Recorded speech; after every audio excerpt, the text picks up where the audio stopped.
remove it, and I'm trying to find where. Okay, so you don't want to talk. No, I Okay. don't. Okay, Okay, so thank well, you. Thank you, Councilmember Lee Ing. I don't know what happened, but since I am talking, I just wanted to remind Angel the chat has been disabled. To my knowledge, it should be yes. Oh, okay. No, I don't know how my hand got there, but thank you, Lynette. okay. I'll be quiet now. All right, Mr. Carnesecca, it's yours. Good evening, everyone. I apologize in advance if you hear a grumpy baby in the background, aside from myself. So I hope that he'll be quiet. But I'm going to share my screen for a brief presentation. I know that we only have about a half hour left. So good evening, Honorable Mayor and Council members. We'll be talking about the commission appointment process. The goal of this discussion, as was mentioned, is to provide direction on the commission appointment process that governs the process for individuals to be appointed to serve on commissions, ultimately so that staff can return with a policy. So tonight is really about feedback from city council members on the staff report that has been provided to all of you. And then ultimately staff will come back with the recommendations that you have provided in a more lengthy format that can be edited at that time. The current commission appointment process is 2 paragraphs within the commissioner handbook. This is the more wordy version of it. I did simplify it into a couple bullet points. Currently, we do accept applications year-round. We start the formal recruitment twice per year in March and September.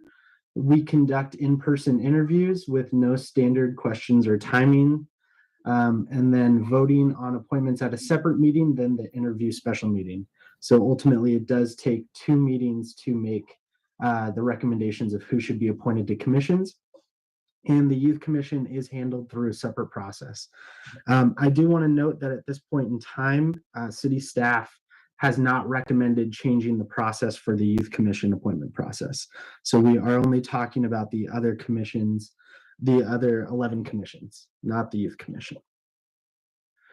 These are some staff recommended improvements that I'm gonna go through. If you have specific questions about them, I can expand on the thought process, or if there are questions about what the thinking was. Only receiving applications during the application period. This will simplify the process of having all applications come in at the same time.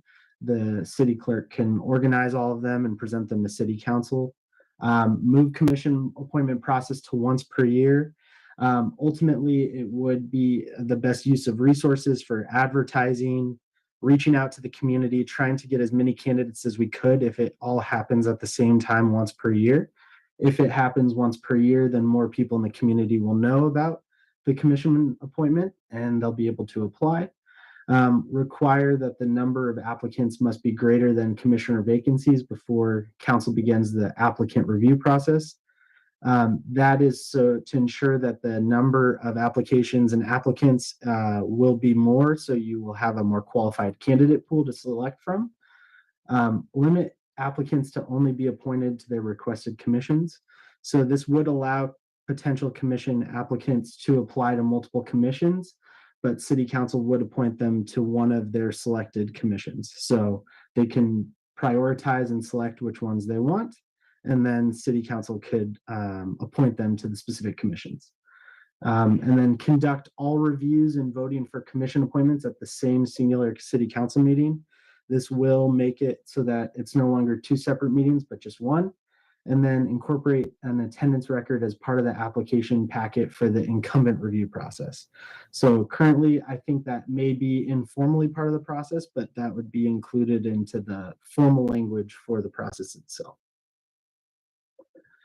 And then these are the 3 potential process options that staff has gathered to present to you tonight. The first one is a written interview process. This would require that about a month before city council is going to take up, or a few weeks ahead of time, all the candidates would receive the same list of questions. by email, and then they would have the same set amount of time to respond to those questions. And all of those questions and answers would be public record. So the transparency in that process would still be very good, because the community, city council, applicants would all see all of the interview documents at the same time. The in-person interview process, staff does recommend, if we are going to continue with the in-person interview process, that we standardize some questions and timing if city council is supportive of that. So that way each applicant gets the same amount of time with the same number of questions. And then ultimately the last option is the no interview process, where there would be no interviews. City council would receive all of the applications and then review them at a city council meeting and make the determination. I'm trying to go through it pretty quickly. So that's the end of my slides. But as I mentioned, the goal of this discussion is to provide direction for city staff to come back with a formal policy. And I'm happy to answer any questions and hear your feedback. Thank you. Thank you, Mr. Carnesecca. So do any of my colleagues have questions? All right. Councilmember Daley. Anthony, what's the thinking behind recommending that we appoint citizens just to the commission that they apply for? Where's the efficiency savings? I think staff was looking at whether the applicants would be interested in the particular commission for what you're appointing them to. So if ensuring that the applicants would have an interest in each of the commissions that they would be appointed to. But staff is open to amending that or removing that section. These are all just recommendations at this point. And Councilmember Daley, for clarity, during the application process, an applicant could select multiple commissions. So they could be interested in Park, Arts, and Planning Commission. Again, as Mr. Carnesecca said, we don't want to be in a situation where we're appointing them to something they're not interested in. Councilmember Flagger, yeah. Thank you, Mayor. Can you hear me, Councilmember Liang? Great, thank you. I don't have questions for staff. I just wanted to react to some of their suggestions, especially based on the time. So the recommendation to have interviews be conducted once a year, I heard staff's explanation, but I actually think we're better served to have these interviews conducted twice a year. It's a 12-month period, and I can see some residents not learning about the first round of interviews early in the year, but would have an opportunity to apply during the second round. And so for me, I think having a process that still includes 2 interview periods would serve our community better. So, and I should have started by saying I appreciate the recommendations and the suggestions, because I definitely think and I agree that there's room for improvement. For me, looking back over the last couple of years on our interview process, one of the things I definitely would like to improve is the outreach component, where figuring out why, especially in the last 2 years, we haven't had as many applicants as seats available. And so exploring that and seeing what we can do to increase the number of applicants, I think it's definitely worth exploring and figuring out, what could we do better. If we need to fill seats outside of those 2 interview periods, I would support, and I like the suggestion from Mr. Beninato about maybe keeping a list of other applicants from the 2 formal interview periods. Because my concern, if we drafted a policy that was so strict in saying that we would only have 2 interview periods, and there was a particular commission that was, about to fall below their quorum number, I would want the city to have the ability, and I know we can always waive our policy, but I would want us to have the ability to have that appointment done outside of the interview period. Although I understand why we would want to postpone. By the way, this is weird. I'm so used to looking at my Zoom screen. I don't know where to look right now. So, with regards to, waiting until we have the right number of applicants based on the open seats, Again, I think it's a great suggestion, but my concern there is, what if we don't get enough applicants? We would be postponing filling the seats on the commission until we have the right number of applicants, which may not happen. So again, there, I would prefer to have a minimum of the number, how many ever applications come through, we conduct the interview process. Having said that, I think one practice council has had over the years is we feel compelled to appoint individuals because there are 9 applicants and there are 9 seats. I know there are no commissions with 9 seats, but we feel, okay, we're going to appoint someone even if they're not qualified. And that's something I think we should not feel obligated to do. I think we should only appoint people we think as a council are qualified for that commission and whatever qualification looks like. I think the attendance record, Mr. Carnesecca, I think we already do that. At least I know the mayor and others have requested that in the past and it's been included. But if we need to formalize that, I support that. I do support having an in-person interview process. And maybe we can do a hybrid where we have the standard written questions that we give to all the applicants, but we still have that interview in-person portion, because there is value in having that interaction and communicating directly with the applicant. I think one benefit of improving our process with written questions is things come up for applicants. And so if there's a situation where an applicant doesn't show up for the interview, at least we had answers to some written questions. And love the suggestion about, making sure that we're covering all different forms of training for our new commissioners. I think that's important. I like the suggestion from Ms. Texler on the council liaison, helping to advertise the openings. And that's it, Mayor. So that's my feedback and reaction. I know that was a lot Okay. to the suggestions. Thank All you. right. Thank you. Councilmember Liang, you had your hand up, but it's not up now. Did you want to go now? It was a question, but if we're going to do question and then all our points. Well, why don't you go ahead with your question so we get that out there? Yeah.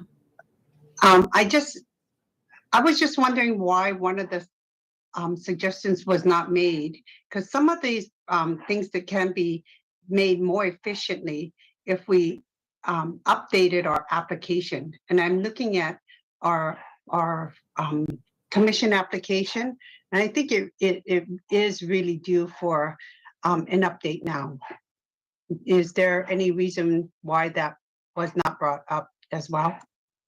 I apologize for that. I think city staff, being myself, the thought process was that we would look at the application based upon the feedback we got tonight. So if city council preferred that commissioners could rank choice commissions, or if they wanted to do written interviews, then we would tailor the application based upon the feedback that we got from council. So we can come back with any adjustments to that at the next meeting when it's actually going to be discussed.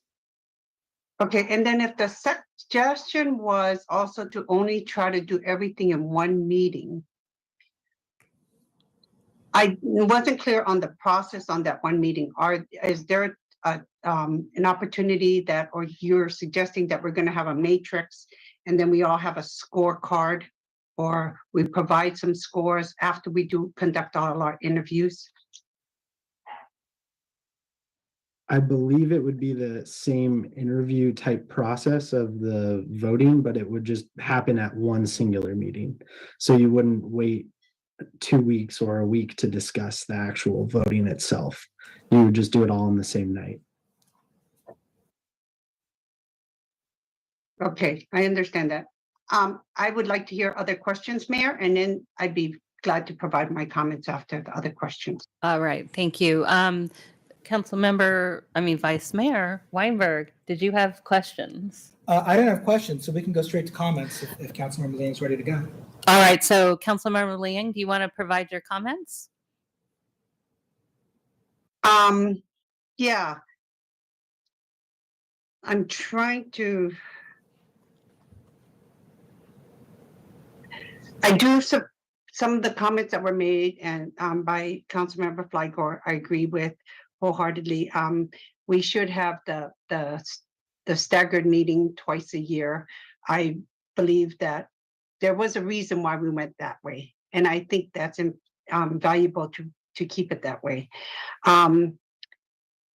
We should make sure that when we do, and I do agree with the in-person interviews, but we should make sure that everybody's time is consistent, because sometimes we have some people that do talk that do utilize more time in providing the responses and giving a lot more generosity in their time, but every time should be consistent. And I also believe that, yes, we do conduct the attendance, but we also were given in the past, and it should be continued to be given, is like these residential roadmaps as to where the commissioners live, because we appreciated the diversity of where the commissioners resided within the whole city. The update to the application, some of the questions I feel is not appropriate in the current application. Let's see. People. So some people who applied and were not successful in getting on a commission, I definitely feel that they should be invited or be made aware that we have this process opening up again. And they expressed interest in the past, and I feel that they might have been discouraged that they didn't get selected, but I think it's important to make them know that we appreciate their interest and we would welcome them reapplying. And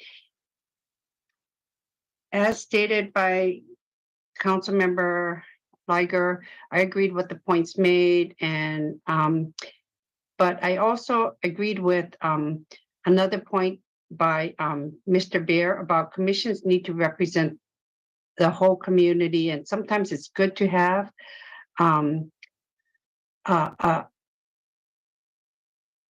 variety of a diversity of views. I think when we have a diversity of views, sometimes we make for better decisions and an opportunity to dialogue about some of the concerns that people raise. So I feel that that's important, and it's important to try to have people understand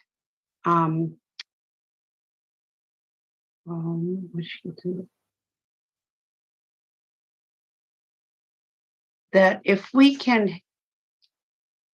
intend to do it all at that one meeting, I do think that we should have, like I was asking about, a matrix where after we're done interviewing, people can rank how that person felt, and then at the end we can all tally it up and to see, who has the highest scores. That's just a suggestion. Just a suggestion. Thank you, Council Member. Can is that enough for now? That's it. Yeah, Thank because you, we're Mayor. running. Okay, thank you. So, Vice Mayor, did you want to give your feedback, and then we'll go to Council Member Daly, and then maybe I'll say something. Okay, thank you very much, Mayor. I find myself largely in agreement with Councilmember Flygore. I won't reiterate everything in which we're completely in agreement with. I actually like the idea of having interviews once a year. I think it's more efficient. I think we're more likely to get more candidates if we advertise it properly, get everyone there. And then if we decide that we do want to move people around, we have an opportunity to move people around to all the commissions that we have in front of us. And maybe if we have a second round of interview or second session of interviews, it's maybe 8 months later, maybe 6 months later, and that's only to fill any openings that arrive on the council, on the commissions. I do like the idea of having written interviews followed by in-person interviews. I find myself persuaded by Janine Valadez's comment that the in-person interviews really ought to be, adaptive. People do not interview the same way. Some people are very concise. Other people perhaps may speak not as quickly as others. I think that the council needs to be adaptive and understand that people communicate in different ways. For that matter, I don't think that everyone should be asked the exact same questions. I think we as individual council members are entrusted by the voters to use our best judgment as to who we want to vote to appoint to a commission. And what's going through my head, what's important to me, my criteria could be different from Pete, could be different from Nisa. So I like the idea of us being able to tailor our questions for what is important to us. I do think that it is important for the council to retain the flexibility of placing an applicant where the council believes that applicant will best serve the community and serve the council. As a practical matter, I note that most people, the overwhelming majority of candidates for a commission end up on a commission for which they have expressed interest. I think I'll end it there. All right. Thank you, Vice Mayor. Councilmember Daley. There we go. Nobody's mentioned the LEAD program. And I think that we need to reinvigorate the LEAD program. I know that I know that's easier said than done. But that would be my number one suggestion. I would support once a year interviewing if we had a process for interim appointments, because it's just not tenable to, particularly for commissions that handle important business. Planning Commission, Environmental Commission, all the commissions are important and do wonderful work, but certainly some of them would be particularly hamstrung if they don't have all their seats full. So we could do once a year and then make interim appointments and say, look, you're going to be an official commissioner 6 months from now when we go through the process. And I don't know who would have the authority to do that, either the mayor, city manager, or something like that. I would also recommend that we reach out to our service clubs in town, the Kiwanis and Rotary and any other service clubs, and let them know about the commission process. Maybe go do a lunch presentation and say, here's an opportunity for you great service-minded people to engage in your community. I think we'd get some folks there. I fully concur that it's really a marketing issue, and I highly recommend paid Facebook advertising. Nextdoor is effective for the folks that are on Nextdoor, but I think Facebook is also highly effective, and that's it. All right. Thank you. One more, sorry. Go ahead. Town crier, not just advertising, but if we had if we could work something out where there was a regular feature that occurred maybe once a month in the town crier, that was a short article that talked about what's going on in the city and talked about what, hey, this month it's about the Public Art Commission and something exciting that they're doing with the city. Or, a month later it might be about Parks and Rec and the movies and something like that. But beyond advertising, having actual rich content that gives people a feeling for the human aspect of the commission in the town crier might be interesting. All right. Thank you, council member. So I want to address a couple things. One, I think the staggering, just to be clear, the staggering is one group of commissions during one part of the year and another group of commissions in another part of the year. And I think, though this was before my time, that was done because otherwise there was just a lot of commissioner applications. But I do hear some people being receptive to doing it once a year if there were a process that allowed it. But I feel like so if you could explain how we would do it once a year, but have the ability to do interim appointments, particularly for those commissions who didn't have a quorum, wouldn't have a quorum or at risk of that, then so that might be more work. But I do hear kind of a split in terms of annual versus twice a year.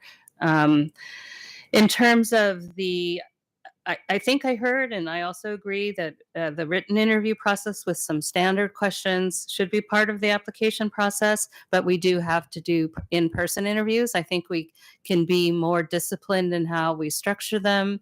And like Councilmember Liang was suggesting, some sort of uniform criteria that we're looking for during conducting the interviews.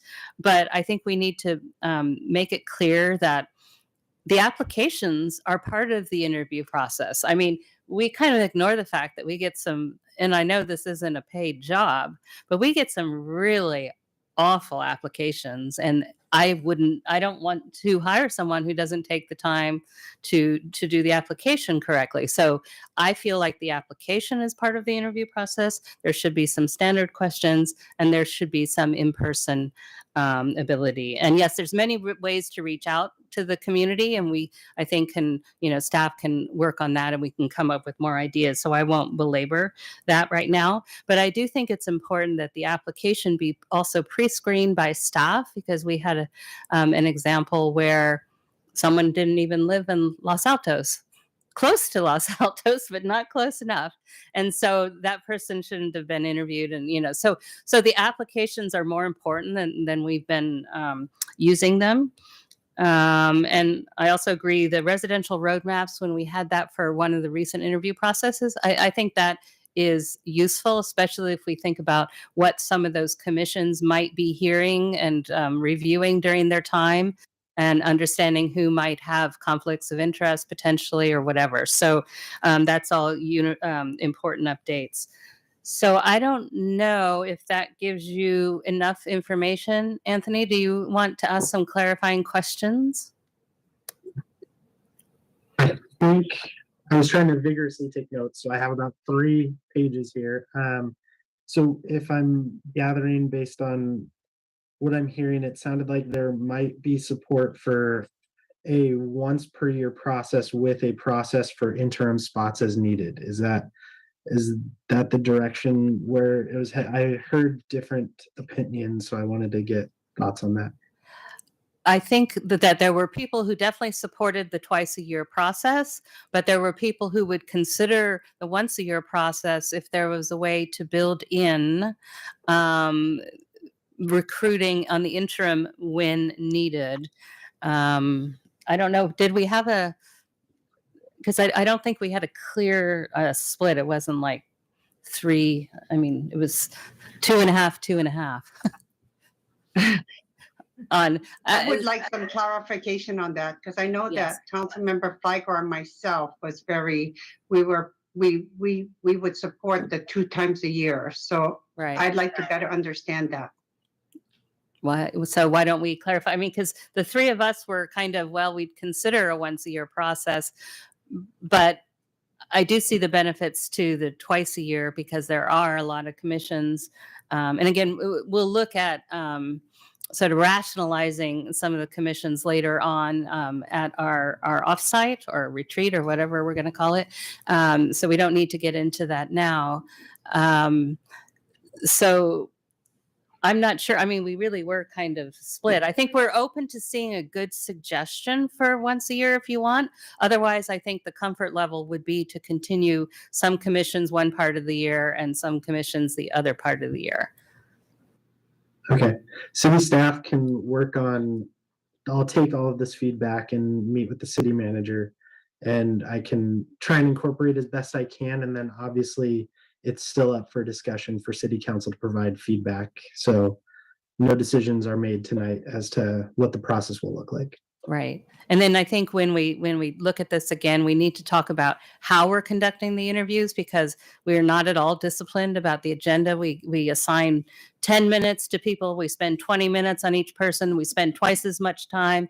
It's not constructive or productive. So maybe we don't have an egg timer going, but we do have to have a better process so we don't spend twice as much time as we've got scheduled for these kind of things. So we can think about what that process looks like too. So any other points for clarification? I'm probably going to have some in the morning, but I think for now. Yeah, in the morning. Okay. I think for now I'm all good. I will do my best to. Yeah, I think consolidate. Councilmember Fleiger has Yeah. Thank you, Mayor. I realize I hadn't commented on one of the suggestions where we would draft the policy to not allow applicants to do the ranked choice where, you know, they have a second preference. And based on the different interview processes that we've been through, there were times where there was an applicant for a certain commission that for whatever reason we didn't appoint that person to the commission, but it was wonderful knowing that he or she was interested in another commission and there was an opening on that commission. So I don't know where my colleagues are, but my preference would be to keep that as part of our application process where they're able to rank a second choice, because that's something I know I've considered in making appointments.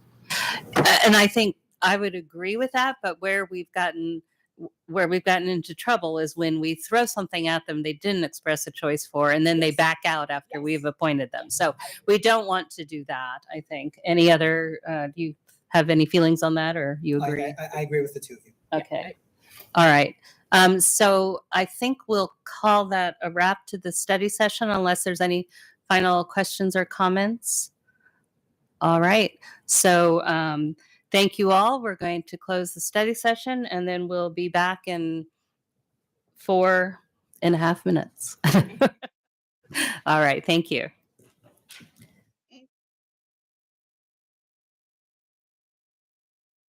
Yes, we are. Okay, wonderful. Thank you. I'll just turn it off. For sure. You're welcome.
right.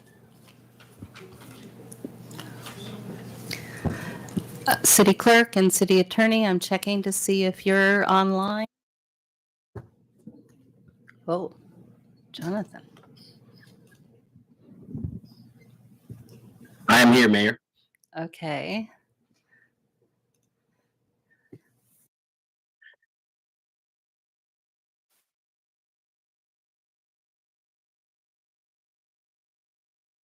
So I don't hear City Attorney, but I see her tile, so I'm going to assume she's probably there.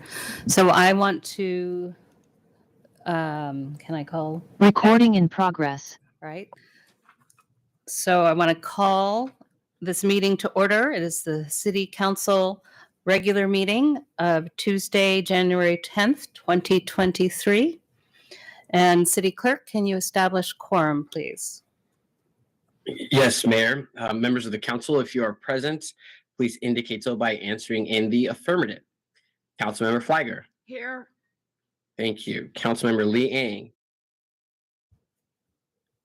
Here, Thank you. Councilmember Daly. Here.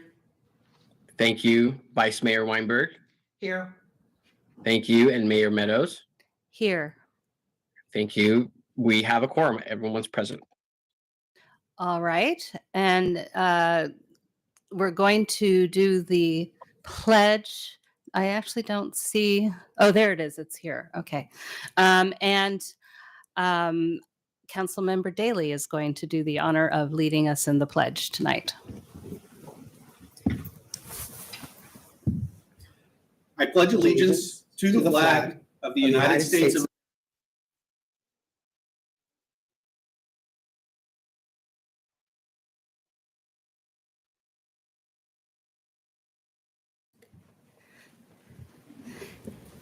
Thank you, Councilmember. I won't ask you what school you go to and how old you are. So we had no closed session tonight, so there's nothing to report. I'm going to ask my colleagues if they have any suggestions for changes to order of the agenda. Okay, not seeing any changes to the order. We're going to go to public comments on items not on the agenda. So, oh wait, Councilmember Liang, you have your hand up. Is that? yeah, I was wondering if we can move up, switch 4 and 3. No, I think we should Okay. keep it as is, if that's unless you have a compelling reason. But I just thought 4 Yeah. would be faster and we could move things along faster. Thanks. I think, yeah, okay, thank you. I think we'll just leave it as is. So, public comments on items not on the agenda. So, if you have something to say about our public hearing on the housing element or any of the other items on time for you to talk. So, I don't know if there's any folks in the audience here who have comments on items not on the agenda. And City Clerk, you can let me know if you see any hands. Do I have any folks here in council chambers who have comments on items not on the agenda? I'm not seeing anyone. So City Clerk, how about you? Mayor, I see 2 individuals with their hands raised to comment on items not on the agenda. All right, let's give them 3 minutes each. And speakers, you do not have to take your entire 3 minutes. Our first speaker this evening is Rhoda Fry. Good evening, council members. Long time no speak. As usual, I'm going to be talking about Lehigh. So first of all, there's a landslide above Permanente Creek over at Lehigh, and it's been there for many years. The county is monitoring it. There's about 200 feet of man-made fill that's just hanging above the creek. And I want you to keep in mind that in 1983, there was a calamity up at the quarry that caused the inundation at Block School, which is 4+ miles downstream. So when we have the county and the water board talking about this landslide as being a health and safety hazard to homes and structures downstream. They mean it. Unfortunately, I haven't seen a lot of action in that regard. And now with the rains, again, I'm hoping that the city of Los Altos can put some pressure on the county to do something about this landslide. Now, we do have an opportunity to remove that fill, and I'm going to go into that next. Lehigh is going to be unveiling their new reclamation plan soon. That is what they do when they basically make the land more stable for secondary beneficial use, as they say. Now, in 2012, we had a reclamation plan. It's an approved reclamation plan. I'm calling it the approved reclamation plan promise. And the promise was to take the fill that was on site at the quarry to get rid of that scar that you can see from all points Los Altos and beyond, put it into the quarry, and then shore up the ridge line that is supposed to be protected by a deed that's crumbling, that was overmined. We need to fill the quarry to protect the ridge line and to protect water quality. Unfortunately, Lehigh is sticking with a portion of their 2019 proposal, which they talked about in the November Hewlett meeting at the county, and that is to turn Lehigh into a for-profit landfill. Now, they didn't use those words, but that is what it is, a for-profit landfill, according to the 2019 proposal. We're looking at 666 trucks per day for 30 years, when instead, there's a promise to have adequate fill on site. It's more environmentally friendly, creates less traffic for residents, and also creates better and more good union jobs. So please do what you can to put some pressure on the county to keep the 2012 reclamation plan promise. Thank you.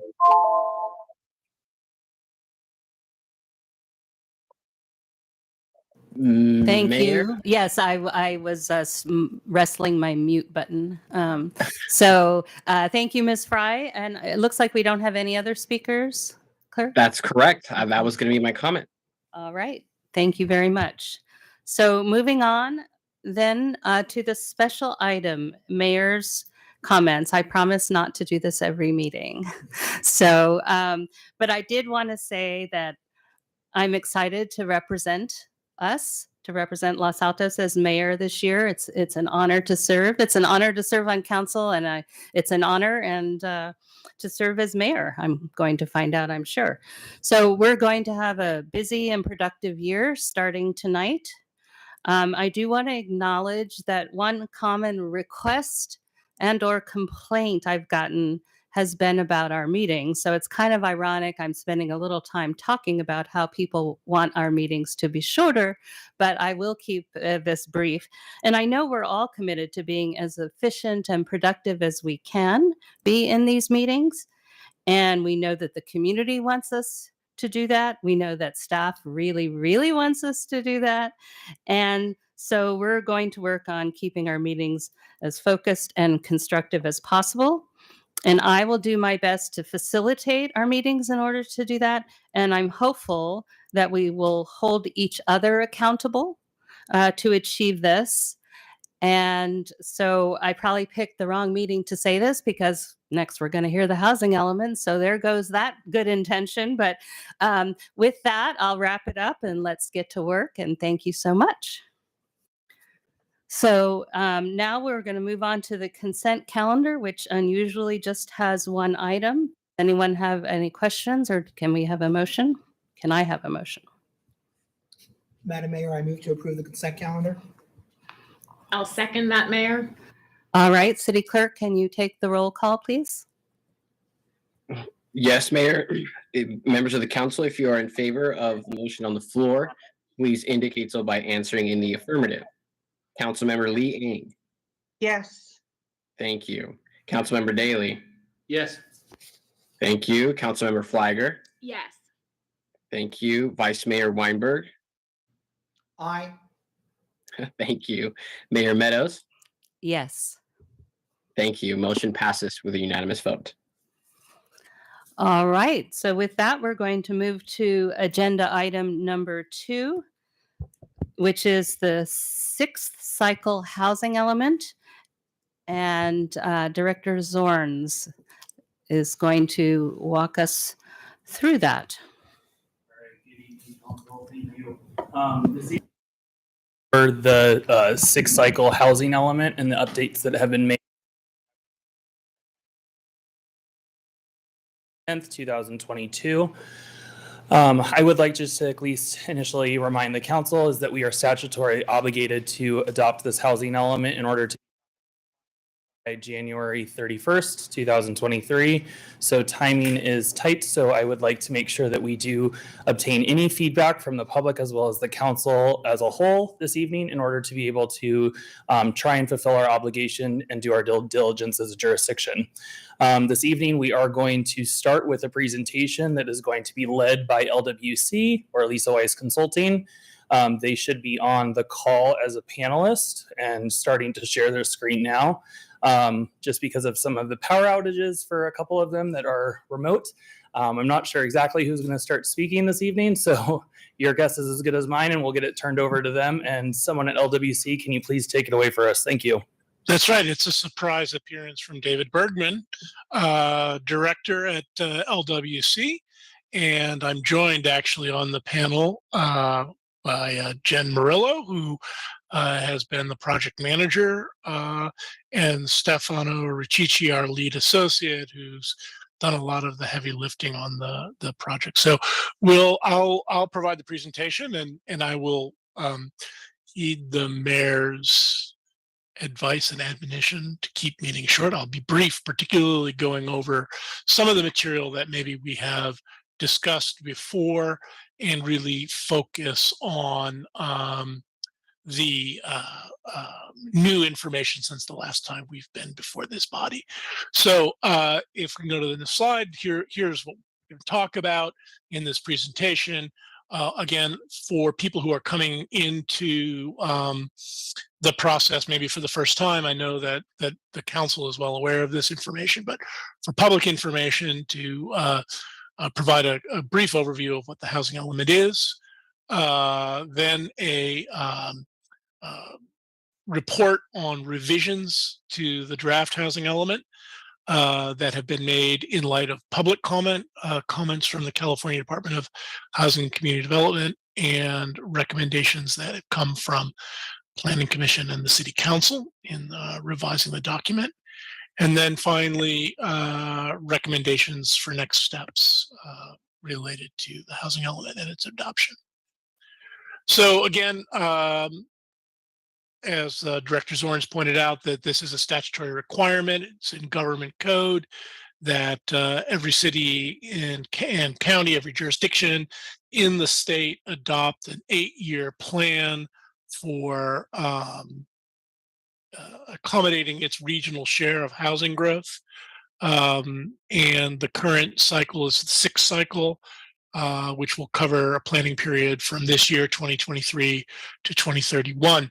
One thing that's different about this, so housing element is an element of a city's general plan. Unlike other elements of the general plan, the state undertakes a review of the housing element and prepares a letter of substantial compliance that determines that the city is in fact in compliance with the government code as it relates to the housing element law. So housing element statute is a little bit unlike other general plan elements, has some very specific components that need to be included.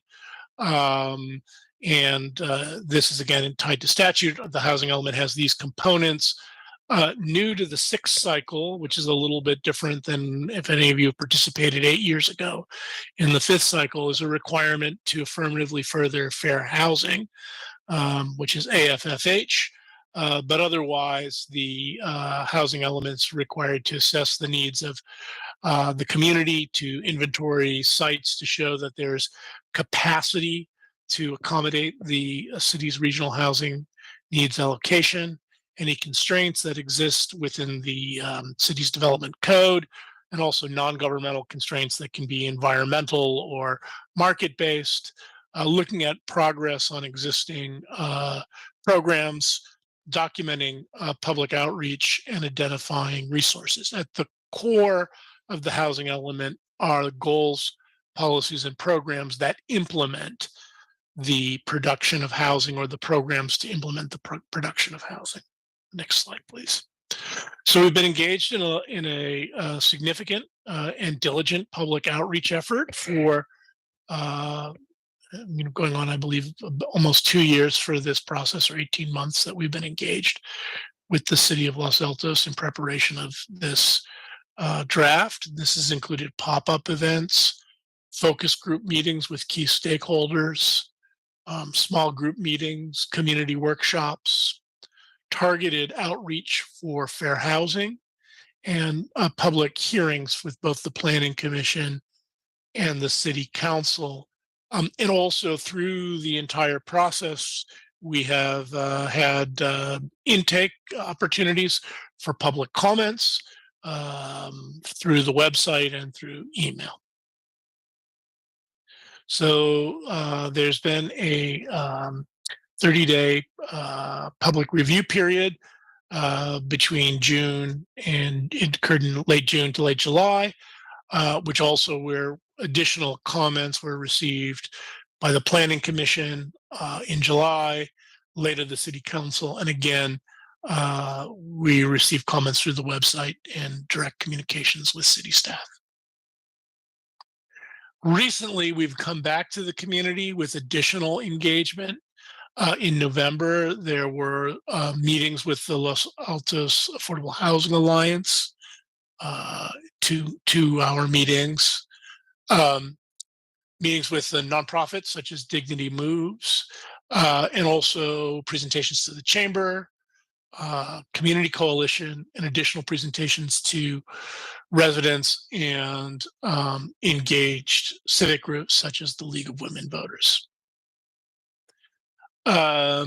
So the housing element has been informed and improved by receiving community input. So we've been really pleased to receive comments from both stakeholders, specific stakeholders in the community at large, that have allowed us to make modifications to the housing element to specifically address these needs and comments.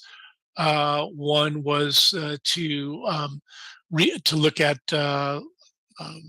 dispersing locations for housing development throughout the city with a focus on transit accessible sites, to incentivize housing for special needs groups, particularly focus on seniors and persons with disabilities, to include a program to address a parking plan for downtown, and to update parking requirements because there's an anticipation that some of the city-owned parking lots in downtown have the potential to be redeveloped as housing sites. Allow for residential uses within the office administrative zone to allow existing office space to convert or to add housing to existing developments. And finally, because there's such popular interest in ADUs, and also to bring the city in alignment with state law, to encourage and streamline ADU production, including the production of standard ADU building plans. So here we are. We started in August of 2021, and we've gone through this process to bring us to January 2023. The housing element has been reviewed through public hearings by the Planning Commission and the City Council, and has been through one 90-day review period from the State of California Department of Housing and Community Development. Next slide, please. So focusing in on the revised draft of the housing element.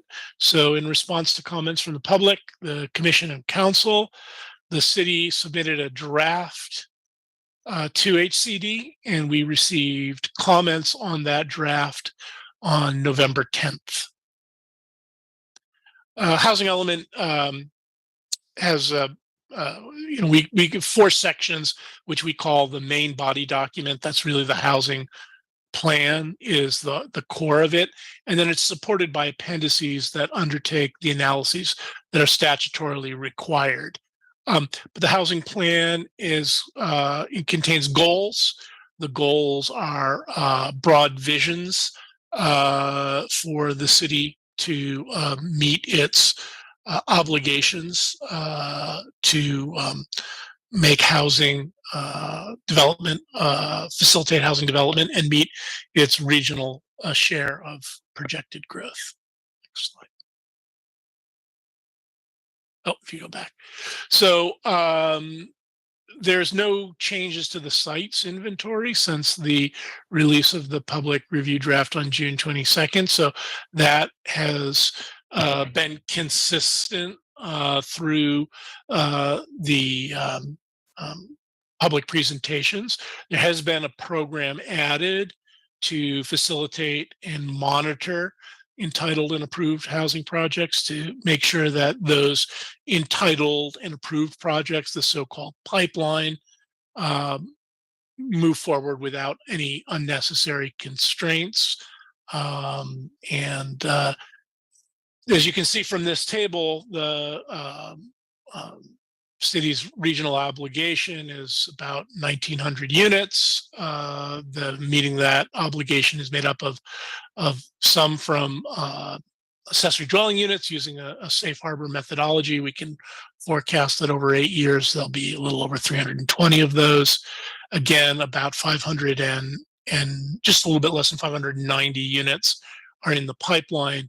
So that remains the remaining amount of units that need to be accommodated in the city are a little over 1,000, just 1,049 units. Again, this has to be maintained at all housing income levels. There is a surplus of sites that meet the criteria for development of lower income housing and moderate income housing, but a deficit of sites that meet the criteria for the production of above moderate housing. So this calls for the creation of a rezoning program so that the city can demonstrate that it has this potential capacity, and there's a need for this capacity to remain in place at all income levels through the 8 years of the housing cycle. So there's a recommendation for a buffer, and that buffer is shown with the surplus, including rezone sites, of about a 600 unit buffer that's created. Go to the next slide. So overall, the sites are distributed throughout Los Altos, and you can see we'll break this down. The first set of colors, the green, the ochre, the blue, are sites that are at densities that can accommodate the differing income levels. And these are sites that don't require any rezoning. This is your city's existing zoning.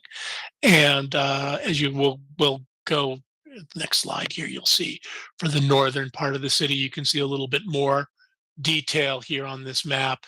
Those in cross-hatching are sites that will require a rezoning in order to be included in the capacity to meet the city's allocations under RENA. So this is the North Los Altos map.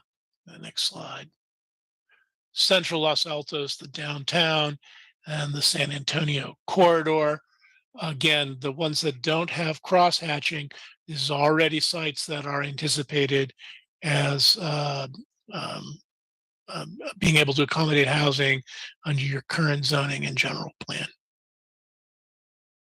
South Central Los Altos, or South Central LA, and you can see again this area here where there's sites that are indicated where the housing, where there are rezone sites, and sites where there is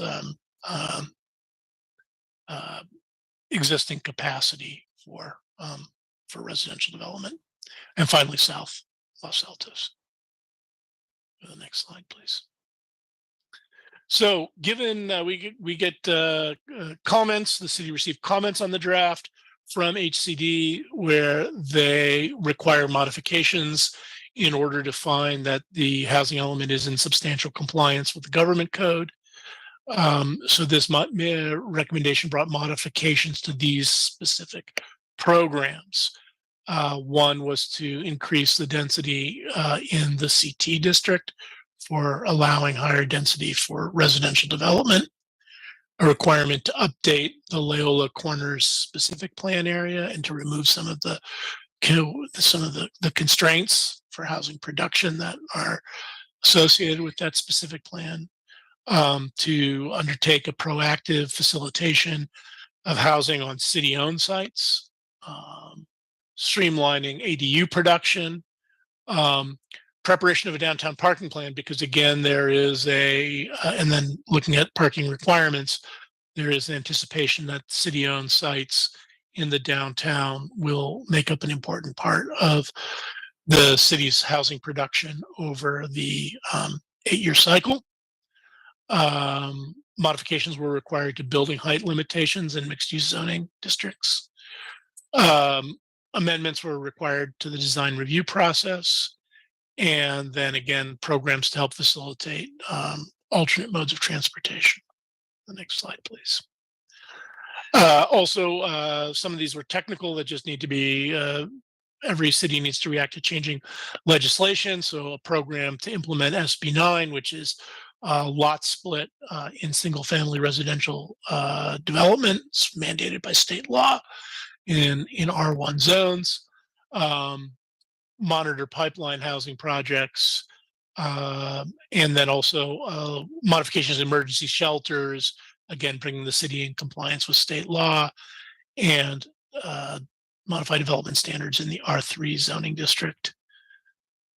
There were some CEQA compliance issues. The city circulated an initial study mitigated negative declaration from November 30th to December 30th, and the city received some comments on that document from the Department of Toxic Substances Control, the Santa Clara Valley Water District. None of them were seen as requiring significant concerns, and no revisions to the ISMND were deemed as being necessary. So the recommendations and next steps, and this will be adoption of the resolution that's before you, which would adopt the 6-cycle housing element and mitigated negative declaration in compliance with state law. Direct Development Services to submit the adopted 6-cycle housing element to the state HCD for their letter of substantial compliance.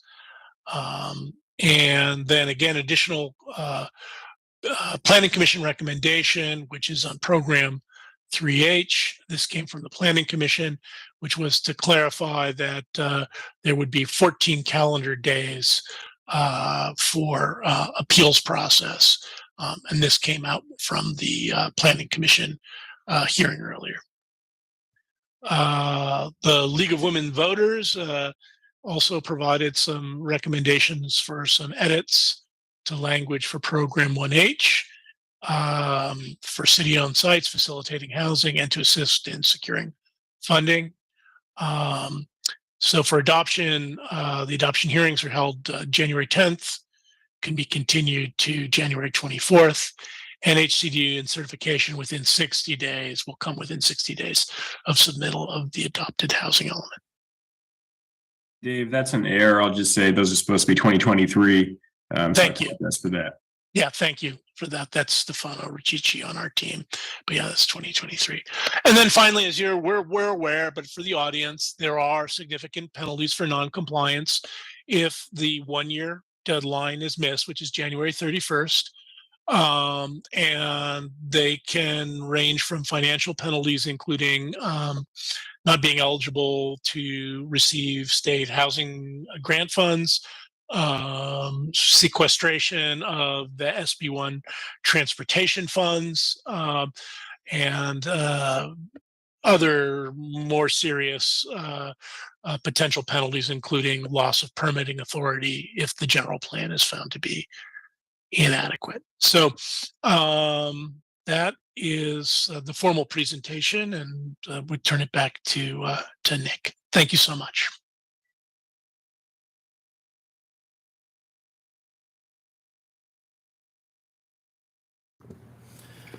All right, Council. So that actually does conclude the presentation component. So we're going to turn it back over to the council. Questions of staff. Okay, so questions for staff. All right, Vice Mayor. Thank you, Mayor. And thank you, Mr. Bergman and Mr. Zorns for the presentation. I really just have two questions at this point. The first has to do with the recommendation made by the League of Women Voters with respect to Program 1H. And specifically, the League suggested alternative language, which would have made it clear that the incentives that the city is providing is for below market rate housing, hopefully a 100% below market rate housing. I'm curious, what is staff's evaluation of that recommendation with respect to with respect to the housing element meeting HCD's requirements? So at the base root of the decision to amend the program as proposed by the League of Women Voters would be a substantive change in the policy direction that staff incorporated into the amendment since the revisions were placed in the draft housing element. With that being said, it does substantively comply with housing law. There's no risk with including it as a 100% affordable project. If anything, it's providing certainty and guarantee to HCD that affirms our commitment to the creation of affordable housing. It is up to the council, though, to decide whether or not they want to guarantee that, as that will not be something that is a favorable amendment post-adoption that you'll be able to make in the future. So it is a firm commitment moving forward for the next 8 years to affirm that site for 100% affordable development. Okay, so what I'm hearing from you is that it's appropriate for the council to discuss the wisdom of making that change if the council is so inclined. But in terms of whether or not it would affect HCD's evaluation of the housing element, it will not hurt our chances of being in substantial compliance. No. Okay, thank you.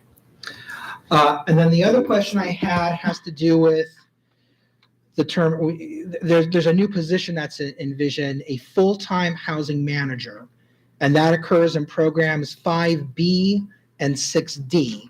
And based on the answers to council's questions that we received earlier today, I understand that this is going to be a new full-time position that the city will have to establish. So this is not something that Alta is doing for us right now, or that we're going to contract out to someone else.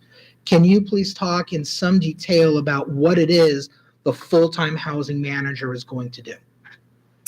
Absolutely. So housing managers in other jurisdictions that are this is kind of a newer, I would say, full-time position that a lot of organizations are starting to bring in-house because of what we're running into right now, which is the lack of substantial data for us to be able to analyze. Redevelopment agencies went away, as we all know, well over a decade ago in California, and they used to be the gatekeepers of a lot of the data that previously used to be compiled and analyzed. We do not have that benefit any longer.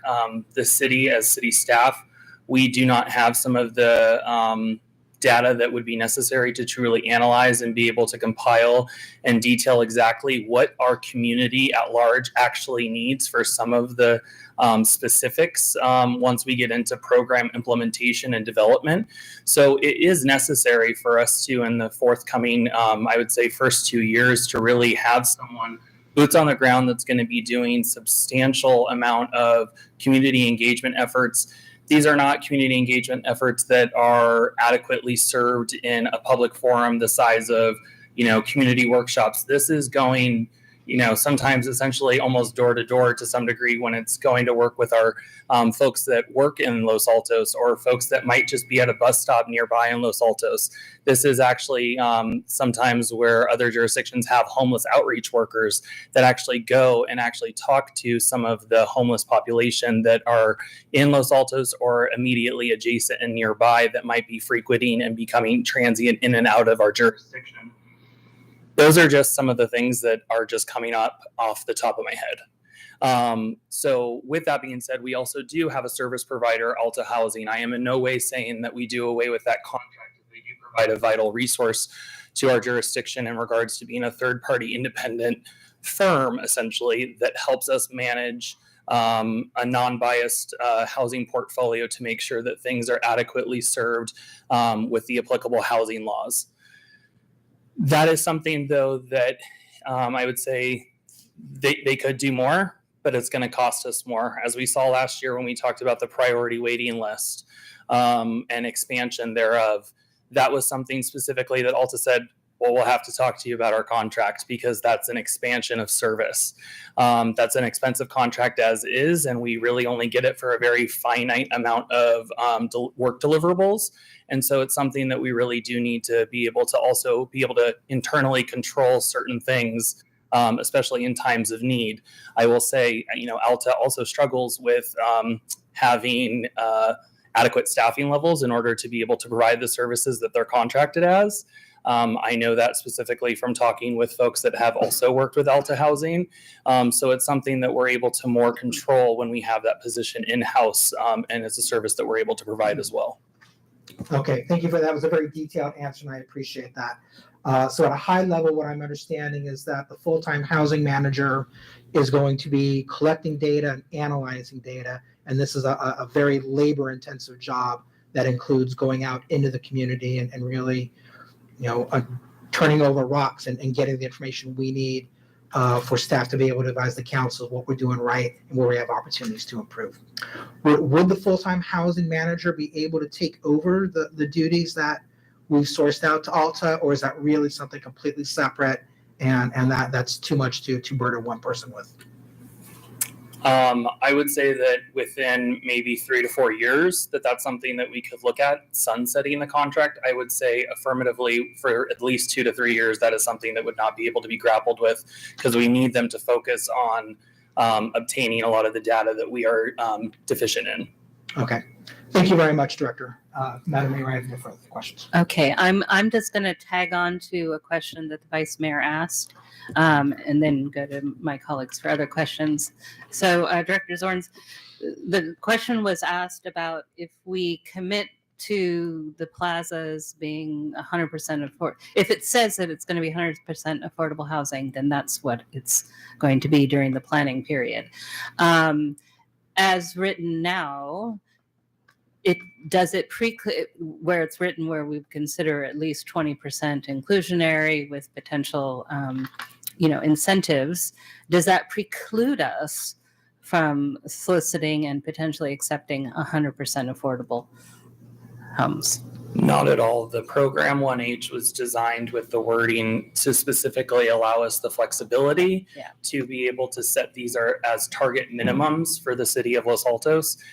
We can, however, though, especially once we do financial analysis as well as go to an RFP process and have respondents, we can actually do that more flexible and actually work with a 100% affordable developer if they were to so choose to provide an application. Okay, so we're not precluded from 100% affordable if we stick with it basically as is, but if we go the other route, we'd be precluded from anything other than 100% affordable. Okay, Mayor, thank you. Mayor, I'm sorry. Yes. Director Zorns may want to add to this, but the last part of his answer there about the financial analysis, we don't know the market forces that would cause 20% to 100%. If the city enters into a binding contract with the state for 100%, then we would be the agency most likely that would have to participate potentially directly financially or other ways to make that happen. In the memo that Director Zorns wrote today, we changed the language to public benefit. I think the critique from League of Women Voters was very good, and we clearly understand where they're trying to go, and I think council having that discussion is appropriate. But we want council to be aware, without the financial analysis piece, we wouldn't know specifically what commitment we're making to make that a reality. Right. And that's why I wanted to ask the converse of the question, because it's really two sides. So are you tagging on to that? All right, Councilmember Flagger. So I'll piggyback, and I agree with a lot of what Mr. England just said, because the way I read the language that's in the memo Mr. Zorn submitted, it actually isn't committing us, if I read it correctly, to building 100% affordable on one of the parking lots. I thought it was very creatively drafted that we would issue an RFP for affordable housing, and in the event that it's a 100% affordable housing, then we would explore these things that Mr. England mentioned. So I just want to make sure, because listening to my colleagues, it gives the impression that the language in the memo was committing us to 100%. And that's not how I read it. I actually read this to mean it's showing the intent that that's what ideally we want to happen there, but it's actually not obligating us. And I liked the way it was drafted. Yeah, I'll confirm that the way that the subsection that says proposed changes by the League of Women Voters to program 1H, where the strike through, bold, and underlined is indicated in red, does provide that clarity and essentially potential flexibility for us. However, I wanted to clarify is that there was a lot of back and forth discussion last week at the Planning Commission that did not clearly articulate what was then later sent by the League of Women Voters, again, to be able to further provide the clarity that is now within the memo.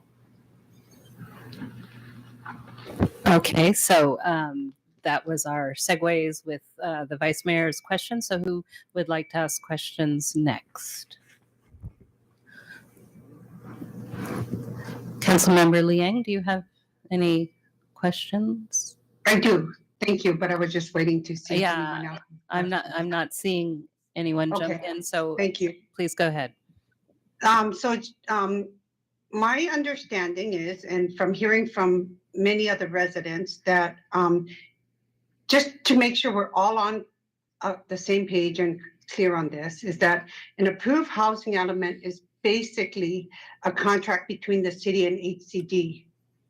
While many details, including zoning and general plan changes, will need to come back to council, we will then be expected to conform to what is in this document. Therefore, it is really important that we get a chance to hear everyone before we finalize everything, because it will commit us to decisions we cannot reverse. If this is not correct, could you please clarify that, Director Zorns? That is correct. It is a firm commitment from the city and a binding contract with the state of California in order for us to be able to be in substantial compliance with California housing law. Okay. You also sent out, so in the resolution as well, we talk about how we adopt the housing element, but then by adopting it, does this also certify the housing element? No, local adoption is our attestation that we believe that we are complying in substantial compliance with housing law.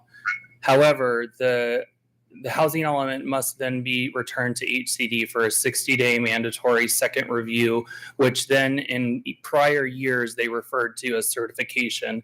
This is essentially their final concurrence, which is what the state level agencies do, and then send us a letter of substantial compliance in order to be able to, in quotes, certify our housing element. So until we get that it's not certified, and then what happens with builder's remedy in between the few months we're waiting? The city attorney, Jolie Houston, can chime in here, but the city believes, and we feel strongly, that builder's remedy will not affect the city of Los Altos based on the fact that we are putting forth a housing. I'm losing you. we believe that the housing element that we are putting forward tonight and that we will also return with in 2 weeks to the city council for final adoption is in substantial compliance with housing law, which does then circumvent builder's remedy. But Jolie can chime in and further clarify. No, and I believe that, and right now, we don't have a lot of projects. We're not a large city that has a lot of pending projects. So between the time that we're being certified or we're requesting review and certification by the state, it would be very unlikely. So, and we also feel like we're responding to all of HCD comments. So I think the builder's remedy, it made a lot of splash in the papers, but I don't really see it as being an issue right now for us. I mean, it is, it's something that we all have to, we have to recognize that it is out there, but I don't see it as that great of a risk. Okay, thank you. The other question I had for Director Zorns is, you sent out a memo regarding Village Court. So you talked about, so I just wanted, my question is, what elements of the PUD that protect the privacy of the adjacent neighbors would continue? And then what parts of the PUD would have to remain in place for any development? The PUD that's in place does not, is something that it's in transition essentially by the adoption of the housing element. We would then have to segue into actually development of program 1H, which is the rezoning program in and of itself. As I previously noted in July of last year, when we had our first formal city council, all hands essentially, where we presented the public review draft, I notated that each individual program would undergo essentially development and implementation phases of the actual prescribed program from the housing element, meaning that there aren't any specific details in regards to transitions, offsets, privacy in regards to where, what we do in Los Altos very commonly is increased landscape buffers. Those details are not things that we incorporate into the housing element. That is something that we do in implementing zoning ordinances, because this is not a zoning code amendment. This is a general plan amendment. Those two things are bifurcated and handled in different legislative actions by the city. And I can chime in here. This PUD that's been in place, the property owners have no vested right for it to continue. So just as any general plan can be amended, any zoning can be amended. So when we come to implementing the housing element with rezonings, as Mr. Zorns just said, it can be changed. And so all property owners need to understand that general plan and zoning can be changed through the zoning or the general plan amendment process. So I'm really not sure what these property owners are trying to assert with this PUD, but it can always be changed. Thank you for that clarification. I just needed a better understanding. Mayor, I would like to be sure that when we do take a vote, I don't know how we want to do this, because I do have points that I do want to make. And I was just going to save that because I was asking questions. Yeah. And I do make sure that when we do get an opportunity after everyone's questions, I do have comments on some of the language that I would like to provide recommendation to. Yes, Councilmember Liang, we will do that after we finished with our questions. We'll open the public hearing, and then after that, then council will be able to make the comments. So is that all your questions for now? Yes, that's all my questions All for right. now, but it might raise questions when I hear from the public. Thank you. All right, thank you, Councilmember. Councilmember Daly, any questions? No, thank you. Okay. And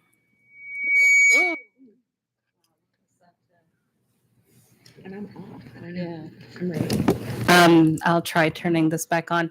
I have one question. This is a small one. It's on page,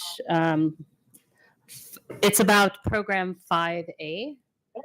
And it talks about monitoring condominium conversions. And I'm sorry I didn't provide it to you ahead of time. It seems to be page 66 of the packet, the PDF, page 40 of the housing element.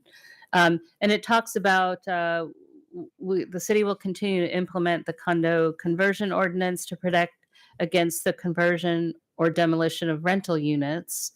But then it gives a very low threshold. It says this ordinance does not allow apartment buildings to be converted into condos unless rental vacancy is greater than 5%. So 5% is kind of low. I mean, it could, in some cases, we don't have huge apartment buildings. I mean, that could be like 1 unit or 2 units. So what is how comfortable are we with that 5% being the sort of the correct threshold in Los Altos? I think this is something that does speak to how each program is designed. It requires a time frame or a timeline, and this one does have an ongoing metric for us to be able to review. I think that that's something that the council, once I think we're adopted with the housing element and have done some of our critical first 6 months to 12 months of adoption, as are outlined in the housing element, we can revisit that next year to see if an increase in percentage value or ratio is warranted, or revisit that ordinance to make sure it's 1, legally compliant with housing law, but 2, achieving the most benefit to the city of Los Altos. Okay, great. Thank you for that answer. And I think, so we have, that was my question. So Councilmember Flagger, go ahead. Thank you, Mayor. And I just have a few questions. So thank you, Lisa Weiss. Thanks, David. And thank you, Mr. Zorns, for the presentation. This first question, I think it's for the Lisa Weiss Consulting Group, but please chime in, Mr. Zorns. As to the 52 above moderate units that we will have to rezone, can you please pull it up? I think it's Appendix B. I'm still having a hard time believing we're falling below above moderate, meeting that requirement. But I'm curious if we could just highlight the sites that we will need to rezone for that shortfall of 52 above moderate units. Give me 1 moment to be able to pull it up, unless Lisa Weiss, you're able to beat me to it.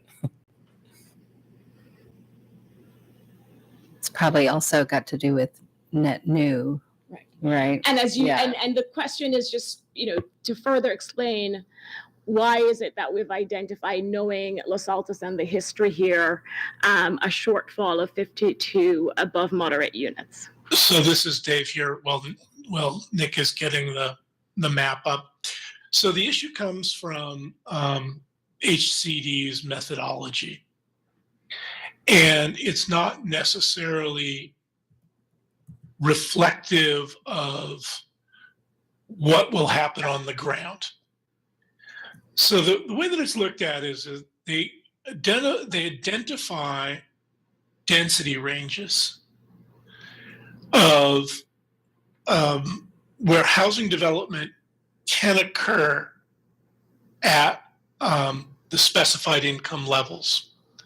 So in order for housing to be able to accommodate lower income development, it needs to be zoned at 30 dwelling units per acre on sites between half an acre and less than 10 acres. And anything that's available in that,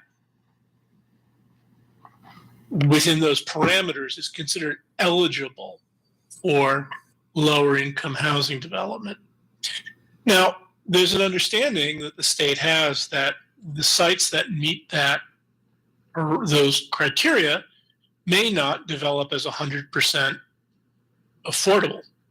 And that's why there is this no net loss provision and the requirement for a so-called, or the recommendation for a so-called buffer, so that if a site that's been identified as being able to develop at 30 dwelling units per acre on a site between 0.5 acre and 10 acres is mostly developed as market rate, and only your inclusionary ordinance or a city's inclusionary ordinance brings lower units, then those lower units would have to be, that capacity would have to be made up or found somewhere else in the community.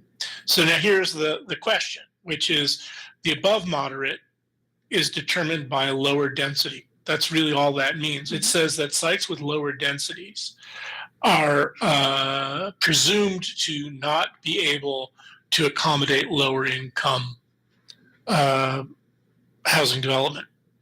So really it's a reflection of sites that are available given the city's existing zoning and general plan. So if you look at the maps in 3B, those sites are the ones that are indicated, I believe, in green. So your existing zoning allows for residential development on the site. The site meets certain criteria wherein the age of the improvement and the value of the land is greater than the value of the improvement. The improvements are relatively old. They're considered sites that have the potential for redevelopment, but their densities are low. And those are the sites that are presumed to develop as above moderate. This is technical and difficult because in some respects it's counterintuitive. Unfortunately, we have to react to the parameters that are placed in front of us. Whether or not that's how a community develops over the next 8 years, it's not necessarily a clear relationship. And thanks for that explanation, Mr. Bergen, because then it leads to the question I have about timing on rezoning these sites under Program 1A, where I would be very surprised if during the 8-year period, we're not able to meet and exceed the above moderate required units in that category. So is the expectation that we would delay rezoning if we don't have to? So my concern is, and I can't remember what the date is for Program 1A, it's that we get ahead of ourselves and rezone these areas for above moderate, when in fact we will be able to meet or exceed the requirement for that income category during the 8-year period? Or is it that for purposes of our housing element update, we need to include this, knowing full well that most likely we'll not have to rezone these sites? I would turn to the city attorney and to the director, but the issue is, in order to receive the letter of substantial compliance, the city must demonstrate that it has the capacity to meet its RENA obligations at all income levels. One of the ways that's done is through a rezoning program. That rezoning program, depending on when everything's adopted, if it's adopted for zoning, for the purposes of zoning, if it's adopted and receives its letter of substantial compliance 120 days from January 31st, the city then has 3 years to make the changes to the zoning code. I suppose it's conceptually possible that you could readopt during those 3 years with a different site inventory if there was a significant uptake of above moderate units, but I can't recommend that or foresee that as a likely course of action. Again, I would turn to the director and the city attorney to see if they have comments on that. I'll add into practicality standpoint is that because of state laws like density bonus, which affords a developer density increases up to 50% above base density, those numbers easily are achieved just by the site inventory that we already have. So there's ways that we can kind of use our base calculations in order to account for things. However, density bonus is not a part of the equation because it's not allowed to be. So that number is not as healthy as you think. A generous buffer is as vital to this document as any other component of it. I can tell you from working in a prior jurisdiction, they adopted a housing element, and 2 years later, they had to come back adding sites to their inventory because of the way that the market-based driven development occurred. So the bigger, the better at the beginning, so that we're not rushing or scratching our heads at where else can we add housing inventory sites in the near-term future. Thank you. And Mr. Zorns, you may have answered my second question, because one of the questions submitted by council asked about removing sites at this stage. And I think the recommendation from staff is not to do that at this stage of the process.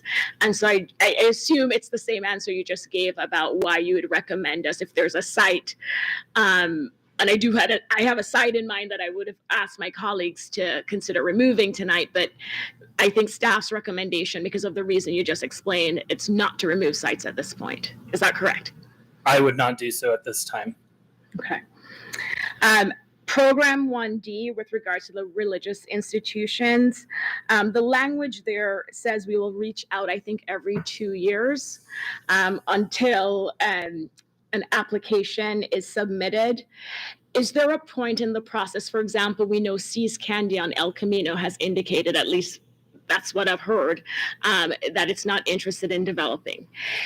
If these religious institutions also indicate to us, let's say next year, that they're not interested, do we still keep going back every 2 years to check to see if they change their minds, or are they completely taken off once we get a letter saying they're not interested? Because the way it's drafted in Program 1D, it gives the impression that we keep going back every 2 years until they submit an application. So I was just curious. There's some religious affiliations that like to deny you 3 times until you're done.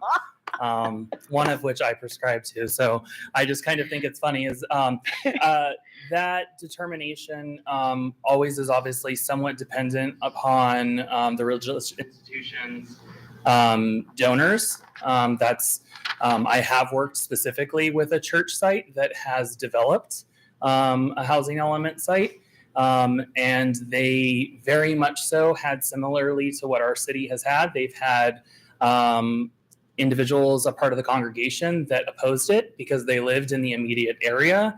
However, the actual clergy was very for it because it does go to their charitable contributions and kind of the precipice of what their organization actually is supposed to do, which is to help the homeless or to help those in the greatest need. There's obviously a lot of times individuals kind of forget. A lot of churches actually have housing on sites. That's actually where this originally came in mind from the state legislature. Specific Catholicism and the archdiocese oftentimes builds a rectory or a house immediately on site. I've worked in a jurisdiction that had a rectory on their church site next to the church, as well as owned 4 single-family homes directly across the street as if I was crossing the parking lot. So it could inevitably end up for someone that actually works at the school itself, or church itself, excuse me. So I do think that it's important for us to be able to keep it in there and also be able to, again, kind of like with the housing manager, we go back and we talk about, well, what is it going to be that it takes? Also, there's just kind of the fundamental too. I can't off the top of my head remember exactly what program number it is, but where we do inform individuals proactively of what state laws and funding sources are available, even if it's not city funding or specific programs that are offered from the city, rather a state level program. And those are things that we should be utilizing and leveraging to our benefit to be able to help further implement our programs in the housing element. Thank you, very helpful. And then my last question has to do with the OA district, and this may be for Lisa Wise Consulting. We go back to summer 2021. I still remember when we selected them as our consultant for this project, and we're in 2023, so we've come a long way. But I do recall asking the question early on about how comments will get incorporated into the draft housing element update. And specific to the OA district, we all recall, or many of us recall, June 2021, where council indicated that we were interested in rezoning the entire OA district. But when the draft was submitted to HCD, it actually narrowed the scope, where it said selective sites within the OA district. And so I'm curious how that got changed without coming back to council, knowing that council had indicated support for rezoning the entire district. And what I understood from 2021 was, certain comments staff and the consultants will reject because, the laws or it's not compatible or some other issue. But if it's something that's substantive, then those comments would come back to us to make that decision. And this did not come back to us. I'm just curious how we, with June 2021, it was clear council said the entire district, and then somehow along the way it got narrowed to selective sites within the OA. And this for me is very important as we move forward for transparency and for us to actually understand how this process works and believing that these decisions are actually council's. I think this is something that we should have weighed in on. So could you or Lisa Wise Consulting address how that process worked? So the only thing that I'm going to be able to add to this, since prior to my arrival was everything that happened before May of 2022. I will say I did specifically draft a memo that is attached to the council packet for tonight's meeting that does explicitly talk about how the inventory itself and that specific list never did change. However, if there was potential council direction, council discussion, which I will at least alert the council, we have had a lot of that in the past, and it has muddied our administrative record for a lot of our land use documents. And it's something that we do need to memorialize a little bit more firmly with affirming the motion, as well as integrating it and bringing certain drafts back so that it is a part of the record. To me, this does sound like something that was more so of an oversight if it was something that was discussed, because I have pulled the previous iterations of the inventory, and the inventory itself has never changed. Right. So the actual matrix has never changed. One of the reasons why I did want to point out the very simple modifications that have been made twice, which is in August 22, as well as December 22, was that we explicitly just notated that sites in the OA district pursuant to Appendix B, Table B11, were the sites that were identified. So other than that, I do not have anything else to add, particularly to this program. However, I will, though, finish out the comment in regards to the CEQA analysis for the OA district is for the sites that are within the site inventory. An expansion of OA sites would require additional and subsequent CEQA analysis. I have confirmed with the subconsultant for our CEQA that we would be able to do a subsidiary document that is an attachment essentially to the MND. However, that is not something that could be done prior to adoption before the end of January 2023. So it is something that we could, in again, the implementation phase of the OA rezone, start doing a subsidiary CEQA document that further allows the rezoning of the entire OA district, if so chosen by council. Right. Thank you, Mr. Zorns. That's it, Mayor. Thank you. All right, thank you. I see Councilmember Liang has her hand up, so I assume you have another question. Yes, I I'm do, just, Mayor. okay, let me just make the point. We're going to go, after your question, we're going to go and open the public hearing and take public comments. I want the public to get ready. If you're here in council chambers and want to speak, fill out a speaker card. And those of you who are in virtual Zoom land, please raise your hand. And City Clerk, you might want to check. I'm not sure all those speakers who have their hands currently up are actually interested in this item. But with that, go ahead, council member, and ask your question. Thank you, Mayor. Director Zorns, could I trouble you to pull up a map, or to Mr. Bergman, if you could pull up a map of the downtown parking plazas, please? I just have a question based on the comment that was made by our city attorney. So if I could see all the plazas, that would be great.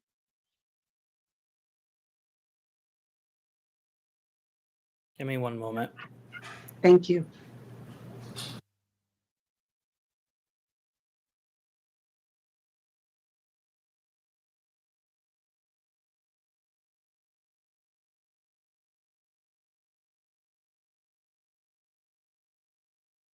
So this is the quick map that was just created earlier for the. Right, Attached but to it the doesn't packet. cover all the parking plazas, and I'm trying to see all the parking plazas, please. Okay, give me 1 minute, then I'll have to get on our city's website.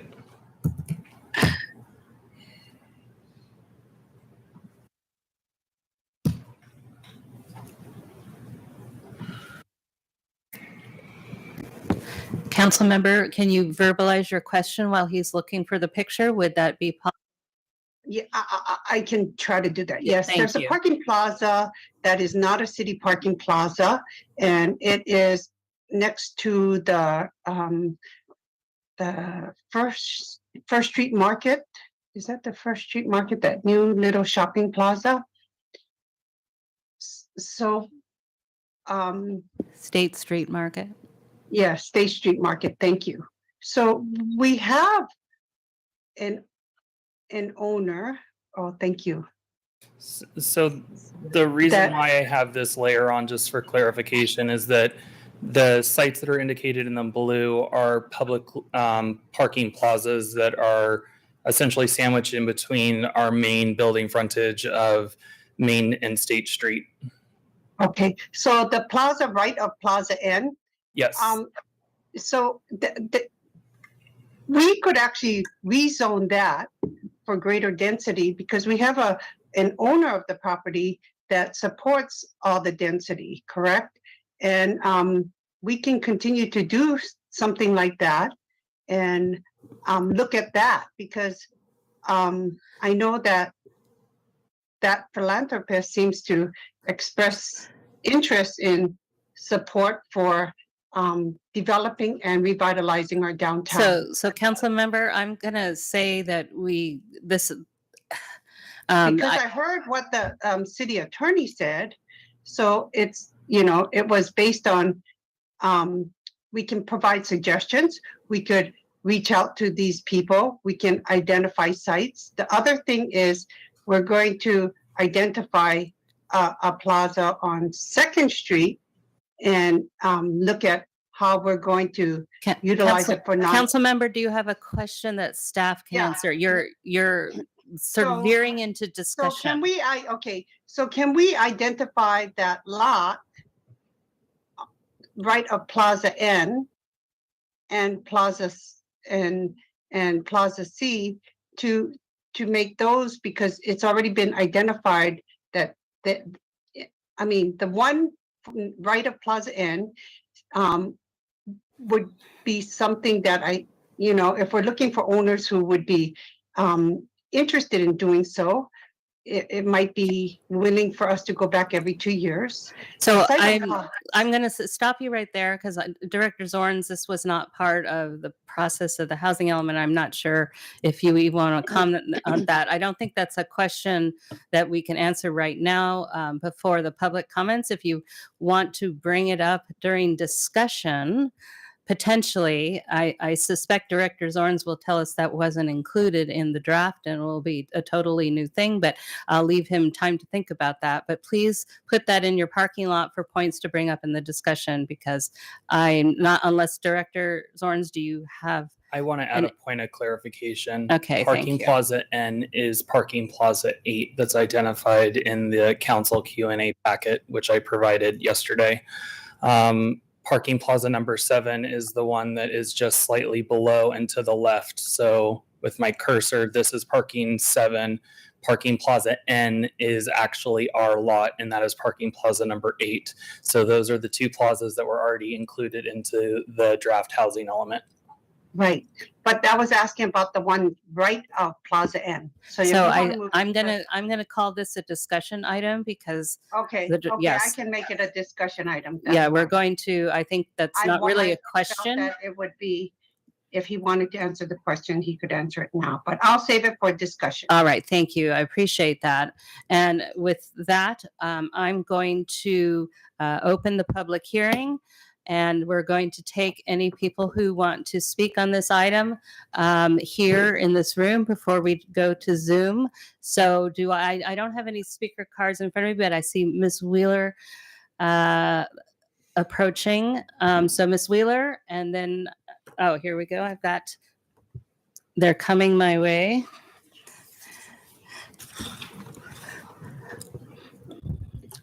You've got 7 hands raised.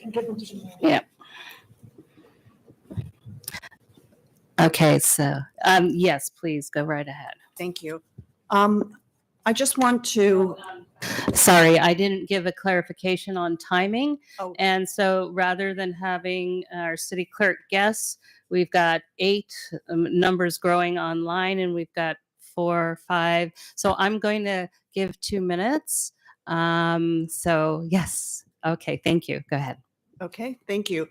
I want to thank Director Zorns for meeting with members of the Los Altos residents, and he answered all of our questions and provided a great deal more information than we asked. And I want to say that we are confident that the city will fulfill or has fulfilled its obligation to find suitable sites that would be developed in order to meet our RENA requirements.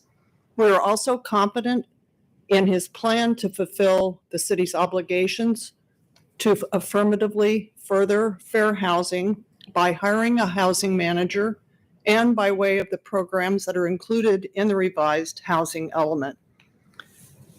In addition, I was pleased to be able to attend the Los Altos Community Coalition meeting that Director Zorns provided for the members of the community. And as a member of the League of Women Voters Housing Committee, I was able to attend the meeting that he attended with us. And he provided a great deal of information. He took all of our input. And so I think he's done a marvelous job of fulfilling the public outreach requirements. And I just wanted to thank him and wish him the best of luck. Thank you, Ms. Wheeler. So we're going to go to Eric Steinley, who will be followed by John Baer.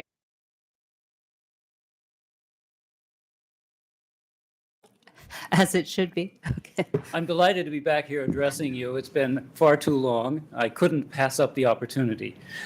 Is it possible, I want to talk about one of the things that showed up in the chart. Is it possible to get it up, Nick? It's chart 3-1, and I think it's on page 16 of the current version. That's page 42 of the report. So my advice is to start talking and Yes. hope that he Okay, catches yeah, up yeah, with yeah, you. well, he gets Yes. that up. Yes. Yes. I was hoping I could do that before the clock started.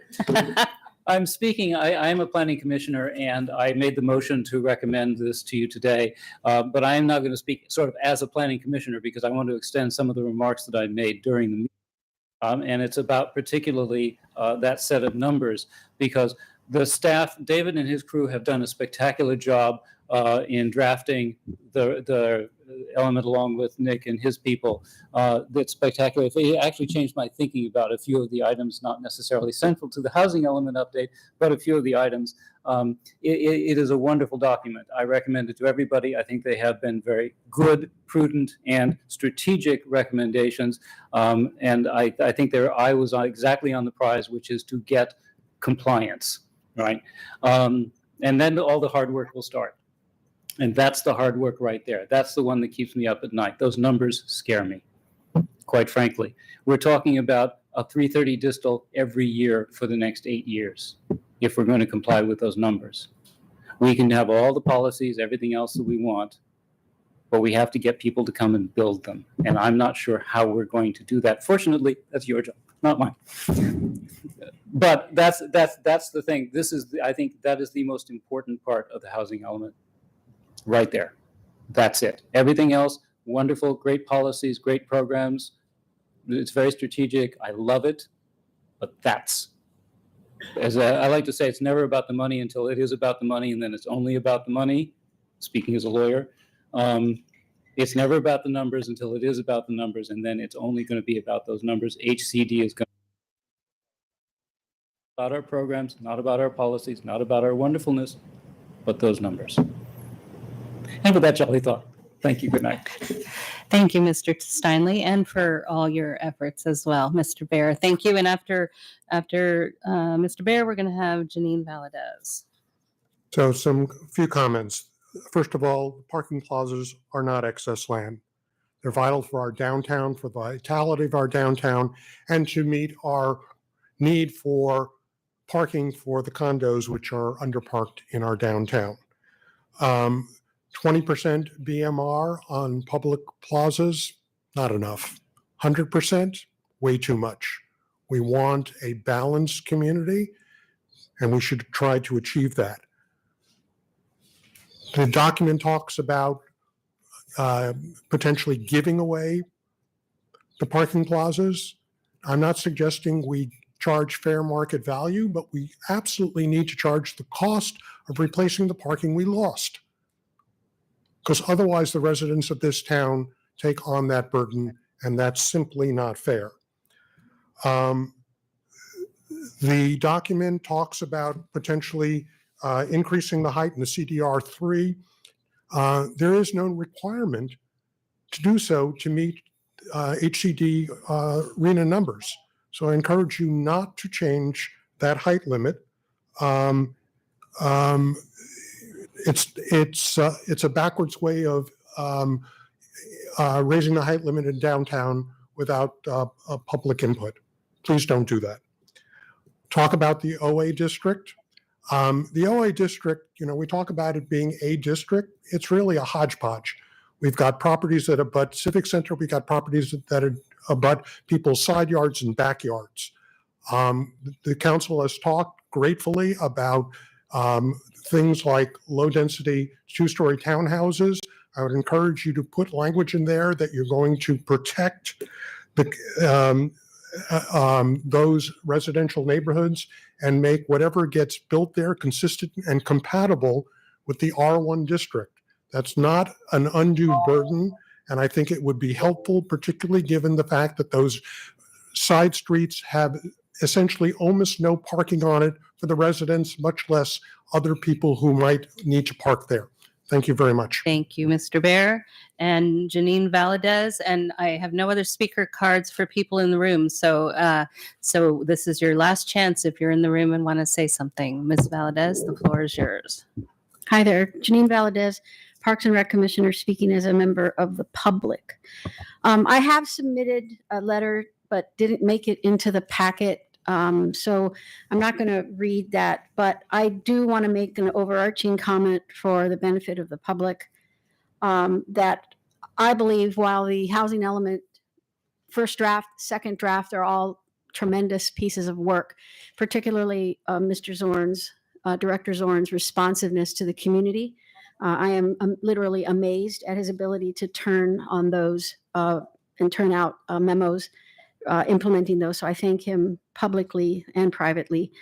But I do believe, and I hope that our housing element gets passed when it comes to a AFFH. That is my thing about our housing element. That's the one thing I'm really focusing on, is affirmatively furthering fair housing, because our city has a legacy, longstanding legacy of segregation. Moreover, because we are a landlocked city, if you just look at the housing map and you look at the data that's provided in the housing element, it reaffirms this, that we are a sea of R1, encircled by denser housing, and our housing element plan intends to amplify that further. That's one reason why I'm very much in favor of one or both of the plazas being incentivized to do 100% affordable housing.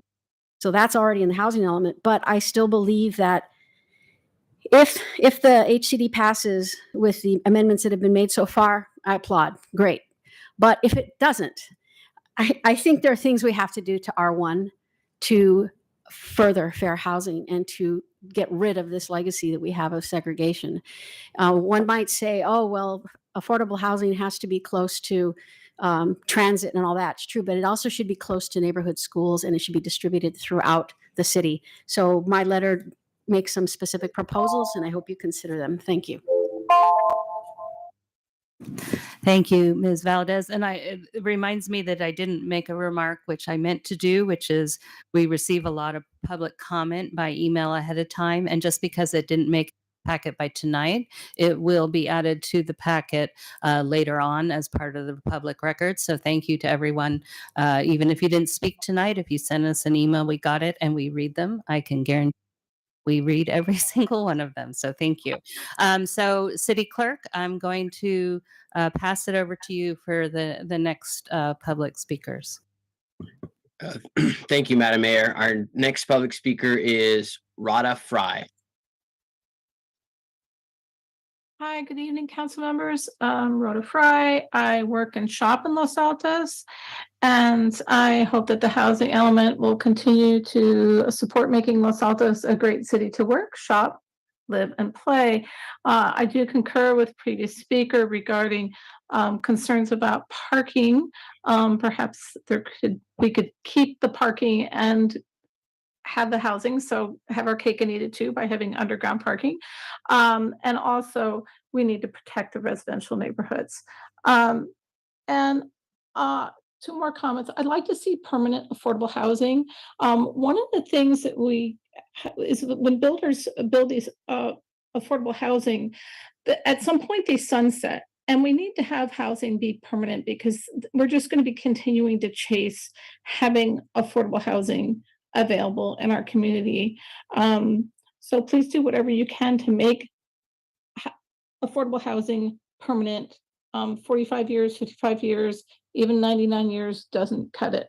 The other big concern I have is regarding rezoning land. You know, some of the lands are adjacent to gas stations and also areas that we know have soil contamination.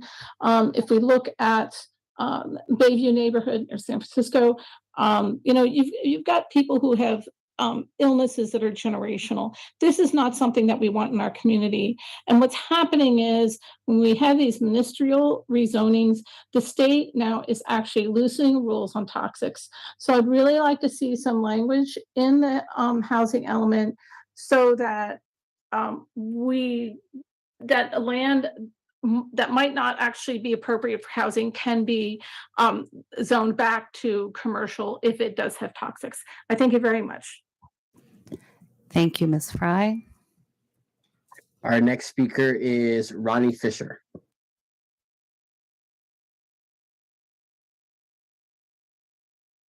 Good evening, Mayor Meadows and City Council members.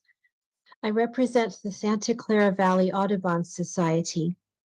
The Audubon Society has followed efforts to build housing at 2100 Woods Lane for several years. The site includes a creek fast flowing at this time. The site is cherished by residents as a refuge for wildlife and nature. It is one of the few riparian corridors that still has a thriving ecosystem in Los Altos. An unnamed creek runs through the central portion of this parcel, which supports the established riparian corridor on the property. There is an endangered species, namely the dusky-footed wood rat, on the property. This creek and its riparian corridor, a unique treasure in Los Altos, should be removed from the housing element as potential housing sites. A few years ago, we were dismayed when a previous property owner bulldozed the creek and was cited by the San Francisco Bay Water Quality Board and the California Department of Fish and Wildlife. Instead of restoring the site, the owner sold it to someone else. The creek eventually resumed its flow and the vegetation grew back, but it is still a creek, not a housing site. Any owner who wants to build here will still have to correct past mistakes and pay steep fees to regulators for the damage that was done in the past. The ISMND paid no attention to the creek and its biological resources and ignored any impacts of building here on special status species and water quality. Therefore, the statement that the housing element will not have a significant impact on the environment is flawed and cannot be made. We ask you to correct past wrongs and remove the 2100 Woods Lane parcel from the housing element. Thank you. Thank you, Ms. Fisher. Our next speaker is Rigo Gallardo.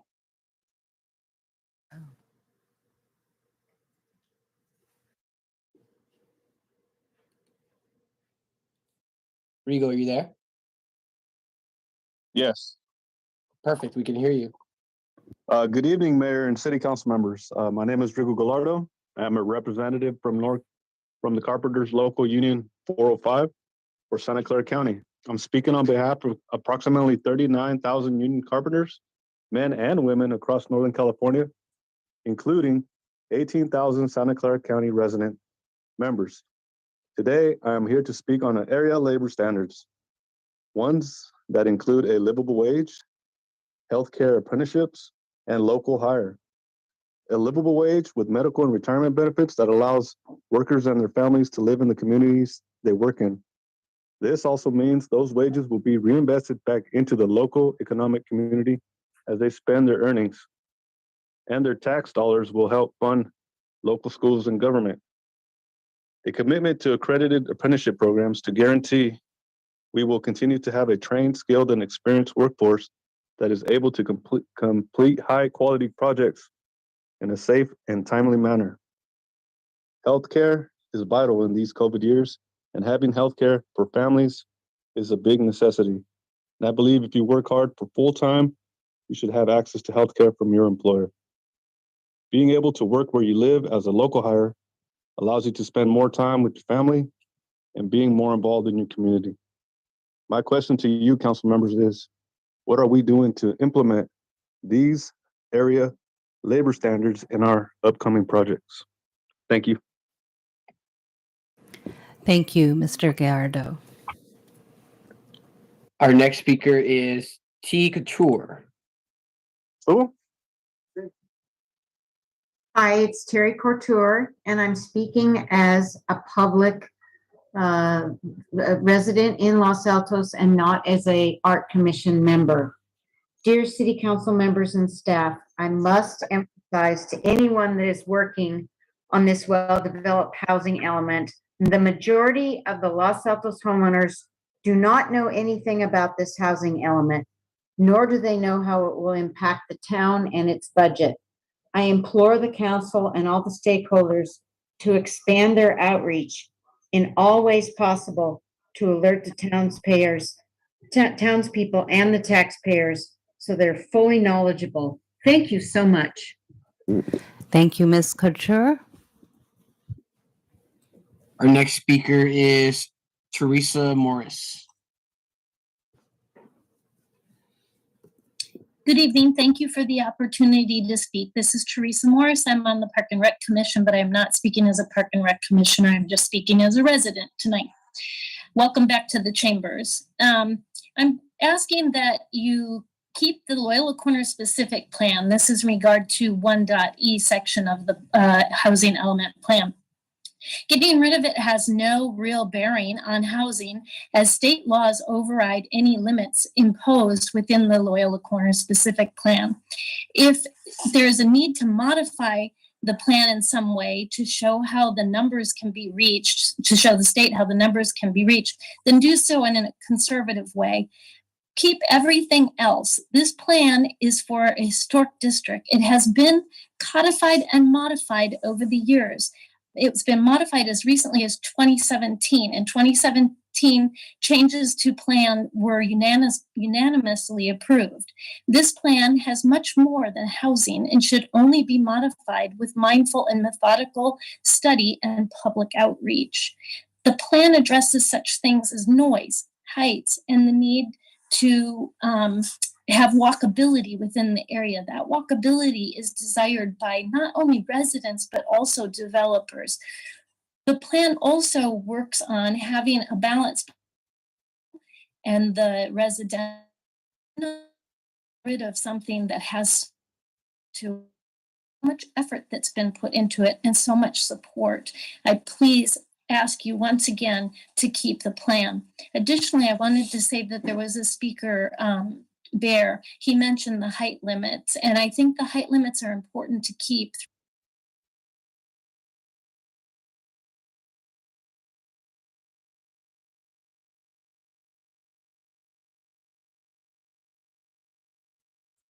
Hello? Hi, Teresa. I'm sorry about that. We lost you there for a minute. Okay, did you hear what I said, or do I need to start again? I would rewind maybe 2 or 3 sentences.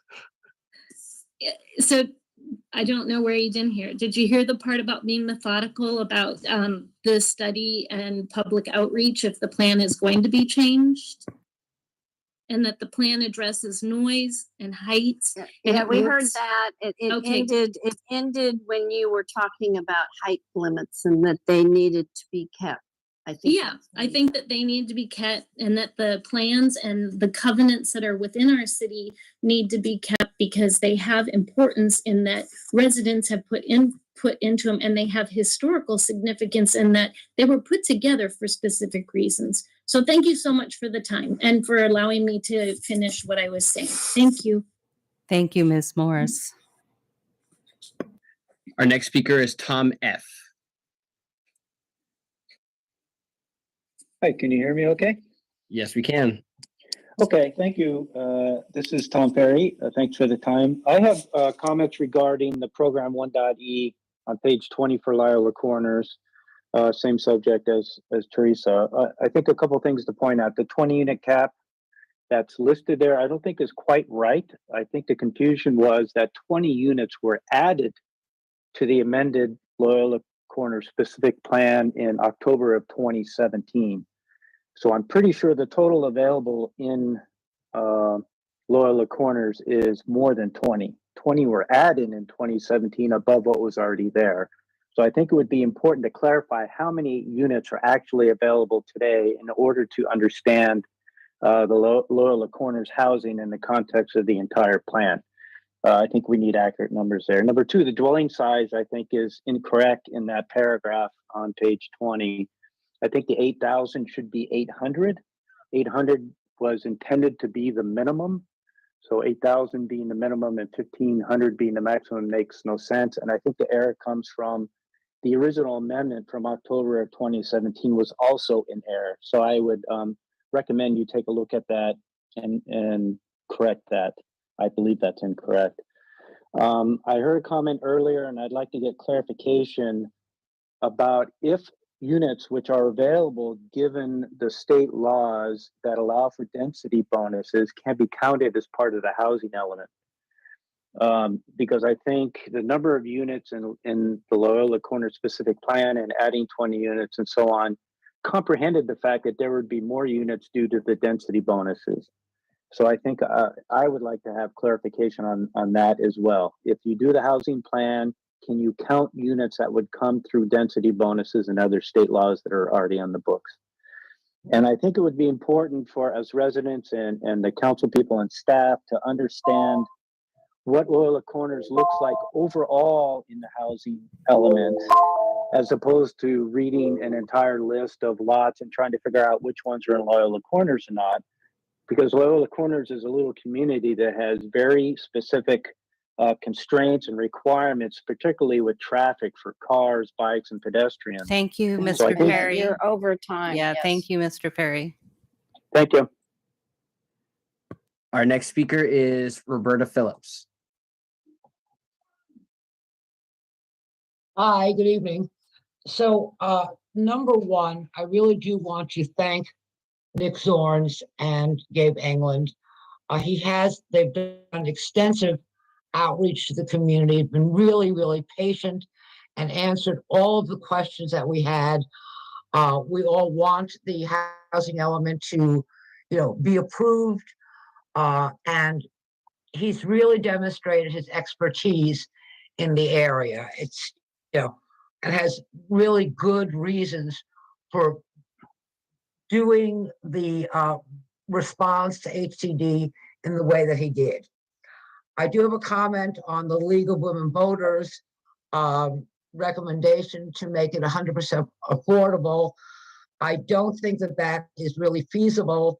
And I think you're going to have to lock yourself into that, and you should give yourself as much flexibility. You might wind up, and we do have an EAH housing come in and say, hey, I want to do 100%. But to limit yourself now without financial data would really be not a good idea.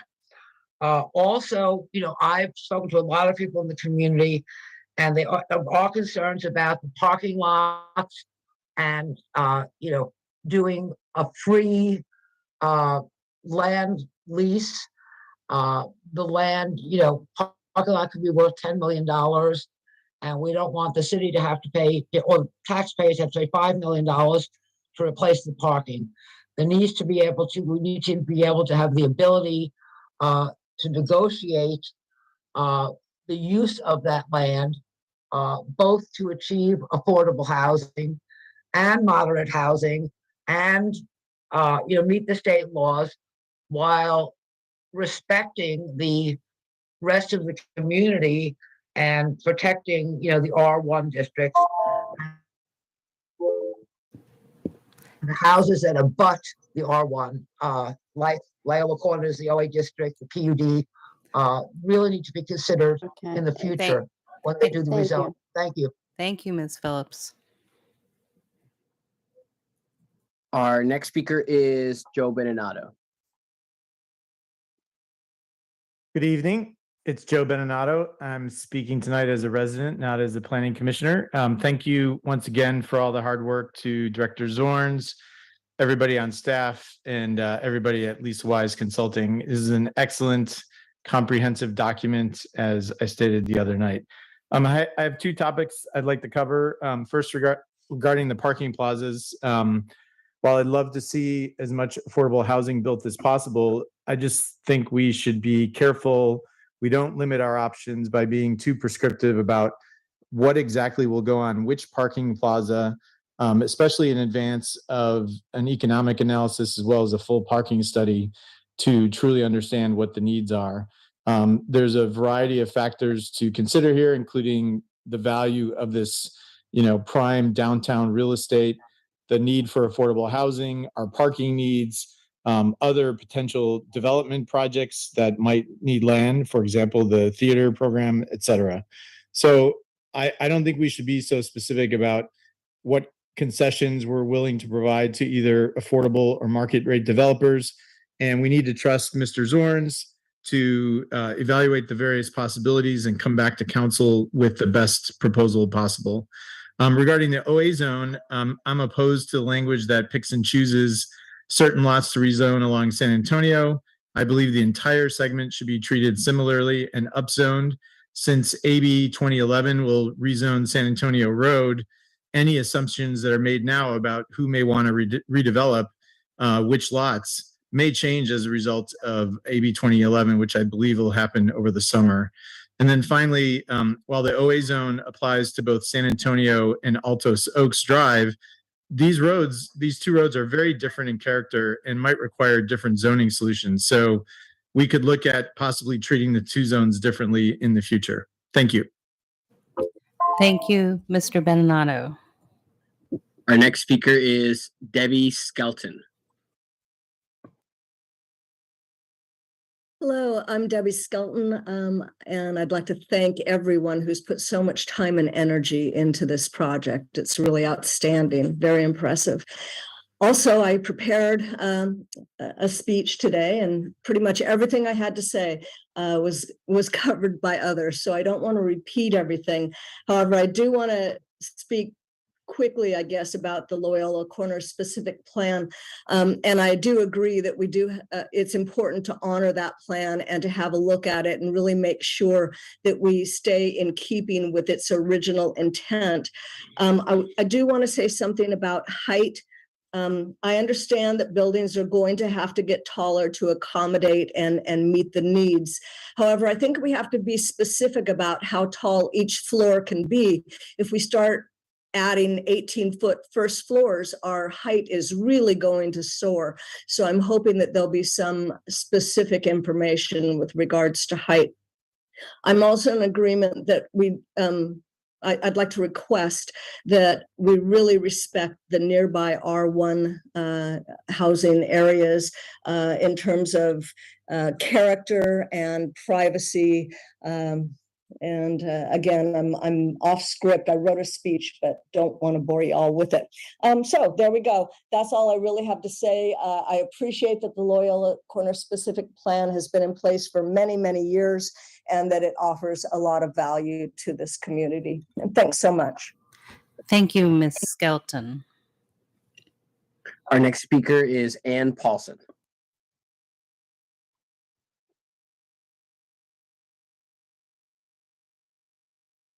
Hi, I wasn't going to speak, but I've heard the representative from the Audubon Society, and she reinforced a concern I already had about the site on Arboretum and 2100 Woods Lane. It's not well suited for housing anyway, and it would be very much a shame if our whole housing element were thwarted and torpedoed by a dusky-footed wood rat. So if it sounds like there's a danger that there's an endangered species there. It's only 11 units, and it's really not a good place for housing anyway. So it would make sense to take those two sites off the site inventory. Thank you. Thank you, Ms. Paulson. Our next speaker is Debbie. No, we called her already. I'm sorry. Payal Baduri. Good evening, this is Payal and I'm a resident of Los Altos, and I'm requesting the rezoning of medical offices along Altos Oaks Drive to multifamily residential to be reconsidered. This is for various reasons. It will increase traffic and be a safety concern for children going to Mackenzie Park, and making it more than a single story will cause privacy concerns to nearby neighbors. So would request the OA district on Altos Oaks Drive to be left out of the rezoning. Thank you. Thank you, Ms. Baduri. And I think that concludes our public speakers for this evening, Mayor. All right. Thank you, City Clerk. I get to close the public hearing. All right. Everyone hear that gavel, or should I do it again? No. Sorry, it's gone to my head. So I have a question for my colleagues, which is we're at about 10 to 9. We usually take a break at 9 o'clock. If we start on our discussion, I think it'll be difficult to take a timely break. So my suggestion, and I'm looking for concurrence, is to break now, and then we'll come back in 10 minutes and start discussion. I see nods all around. Okay, so thank you. We're going to break for 10 minutes, which means we come back at about 1 minute past 9 o'clock. Thank you. Recording stopped.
So I'm checking to see if we have everybody ready to start again. Looks like we're all here.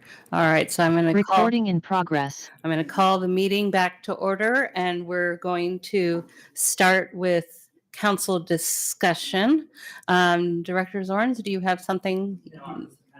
You're setting. Okay.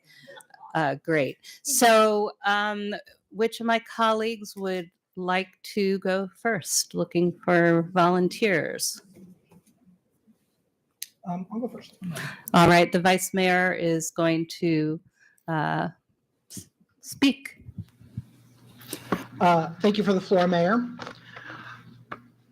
First, to both Nick, Gabe, and David and his team at LWC, let me echo all of the thanks and appreciation that have been sent your way. It is, I think, the one thing that is universally agreed upon in this process. You have done an absolute incredible job of putting together a daunting project, and while we're not quite there yet, I think that the city is well positioned. Certainly compared to some of the horror stories we hear about our peers. So thank you so much for all the work. And thank you to the community, especially everyone that has spoken tonight and at past meetings. I know that staff and the consultants have tried to incorporate as many comments as they can. And ultimately, I think there's going to be some disappointment among everyone. We cannot please everyone. But there are going to be some policy decisions and sacrifices that the council is going to have to make in order to get a housing element that not only passes muster with HCD, but will serve the city as well as possible. I had the pleasure of attending the Planning Commission meeting last week. And Commissioner Steinle, who's here in the chambers tonight, said what I thought was one of the most important observations about this entire process, which is that the housing element is policy. And he briefly said this during his comments tonight as well. The hard part is going to be when we try to turn that policy into actual ordinances, programs, when we actually try to take that policy and enact it. It's going to be very challenging. But what we are doing tonight is setting policy. And by setting policy, everyone needs to understand, and I think everyone does understand, that we are not at tonight or by January 31st taking that step of actually enacting all the promises that we make. I think it's also important to point out that the promises that we make to HCD in the housing element update are not a ceiling of what we can do, but they are a floor. So for instance, there's been considerable discussion about whether to spot zone the OA district or should we consider committing to upzoning the entire thing. And one of the cautions that staff has given to us is that if we wanted to upzone the entire OA district, we may need to have a new EIR or mitigated neg deck. In other words, we'd have to comply with CEQA, and we would not meet our deadline of January 31st. However, even if this council decides to move forward with a policy of spot upzoning the OA district, it does not preclude the council at a later date from going beyond that.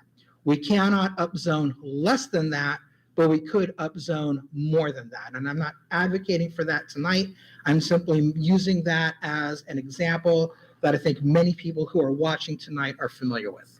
So with that said, I'm going to jump right into the housing element update and talk about really some of the changes that I think we should make or some of the issues that I think we should discuss tonight. The Planning Commission recommended that the appellate window for a building denial should be increased from 10 days to 14 days. I'm fine with that. With respect to program 1H, I'm really torn and I'm looking forward to hearing from my colleagues. I like what the League of Women Voters has done, but I find Director Zorns, whose desk is shrinking as I speak. Oh, wow. Director Zorns has, I think, pointed out the important notion that we don't know how this is going to pencil out. We don't know what the finances are. We don't really know what the costs are to the city. And that being the case, I'm more reluctant now than I was this morning at suggesting that we move forward with the language proposed by the league. I like the language. I like the concept that the league put in. I do think that if we're going to give any kind of a favorable financial deal to a developer at the parking plaza, I want to see more below market rate housing. I think that's going to be the biggest challenge for the city, and I think that's appropriate. At the same time, I don't know if that's realistic, and if it's not, we don't want to put something in our housing element that's going to perhaps tie us in the future. That being said, I'm uncomfortable with the way Program 1H is written right now. And my concern is this, and perhaps it's misguided, but the way that I read Program 1H is we want as much affordable housing as we can get, but in the event we don't get it, we'll give advantageous financial benefits to a developer as long as they build at least 20% below market rate housing. Well, if a developer wants to build rental units in Los Altos, they're going to have to do that anyway. So I don't want to give any kind of a sweetheart deal to a developer in order to do something that they are obligated to do in any event. And my real concern is if we're trying to hold on to Plazas 7 and 8 because we want as much below market rate housing as we can get, but we're not able to find a developer who's willing to partner with us on terms that we really want to achieve, what's going to keep after we're in year 6 or 7 of this cycle? What's going to keep a developer who wants to build at market rate from saying, hey, you've got your housing element update. I understand that you wanted as much affordable housing as you can get, but you didn't get it. Here I am. I want to build there. I want you to give me a sweetheart deal on the land because that's what you said you were going to do, and you weren't able to find someone who was going to build more than 20% BMRs. So that's a situation that I want to make sure that we avoid. Let's see. With respect to the spot rezoning of the OA district, I'm okay with that now, really for the reasons that I said before. I think we should consider whether Altos Oaks should be its own zone as opposed to what's along San Antonio. And I find that Mr. Baer's comments, I wish I could say I wanted to dismiss them, but I'm not able to. I think that he has brought some important points, and we do need to consider what the effect is going to be and how the development along OA is going to affect and mesh with the R1 zone that is behind that. And we need to do it not just thinking about how is it going to affect the people who are there right now, but I think it's appropriate for us to also think about the 7th cycle. Assuming that state policy doesn't take a radical change, it's foreseeable that the city's not going to have much choice but to start rezoning some of the R1 district. And if that's going to happen, I think the first R1 districts that are going to be looked at are the ones that are right behind or next to where there is multifamily housing. So I would like to have some kind of a discussion and analysis that kind of at least keeps that in the back of our minds. Program 1E, this is the Loyola Corner specific plan. I would delete the words updated or, which is in the first line of the plan. I don't have it open in front of me right now, but Program 1E says we will either update or rescind the Loyola Corner specific plan. I would take out the words updated or, so it says that we are committed to rescinding the plan. I think that the plan is mostly inconsistent with state law. And quite frankly, I cannot remember an instance where someone ever referred to that specific plan and said, why aren't we doing this? I want to lay out the streetscape the way this is identified. I've never heard anyone actually say that. I've only heard the specific plan referred to as a reason not to do something. That being the case, I don't see the value in it. I think that it is an unnecessary impediment. Okay, I'll leave it at that. With respect to program 1B, I would change the word targeting to anticipating. I think the word is vague, and in questions to council, it was questions from council that were responded to by staff. It was explained that targeting really means anticipating, which I think is a much better word. And then on program 2C, HCD's letter says that we need to, quote, include outreach to developers to promote incentives, unquote. I didn't see that anywhere in the program. I know, again, in questions from council to staff said they can add a bullet point that says that. I think we should add that bullet point because that's language directly out of HCD's letter. Well, okay, so I'm going to ask a question of Director Zorn. So there was quite a bit in that list, and there may be quite a bit in others. Would you like to clarify anything based on what the Vice Mayor said, or should we go on along and have a whole big long list of things for you to clarify once we really delve in? One at a time would be preferable. All right. And then obviously we can bounce around from there. Specifically, one of the things that I want to, because we actually also received public comment during this, and actually this is something that I had to research very in depth all the way back in July. The Loyola Corner specific plan, I want to make sure that we touch on this for the administrative record. There was a moratorium placed on the Loyola Corners plan as a whole. It was done so that everyone knows for conversation purposes, a moratorium to prevent any future development from occurring until the council took further action. It took the council an additional 2 solid years in order to take that action. Which resulted in Resolution 2017-41. Public comment has made mention of a specific number that was included in constraints of the specific plan itself that mentions that we inadvertently mixed the numbers up. Of saying the minimum unit size should be 8,000 square feet with a maximum of 1,500 square feet.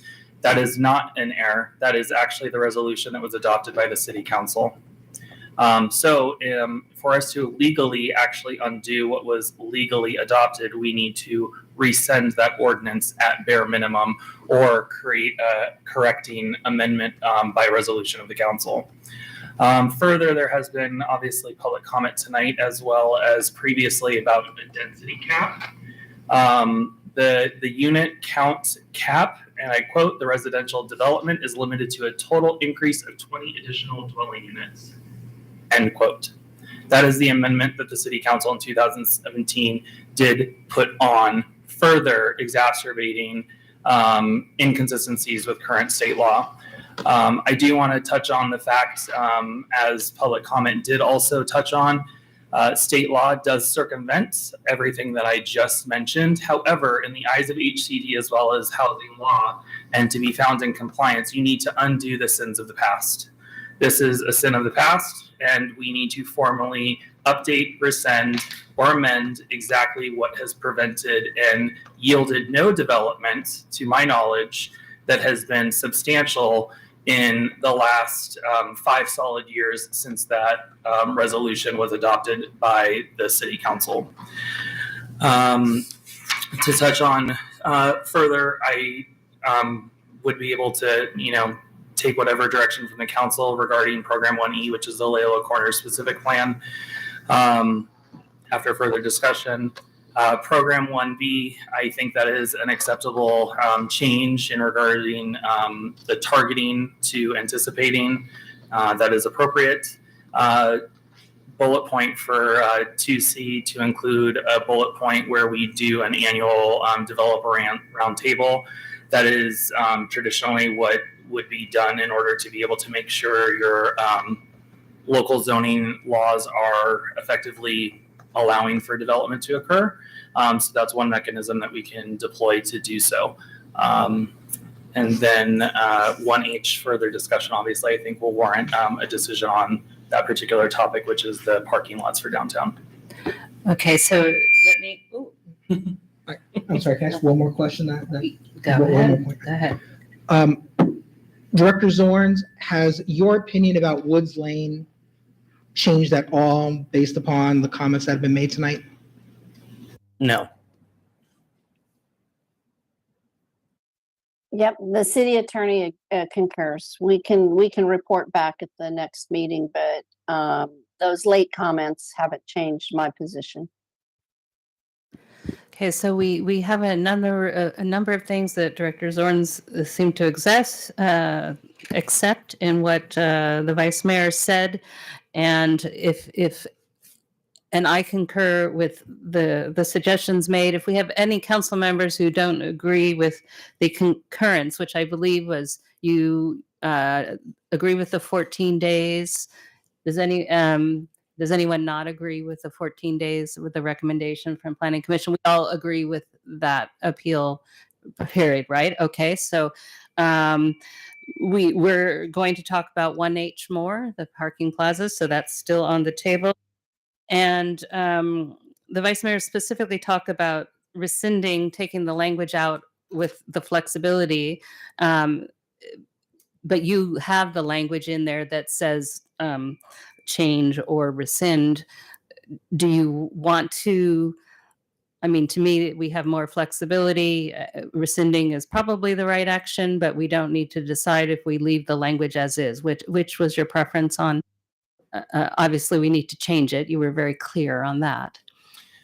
The only thing that I'll further kind of add to is during the last city council, when the study session in November occurred, as well as actually when we talked about this in July, Councilmember Weinberg asked specific questions about what differences there were between the Layla Corner specific plan NC neighborhood commercial zone and the underlying zone commercial neighborhood, the CN zone. Very confusing that our zoning and specific plans, as well as land use designation and our general plan, all just switch the order of operation of the words. There is no fundamental difference between zoning and the specific plan, which is very odd for a land use planning policy document, such as a specific plan. That's usually something that further defines and refines land use development and development standards. It is, for all extents and purposes, a vision document. It is not an implementing zoning document, which really either needs a full in-depth overhaul or it does need to be rescinded, yes. Okay, so you sound like you probably agree with Councilmember Weinberg. Let me check with my colleagues. Leave the language as is, which allows change and rescind, or go with the proposal for rescind. Councilmember Liang, just this item specifically. This item specifically, and then I have a comment. I like the three words that Director Zorn said. We would update, rescind, and amend, and I would like to see those three words in, and I think that would be better to have that, because then that gives us opportunities to make changes and letting residents know that we're open to continue hearing from them as well, and that we are going to amend it as well based on state laws as well as resident input. Councilmember Feiger. So my preference, and I'm not sure, Mr. Zorns, and by the way, I'm always so impressed that Mr. Zorns remembers so much from our different meetings over the last year to be able to cite what happened on the actual date and who said what. I mean, that's very impressive. But I thought I heard update or rescind, and I know that's the language I saw when I went through the packet. And I actually prefer update or rescind. It gives us more flexibility. And because we've talked about this being a binding document with the state, I wouldn't want to say rescind when in fact an update, it could be a huge update. But whereas we're not rescinding the whole thing, I like that flexibility of update or rescind. That's what's in there now, right? Yes. Yes. So, Councilmember Daly. I own a home that's relatively close to Loyola Corners. I'm not sure exactly what the distance is, so I'm going to withhold comment at this time until I can verify that I'm not conflicted. City Attorney, you're comfortable with that?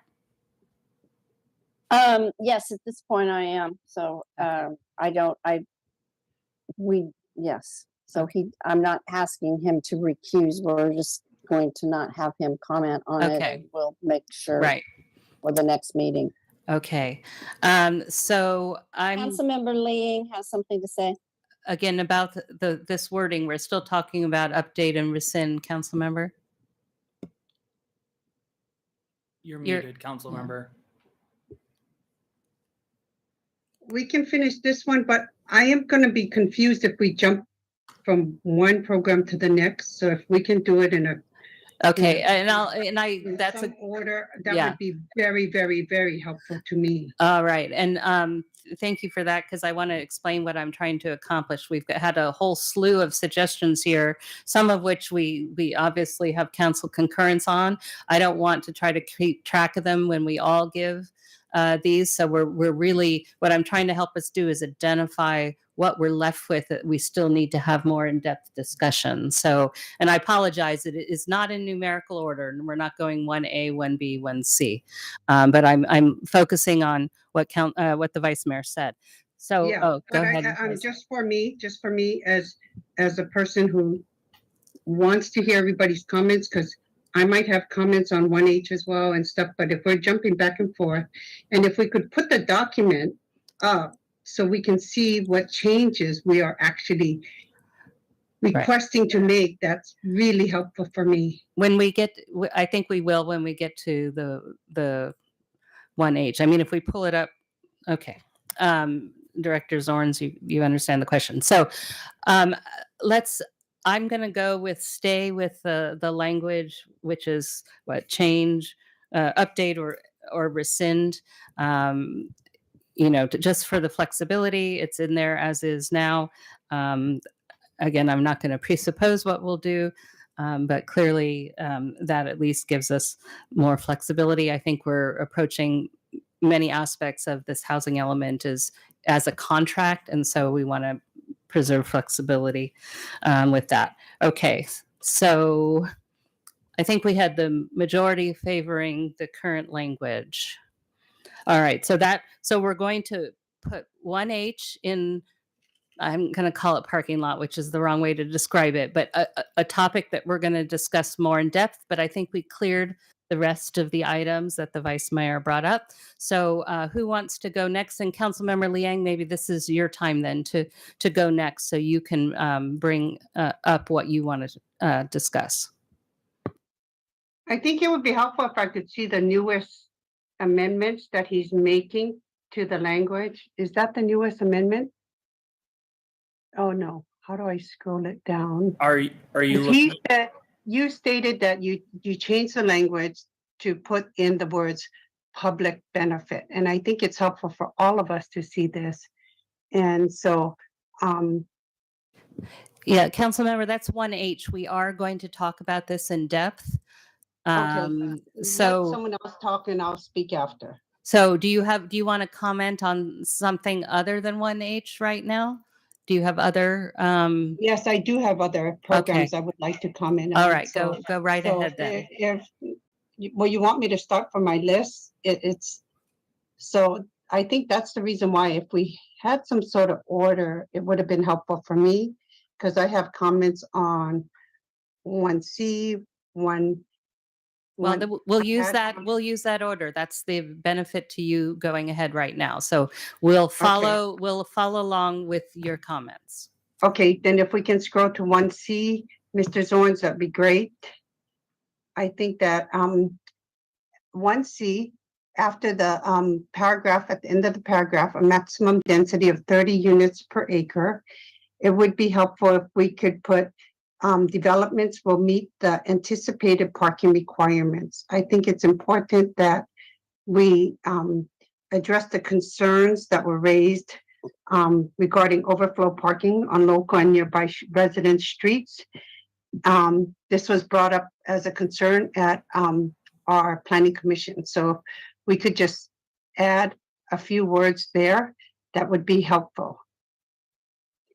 Director Zorn, are you going to comment on this? Because if we have projects that are coming in under state density bonus law, and they ask for parking waivers, I don't think that we can be that prescriptive. So I'm not sure that it needs to be in this document, and maybe it's something when we look at the rezoning, but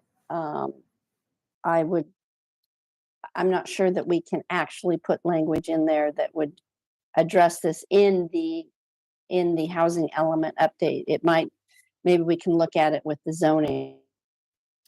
So I would object to putting meet anticipated parking requirements specifically into program 1C, because we do have a subsequent program that does say that we will address and analyze citywide parking requirements in a separate policy in the document, as well as what the city attorney did just touch on is that Government Code 65915 subsection P does have prescriptive requirements as it relates to all parking standards when a developer requests density bonus. So that is something that we would have to abide by.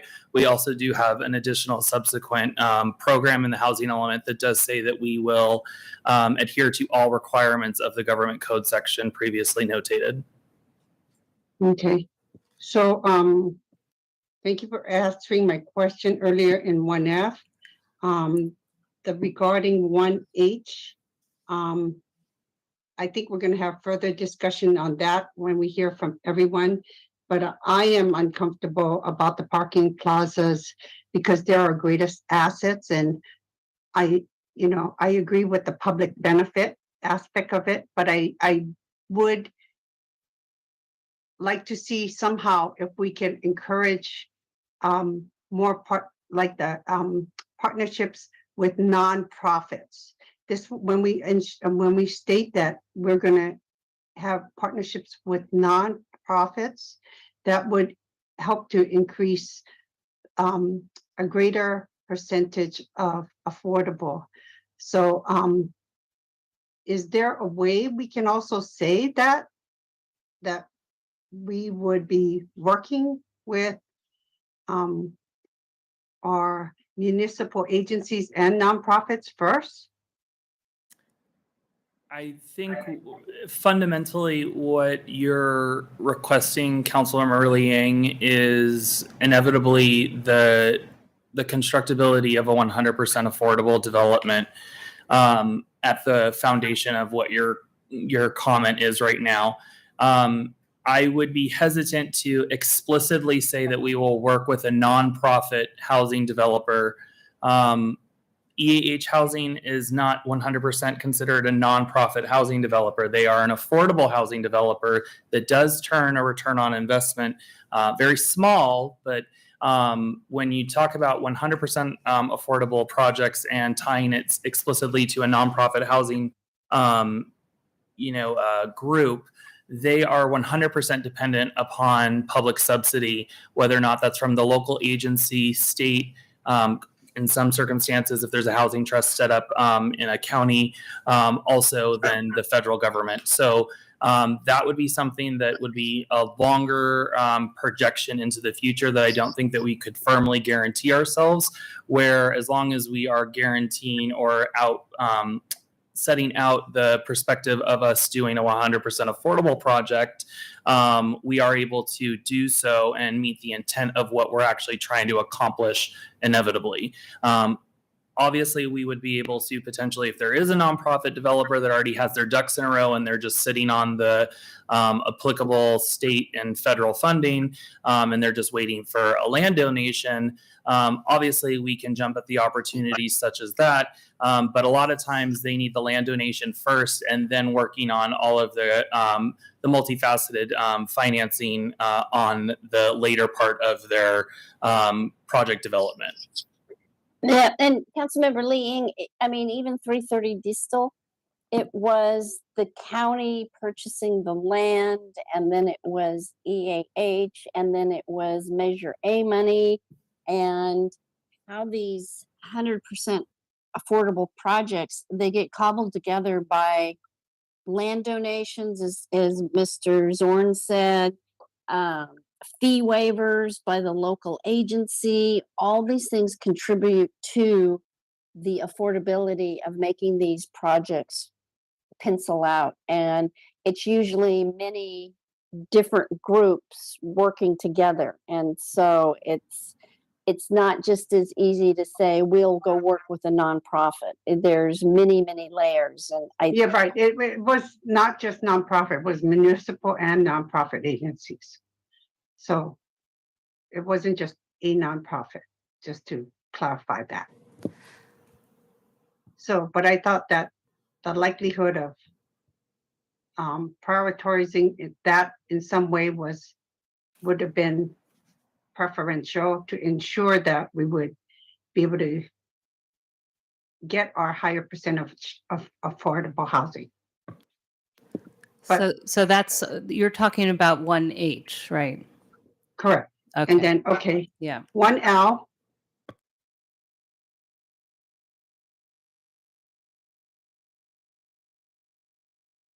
And then 1L indicates that we're going to be redoing our general plans, and definitely we're forced to urbanize. Some people think that with this increased density, we will lose the defining character of our city. And our current general plan also emphasizes the preservation of the quality of life within our community. So on 1L, I would like to see at the end of the paragraph where it says, in all housing element programs while maintaining our city's character. To ensure consistency between the city's general plan and the zoning code, the city will amend the general plan to allow the uses and densities as proposed in all housing element programs while maintaining our city's character. Nick, are you going to respond to this? That's a highly subjective So the element housing- to be put into the general plan. Yes. The Housing Accountability Act prevents a city from enforcing community character. We would not be able to include that and ensure compliance from HCD. Okay. Let's see, 3H.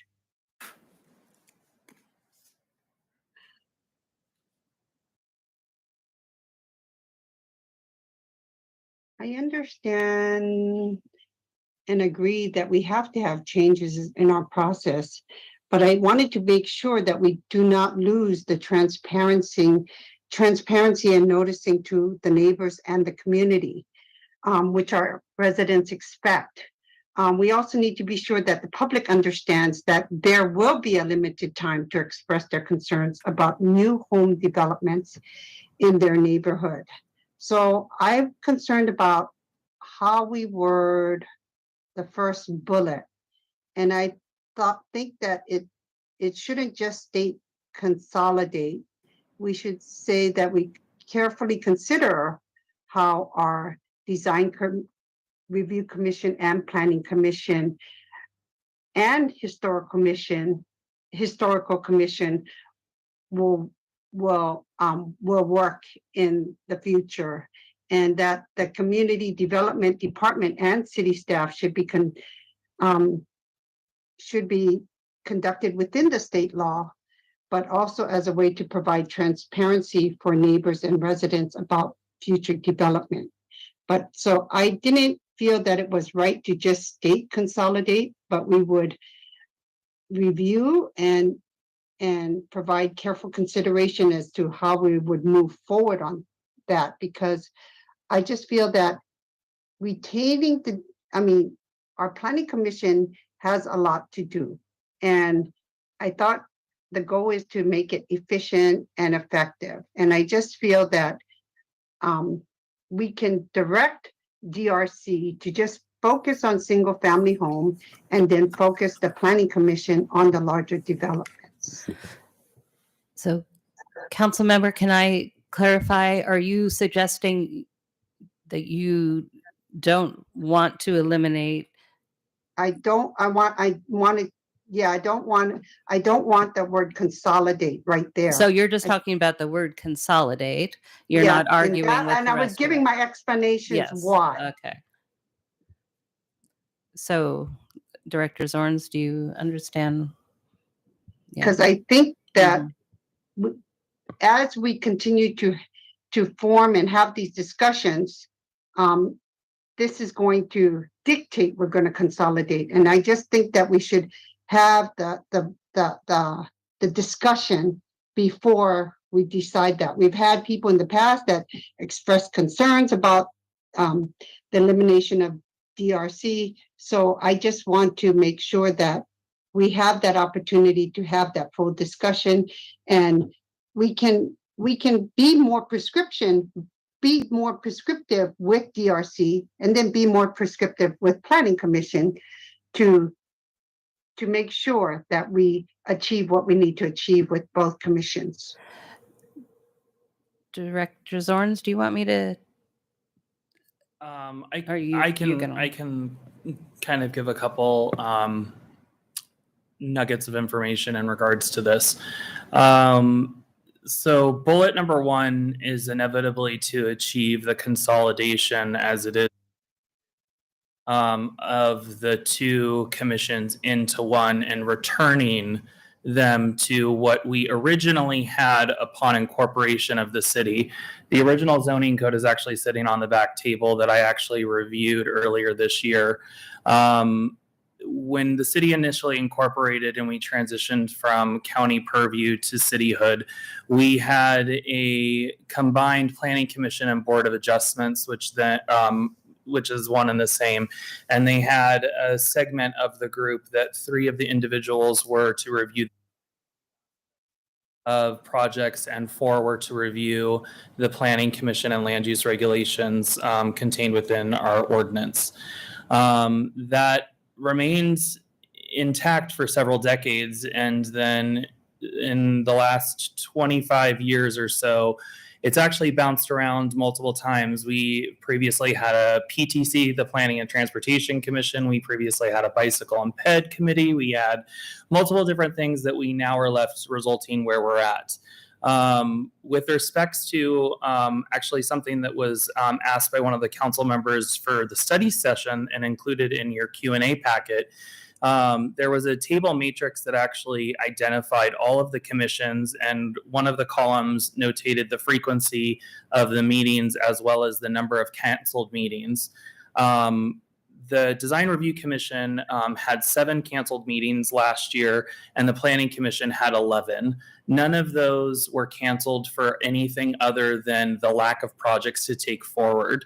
I think that we are at the point of we need to make the critical decision is that we fundamentally in our smaller jurisdiction do not have the land area that requires the use of 2 individual bodies. And then also I want to further remind the council is that we have the issue that we have run into with other commissions having to review development review projects is we are bound by SB 330, which limits our number of project reviews before a discretionary body to 5 at a maximum. So I would not be supportive from staff's perspective of not consolidating the 2 commissions effectively the way that the bullet has been written. So and Mr. Zorns, we also have SB 9 with the objective standards for single family homes. Correct. Yes. So it has really that I think that takes away really the purpose of the Design Review Commission. I mean, so we have then so let me bring this back. We have a proposal by Councilmember Liang. We've heard the arguments by staff. I'm going to add that I was actually on the newly formed Design Review Commission 10 years ago, which was formerly, and actually maybe Mr. Bear sat on the Architectural Review Commission, part of planning or planning and trans. So I support this as written. I want to poll my colleagues, and if they support that as well, then I think we're done with this item. I support it, Mayor, as drafted. But Okay. consolidate. Yes, as drafted. I support it as drafted. Okay, so council member, we've heard you, and we're not going to accept the revision. We're going with staff's That's fine. recommendation. Thank you. Then the other point, the second bullet is, we found that third-party peer reviews were very helpful to the various commissions. I just am concerned about the elimination of the peer review. So I think there should be a way in which, if we seem to have some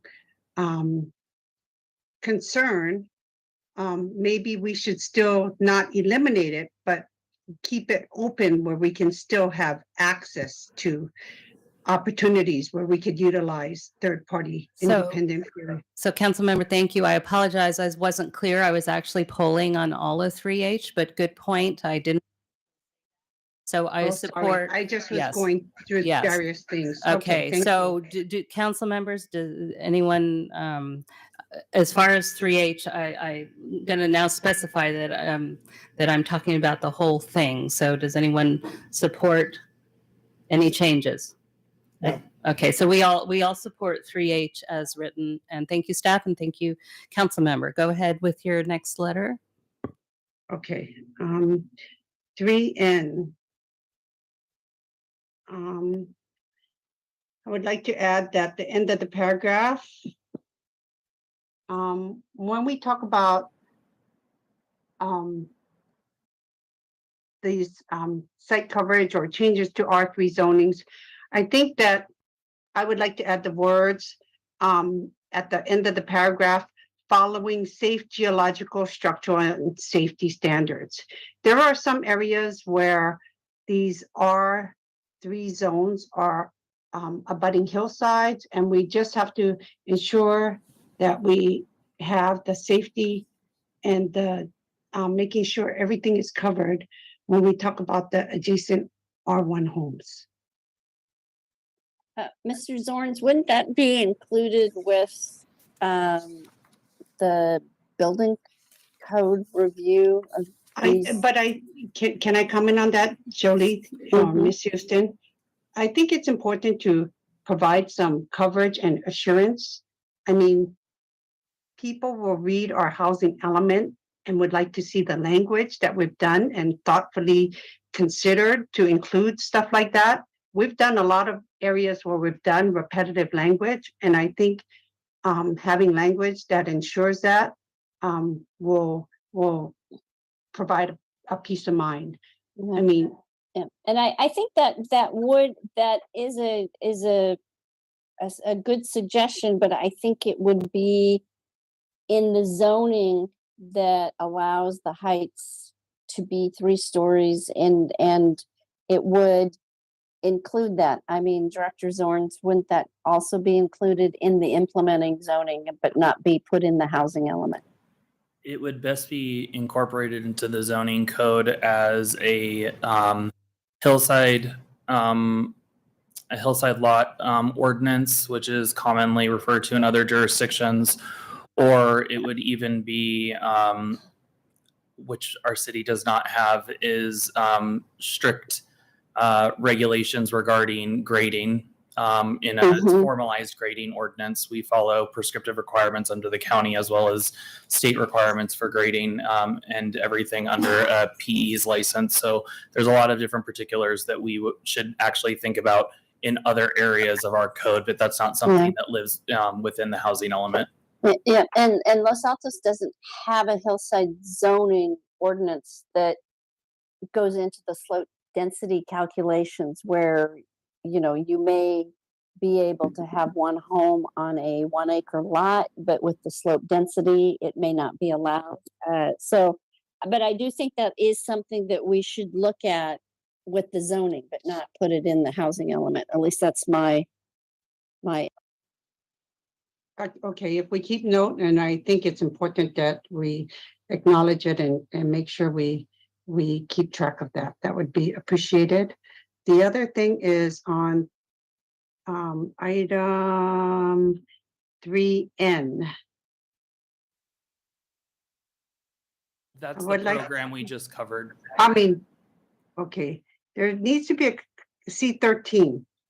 C13. There was some incorrect language.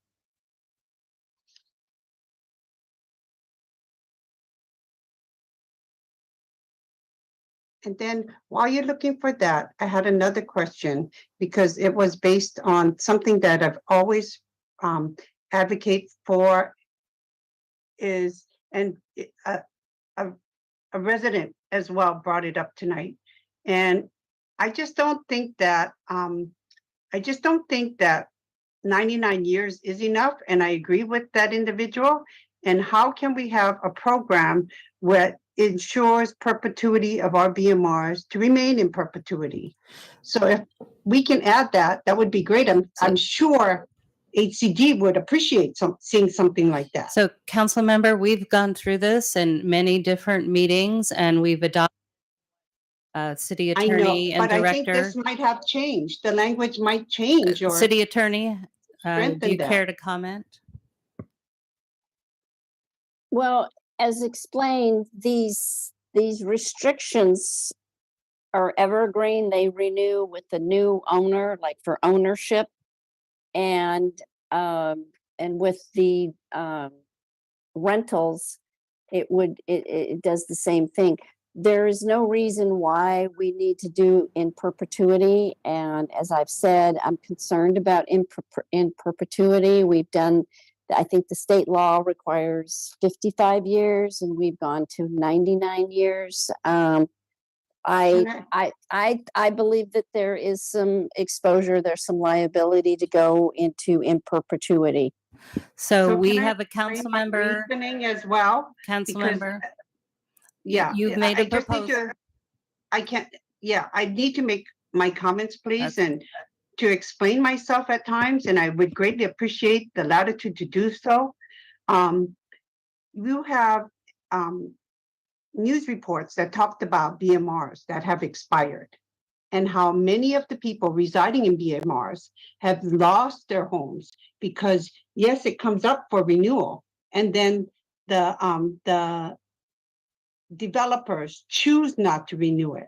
And so that is my concern. And that is why somehow I feel that it needs to be captured to ensure that these residents who are in these homes that then meet the timeline do not lose their affordable homes. So I can tell you that, look at all the thousands of affordable housings that came up in the time limit that expired in Foster City, and many of these people lost their homes and had to move out to other areas. So that was my justification for that. On C13, you captured it, the large single family are typically 13. There was a miscorrect in the captured, let me find my verbiage, on the height. We talked about the need and correction for reduced height. There was inconsistency on the next page. So CDR right there, downtown, where we talk about CDR through CD and R3 districts, maximum height structure heights are limited to 30 feet, slightly lower than the entirely residential project's 35 feet. Then when you go to the top of the paragraph on the next page, if you scroll down a little bit more, we state here where the heights in the CDR3 district from 35 feet to 30 feet, when we captured it correctly, above, slightly lower than the higher entirely residential projects. So it's somehow the 35 feet to 30 feet is inconsistent in that sentence there. because it doesn't line up to the districts are and smaller setbacks for mixed-use projects in CD-R R3 district. Maximum structure heights are limited to 30 feet. But then the sentence on the first sentence on that top paragraph doesn't match. Do you understand what I'm trying to say, Director Zorns? Yeah, I'm reading it over right now so I can make my own assessment.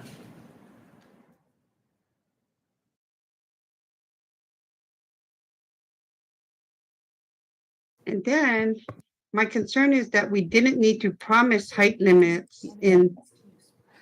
Yeah, let's let him Finish. read. So the point that you're identifying is that at the top of the paragraph, we're referencing the height for a mixed use development. And then in the subsequent paragraph later, it's referencing a 100% residential height. So no, it says mixed use. It says commercial or mixed use structures and reduced entirely residential buildings heights in the CD R3 district from 35 to 30 feet. And it talks about mixed use again. So then it wouldn't be consistent. Yeah, we can make clarifying corrections to the language, but the numerical values that are presented in the document are accurate, but we can wordsmith the sentence to further clarify.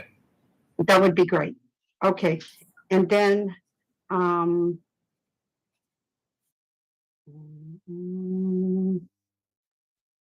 regarding the MND, so I just wanted to let you know regarding the MND, are we going to talk about that after, or should we be talking about that now?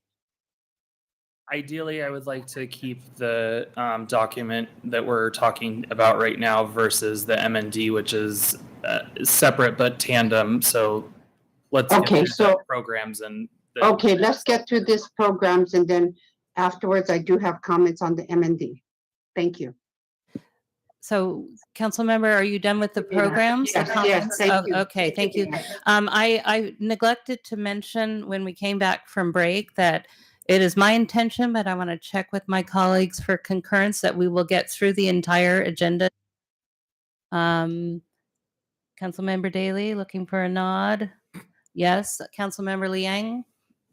All right. So for anyone who's waiting here, you can continue eagerly awaiting your agenda item. So thank you very much. And which council member would like to go next with programs?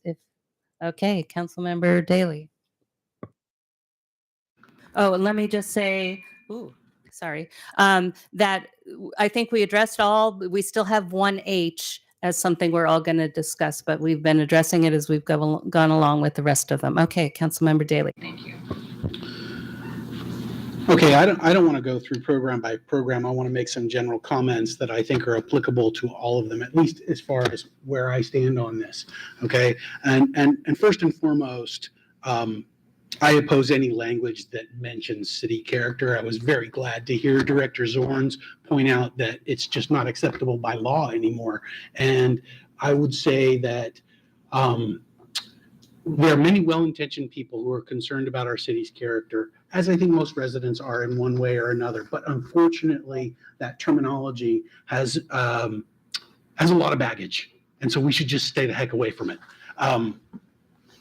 And I don't want to get into the baggage. If anybody's interested in what that term means to certain folks in this world, they can Google it. Next, I would say, let's avoid prescriptive language as much as possible. We're going to be held accountable to this document. We need to implement specific policies, specific ordinances, zoning changes, and the like that will bring us to our objective of adding 1,958 units of housing to our community. And by putting prescriptive language into this particular document, we're very likely to prevent ourselves from being able to achieve those goals. So I also don't think we should have, well, I'll talk more about that when we get to 1H. In general, when we talk about parking, it is a constraint. And I'm very sensitive to the residents who have expressed concerns about the amount of parking that we have or don't have now, as well as concerns about parking in the future. But there are plenty of parking requirements already baked into law, and I don't think we need to put anything in this document that further constrains us in that regard. I want to say something about 1L, downtown lot consolidation. We have generally from 15 to 17 open storefronts, vacant storefronts at any given time in downtown, which is, it's unfortunate. But part of that is because most of our downtown buildings were constructed at a time when business was very different just in general in the world, the way businesses operated. In those days, inventory was paramount. And you might have a narrow property where 2/3 of the building was devoted to the back room, storeroom, inventory, right? Nowadays, we have just-in-time delivery, and retailers in particular, but also service businesses like to have a bigger floor, storefront for people to walk around amongst the products that they're offering for sale and so forth. So I do think it's vital, or it's important for the vitality of our downtown to start to address that issue, and facilitate lot consolidation. I think that's a really, really important aspect of this.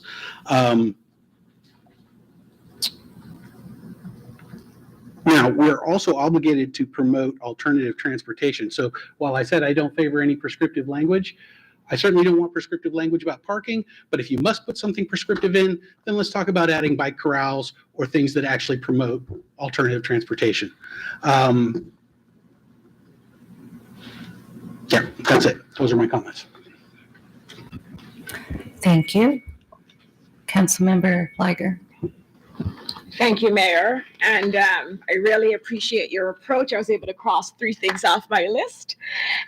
So I echo all the thanks that Councilmember Weinberg started his comments with. I won't repeat them based on the time. So I'll just go through my list in no particular order, starting with 1A, the lot consolidation downtown. I agree with Councilmember Daley. I support keeping that as is. I think it's a very important program. As to the OA district, there's been a lot of discussion and comments on the OA district, and I defer to staff's recommendation, and I'm comfortable with the recommendation for purposes of meeting the January 31st due date that, we should not, it's not recommended that we move forward with changing it to a full rezone of the OA district. Having said that, I do want to remind everybody that when we talked about this in 2021, one of the things that we discussed was the design and implementation portion of this process, where we would be able to design and implement things to respect the privacy and to use the words of one of our public speakers to ensure that it's consistent and compatible with the R1 homes. And so I think that is definitely something, regardless of where we go in the future with the OA, that I 100% support as part of the implementation and design portion. I'm going to propose changing the time frame in 1A to January 2025. This is rezoning, and I look forward to hearing from Mr. Zorns on this. This is rezoning those particular sites to accommodate the 52 above moderate units. I would like to push that date out. So if we don't need to rezone those sites, I'd prefer if we did not, depending on where we are with the process, January 2025. And it's a somewhat arbitrary date. I just think the current January 2026. I think the current time frame within a year and a half just seems too close. So it's January 2024. Thanks for pulling that up. I also wanted to see if for our next meeting, when hopefully we will finally adopt a resolution for our housing element update, if we could include a table. So the programs right now are laid out with the different timeframes. I think it would be helpful to have a table where you have the different dates by which we plan to complete each of those programs or implement the policy, so that we see what the flow is and what will go first. And I know those are dates by which, and it can happen anytime before that, but I think a table laying it out in that format may be helpful.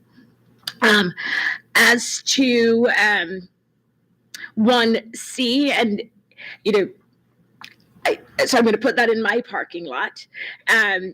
One of my proposals is also to remove 2100 Woods Lane from the inventory. And I know that's been discussed, and I heard our city attorney and Mr. Zorn speak to that, but we have another meeting this month. And so my ask, if there's support on council, is for staff to really explore whether or not we could remove that site and what the real impact would be on our housing element update and meeting the deadline, and being in compliance with HCD requirements. So I definitely would appreciate council considering that. And I know Councilmember Weinberg raised it as well. Another suggestion I have as to parking program 3A, I concur with a lot of the concerns we hear from residents with regards to ensuring that we have sufficient parking, especially in our downtown area. When I look at the language in 3A, it doesn't specifically say that we're going to replace parking, and it doesn't have to be one for one, but I do think, and I don't want to wordsmith on the dais, so if there's support for this, if staff could bring back language, maybe a bullet point that is more specific about, we would actually construct or support the construction of, a parking plaza, and in the event we need it to be flexible, that's fine.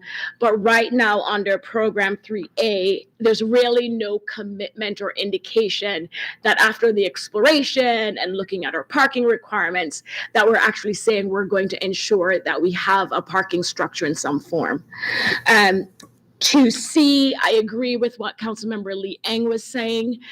She referred to this under 1H, but I actually think Councilmember Lee Eng, the language you referred to about partnering with nonprofits and maybe municipalities, for example, counties and other government agencies, maybe this is something we can add under program 2C.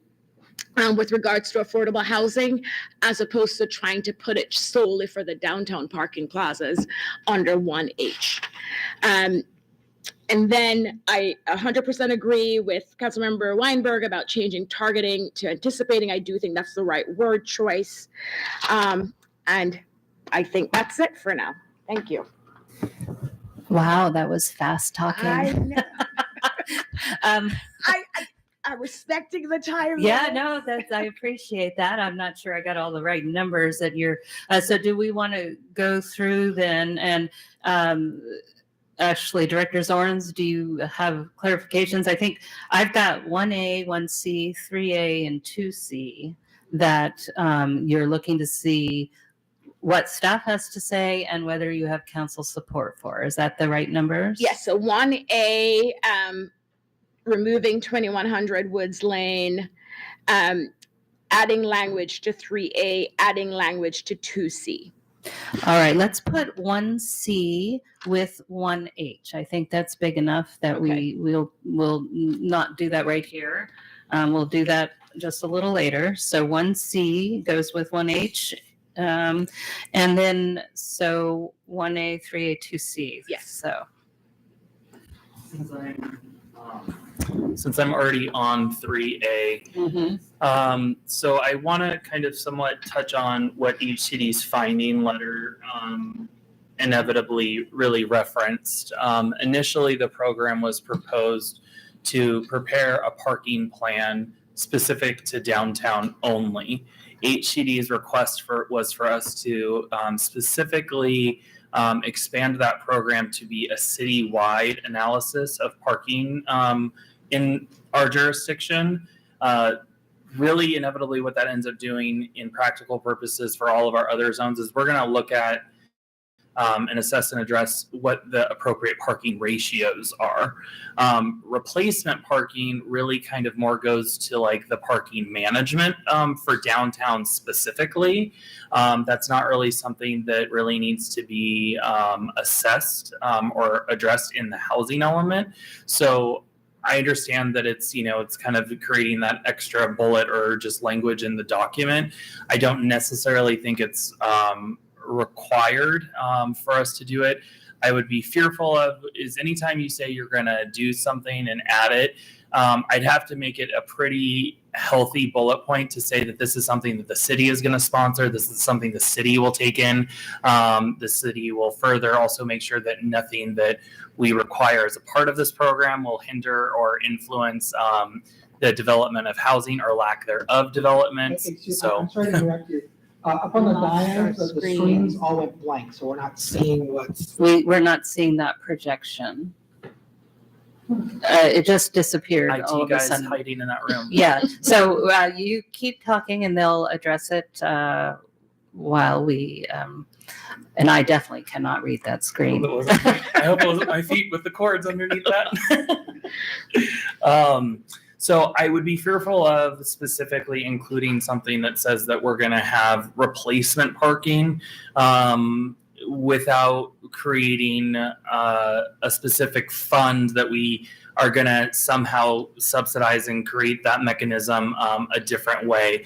We also do have a comprehensive fee study that we do need to tackle, and I think that that's ripe for the conversation once we actually do that. As we've talked about significantly before, our fees are extensively out of date in comparison to market rate. Mm-hmm. Not to say we're going to get to 100% cost recovery by any means, because it's been a long time since we've updated it other than CPI.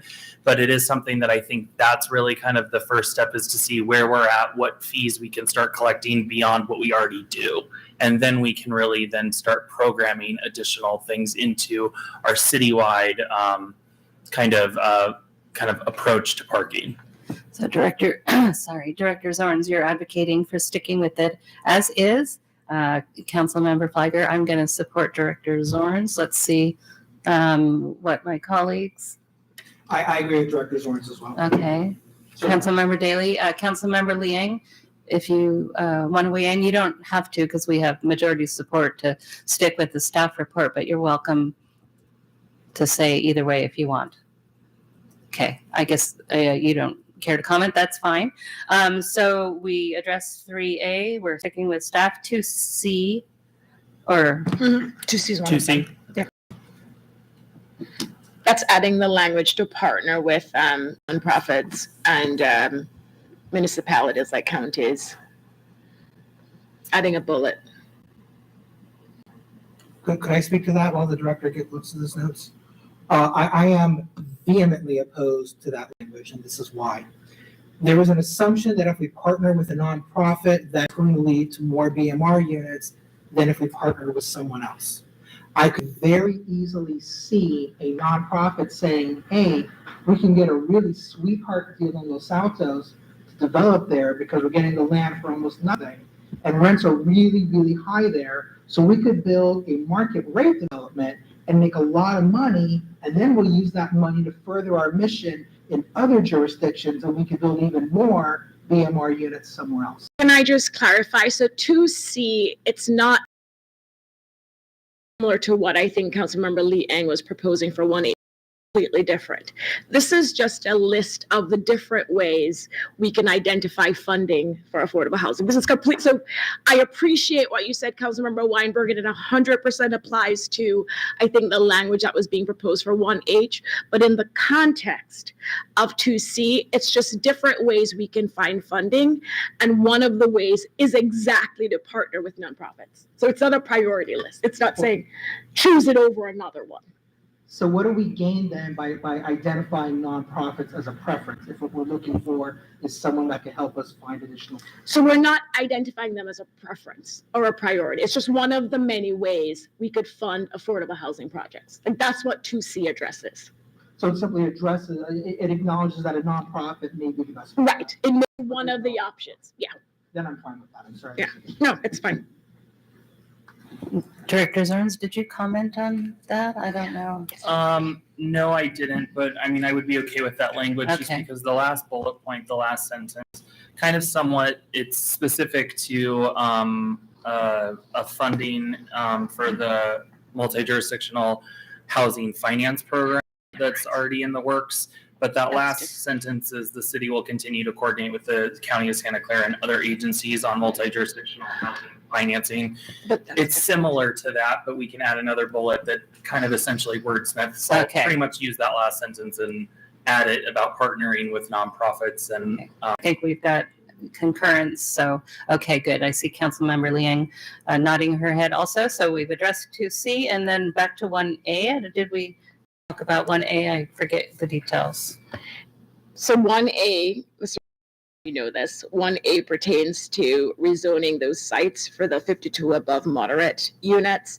And my suggestion is to push out the time frame to, and it's just farther out, to give us the opportunity to see if we can meet the above moderate income category requirements without having to rezone those sites. And I would defer to you if there's support to do that conceptually. I defer to you on when a refined time frame would be. So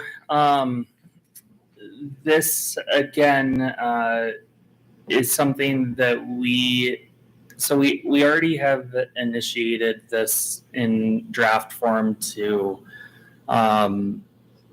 HCD. They didn't make a comment about the timeline with this one in a negative comment, meaning that we're already ensuring substantial conformance with state law.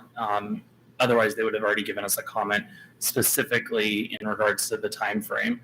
I would be hesitant even just from that standpoint of the carrot versus the stick method is that do you want to poke the bear in the zoo type of a situation.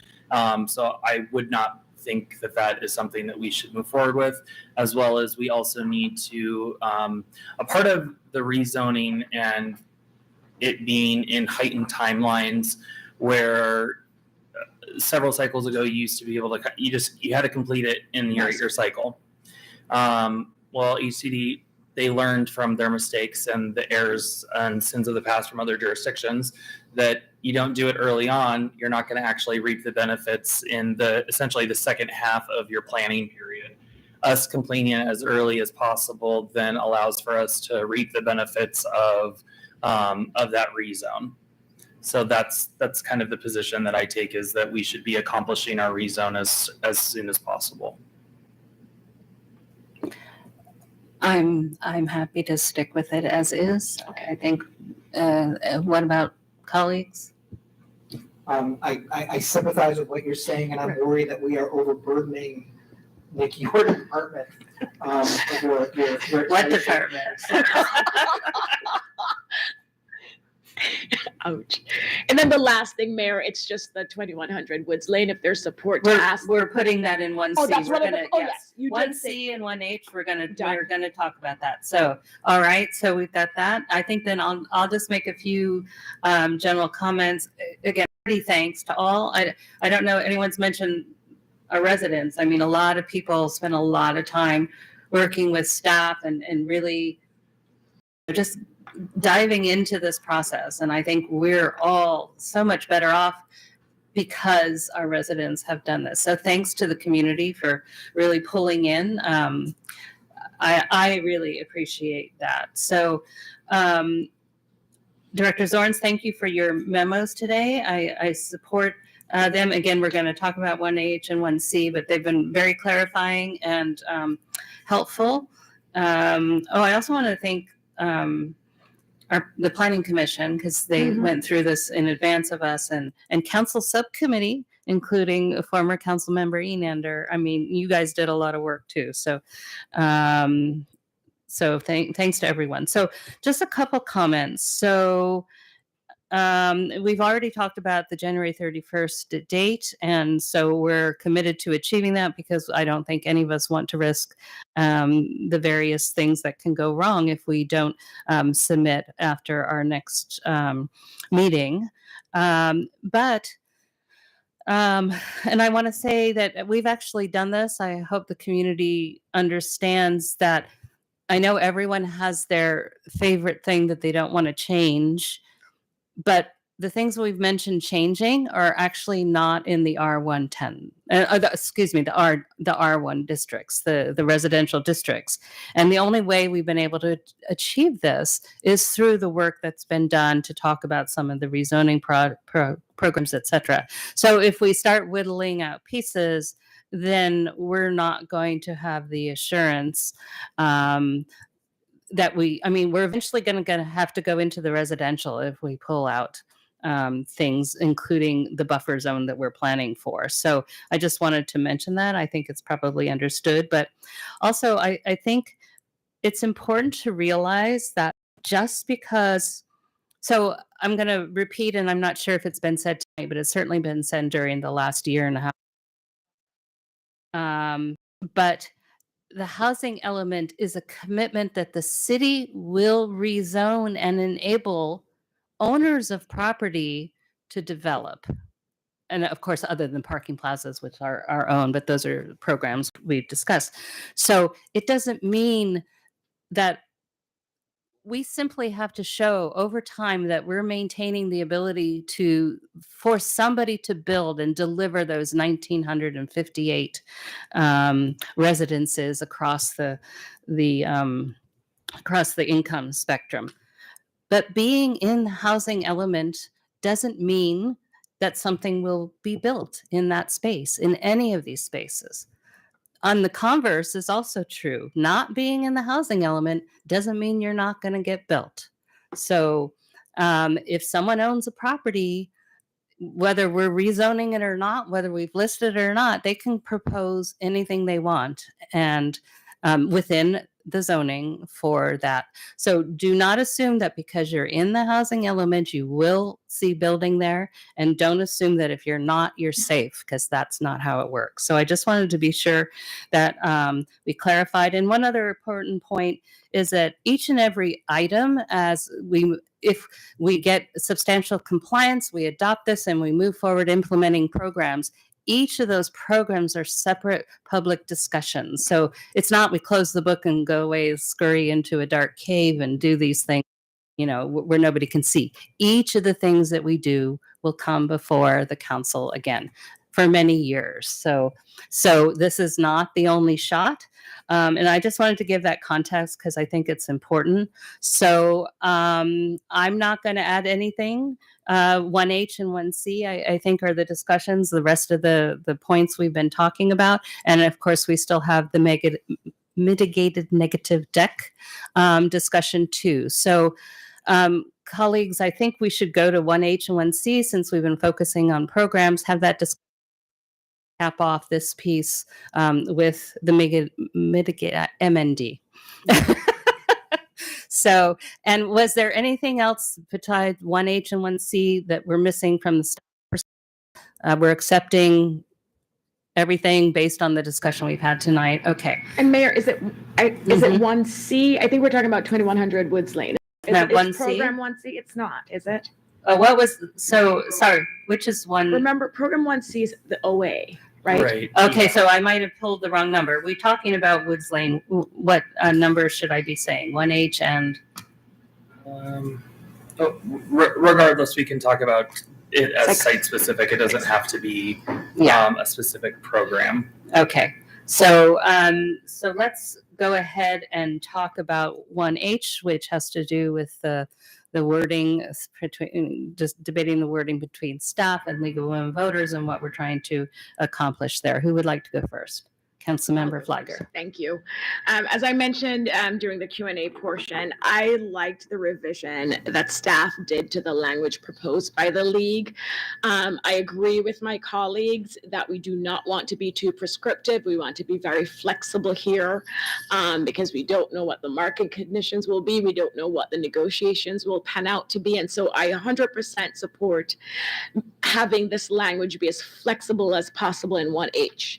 Having said that, I actually think this language that staff drafted accomplishes that. And if it doesn't, I'm open to seeing how it could be further tweaked. But what I like about the language is that it at least shows the intent that in an ideal world, we have at least one of our parking plazas downtown be 100% affordable housing. It may not happen because of all these contingencies, but if there's a way to better draft it, I think this does it, but apparently it doesn't. But if there's a way to capture that sentiment where it shows ideally that's what we want, but we're cognizant of the fact that there are all these things that could impact that intent, that's what I would support. Colleagues? Just one point of clarification.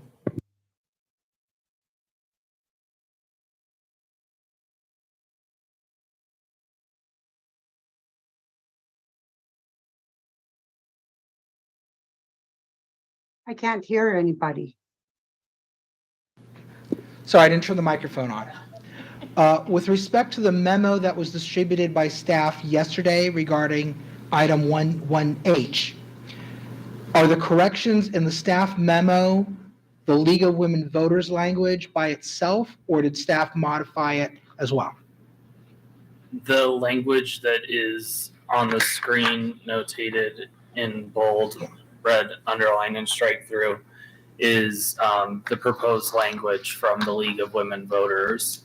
There's a couple tweaks just for like sentence fluidity, I would say, and just a couple additional things that I would probably add. But the substantive context of the amendments that were proposed by the league, I supportive if the city council so chose. And I do think it still adheres to the fundamental of what staff initially drafted and included in the draft housing element. So are you proposing to bring that back next time then? There will be a couple just clarifications and wording, but Okay. other than that, the actual process in regards to hiring a consultant to analyzing the financial feasibility, the intent, although I didn't expand upon it, was that we provide a minimum of a 20-year zero-cost land lease so that it's a front-loaded return on investment for any developer, with then a overall commitment to a 55-year land lease, which that's the sweet spot for any developer, and doing it that way. And then obviously, the other that will select and commit that proposes the maximum public benefit. And inevitably, as Jolie will attest, is regardless of how exactly this program is written or not, and if we forget a language, we are subject to the Surplus Land Act, which is extremely prescriptive for the transaction of any public land. If we were to do anything other than build something ourselves on those parcels, it is surplus land. There's no way around it. And I have consulted HCD staff regarding that. So this is what is the strongest way for us to move forward, yes. And I just clarify that we would have to go through the Surplus Lands Act. There are a lot of exemptions as well, but we would at least have to, go through the statute and go through the exemptions and all of that. So, and we're tied. That's the new law. So we would be doing that. So Councilmember Liang, I think you had some comments on this and your hand is raised. Would you like to go Thank ahead? you. Yep. So I do have a question. When we talk about the minimum financially feasible, affordable housing production could be, when we do an analysis on feasibility, is it just the feasibility that'll benefit the developers or the construction of the housing? will the analysis then also determine if it'll be feasible for our city to somehow capture funds to help with infrastructure development or needed improvements that we need? The financial analysis would ultimately look at the financial feasibility for the development of the specific site. It would not be utilized as leverage for the city to fund other projects in other areas of the city. That's ultimately what ends up happening with this type of land transaction from public to private. So then also it wouldn't be able to capture any feasibility to see how we could replace that, any parking that's going to be lost, correct? Well, that would be a part of the analysis. So for simple math purposes, if the land was determined to be valued at $10 million and a financial feasibility study showed that it would cost $5 million each parking spot that was to be lost, the delta is $5 million. So then that's essentially where the give me is, and in between the program and what you would end up offering as essentially on your land lease to a developer. Okay. I think this, what I'm also not seeing here is the word public benefit, and I don't see it incorporated in this paragraph. It's pretty much right in the middle. I'm gonna highlight it. Oh, here, yeah, thank you, sorry. Maximizes public benefit. Public benefit. Okay, thank you. Okay, thank you. I think that's the red word, the scratched out word should have been a different color. Thank you. And then also, earlier I asked about, I don't know how to ask it here or when we talk about the Woods Lane property. So if we're going to do a switch out, earlier I asked about the plaza next to 8, or is it 8 or N? So to the right of N or 8, can we do a switch out? Because then we have a site where there's a chance that we could see density of housing there. What are the chances that we could do switch out of sites? The land area would need to be equivalent in order to do simple math. The transaction and swap out of sites. That site is not the same land area. It is smaller, and there is also split ownership between private owners and partial city ownership. So we need to be able to ensure, as a part of this program, the ability to ultimately have the say of exactly when and how and what happens on that site. We do not have that control when we have split ownership in private development, which will be driven by, obviously, the market. Also, just for clarification's sake, even though that site is smaller, the site is more, could provide more housing because of, it's not restricted to any protected environmental matters or animals or living species. So I think it's not necessarily the size of the lot, but the amount of density that could be provided. The similar analysis that we've talked about in regards to like the CT zone, and in theory we could rezone one parcel and say we're gonna have 2,000 units per acre, and we're gonna create a Millennium Tower of San Francisco and Los Altos. That's not the development trend. That's not what our code warrants, and we wouldn't be able to increase density beyond what has already been analyzed. And is something actually the subcommittee and myself as well talked about pretty extensively, as why we can't account for higher levels of certain density in certain zones, because it's essentially determined in practical based on HCD's prescriptive requirements and the market trends that have been in place here in Los Altos for however long you want to go backwards. So I'm going to step in here and say, council member, we've heard your proposal. We've heard Director Zorn's comments, including the logistical. So we have essentially a de novo proposal. Do any council members support further exploration? All right, I'm not getting any support, so I appreciate you bringing it up, council member. Thank you, Director Zorns, for clarifying that. So back to 1H, I think you're proposing, you've heard the feedback, you're proposing to make some changes, and we largely support the edits that you've suggested, and you'll bring that back to us on the 24th. Everyone good with that? Okay. Thank you. So now, whatever number the Woods Lane discussion, do you know what number it is? I don't remember. It's like 3 or 4. It's later on. Later on. Okay. So go ahead and make your proposal. So I won't repeat the point that the public speaker made about why she believes it makes sense to not have this site on our inventory list.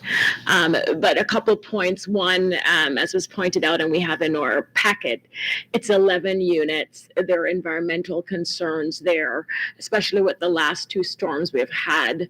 I know that area has been severely impacted. And so because of all those reasons, unless I hear differently from staff and our attorney, I think this is a site, at least in my mind, that warrants being removed from the list because there's just so much to protect. And again, it's only 11 units. And hopefully that will not cause too much of an issue with regards to our 30% buffer.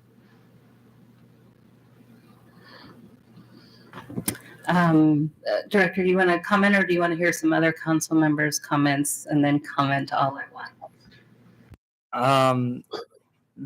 Just because I think you might want to end up discussing it, I would request the preference of the council to be able to allow staff to talk about this offline with the consultant in order to make sure that there's no unforeseen implications of removing this site. I don't think that there will be, considering that it is a low threshold that we're accounting for in a realistic capacity, and we do have a buffer.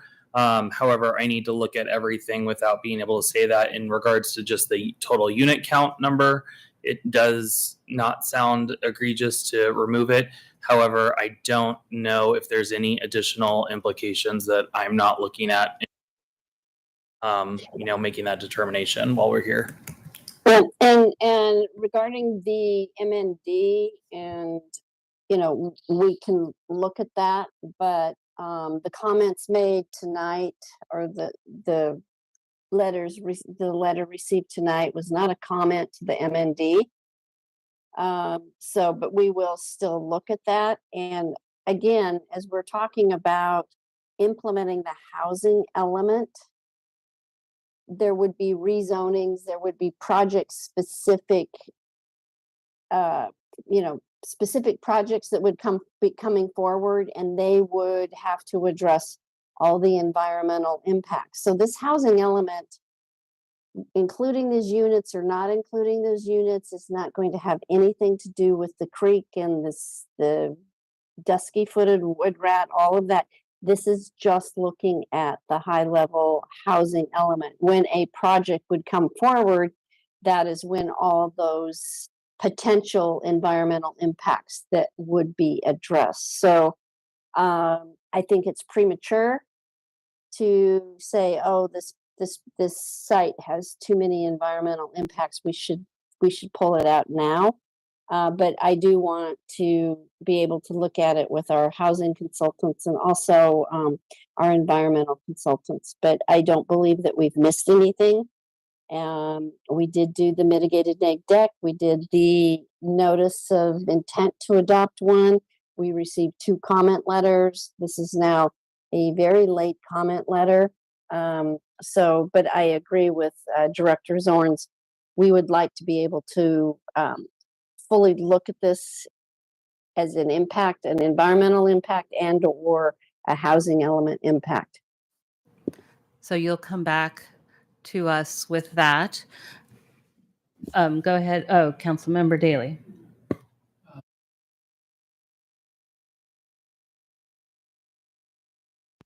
Mayor, are you going to just sort of do a straw poll and check and see if everybody supports that? Because I'm not sure every council member supports changing the site inventory. Yes. I need to follow my own advice and turn on my mic. So yes, I do want to do the straw poll. So Councilmember Liang, you heard where the discussion was going. Do you, there's a proposal staff would provide further detail regarding this property. Do you support that? Yeah, I want to hear from staff because he said he was going to talk to the consultant and then he can, I think from there, if it's low risk or it doesn't jeopardize our. Okay, so we have 2 council members supporting that approach. Councilmember Daley. I don't think we should change the inventory at all. There are idiosyncrasies about every site in the inventory that either augur well for development or pose some sort of constraint. Some of them are environmental, some of them are market. There are a variety of different dimensions to each site, and I think the time to assess those is past, and the time to get the time to get this approved and get on with business is at hand. But I do want to say that I would be open if we can switch a site. Right now, we're just talking specifically about one, and we're not talking switching. Vice Mayor, your proclivity? Thank you, Mayor. I really don't want Woods Lane to be developed for the reasons that Nisa has articulated and the reasons that members of the Audubon Society articulated. That being said, I think Pete's right. And I wish that he wasn't, but I think that he is right. That being said, Nick, if you've got the bandwidth that you can contact the consultant and spend the 2 hours it's going to take to go through this process, I think that the council and the community are best served that way. I'm going to add one other thing onto your plate when you're having this discussion. Can you please also include a discussion of maybe finding a substitute site that could be placed onto the site inventory? And my prediction is that you're going to say there really is nothing equivalent, because I don't think there is anything equivalent. And even if there was, we would have CEQA problems. But if you would at least just ask the question and see, it would be easier for me when we have our next meeting. So I will weigh in. I support the due diligence. I want to, just doing the due diligence, since you're willing to do it and the city attorney has expressed willingness, I think that's helpful. It doesn't mean that we will remove it from the site inventory when we hear it next. I do want to talk briefly about unintended consequences. I have very good friends who live there. I know that development well, and I know the environment well. My understanding is that there is an application, or there's owners with development plans. Frankly, I think that the housing element proposal is more protective to that site potentially than, and that's not really part of the discussion, but as I said earlier, just because you're on the housing element doesn't mean you get built. And just because you're not on it doesn't mean you won't get built. So I don't know that that fits as part of the due diligence, but I would say that that site is potentially in play. And I think it would behoove the community to think about what's actually best. And if we take it out, it doesn't mean nothing's going to happen there, unfortunately. So I will confirm, just since that's now been notated, is that the city has been contacted by a potential developer of that site that owns the site in the last 60 days. Oh, okay. That's even more recent. So than it's reoccurred multiple times because it's long-term ownership. Because, we pull something out, and other stuff we play, we're not necessarily actually protecting something. So maybe we all have a little bit of due diligence to do. But thank you, staff, for agreeing to do that, and we'll look at the information then when you bring it forward. So I think we've covered the programs as far as I've tallied, and we just need to talk about the mitigated negative declaration. I got it out. Yay. Who would like to start? Councilmember Liang, do you want to talk about the MND? Yes, I do. Thank you so much, Mayor. I do have some concerns of the blanket MMD for this project. In my opinion, the MMD does not provide adequate evidence that there are effective mitigation measures on the significant environmental effects. I don't believe the MND adequately addresses the growth, including impacts from the increase in population. I don't believe the mitigation measures for hazardous waste are adequate because we have properties that have 2,600 times the residential screening level for PCE without even delineating how far the PCE plumes spread. We can't claim we can properly mitigate it. This is fair argument that the project would have a significant effect on the environment, and that effects can be completely mitigated. So with that said, I just wanted my position stated that because of those concerns, I will not be able to support the MND, and I hope that we can separate it out when we conduct our vote. Thank you. Well, isn't it true that we're not voting tonight? I mean, We're not giving you- voting tonight. Yeah, but when we when do- you will have to make a finding, and you will have to approve the resolution that, or not approve the resolution that supports adopting the mitigated neg deck with its findings, and then adopting or approving the housing element update. So that will not be tonight, but that will be at another meeting. And you have noted it for the record. I don't believe that, and that I'll just leave it there. I'll make more comments most likely on the 24th when this comes back. But it may be that you may not be able to support the resolution adopting the housing element if you don't support the mitigated neg deck. And I'm not certain at this point that it can be separated, because we need the CEQA for the project before we can approve the project. But we will look at that before the 24th. Okay, do I have another council member who wants to, actually, Councilmember Liang, are you done? Okay, thank you. So can I ask the attorney a question from that Go comment ahead. she made? Yes, go ahead. So in other projects, there was a MND, and I was able to support the project, but not support the MND. So I'm not I aware. just would like to I'm not better aware of understand. what project you're talking about, but you have to make a finding of the environmental review before you approve the project. So I'm not sure which project you're talking about, but again, I will discuss with staff, and I will determine what you'll be able to do or not be able to do at the next meeting, if we can bifurcate it or not. But at this point, you've put it on the record, and that's about all you can do at this point, because we're not Thank voting you. tonight.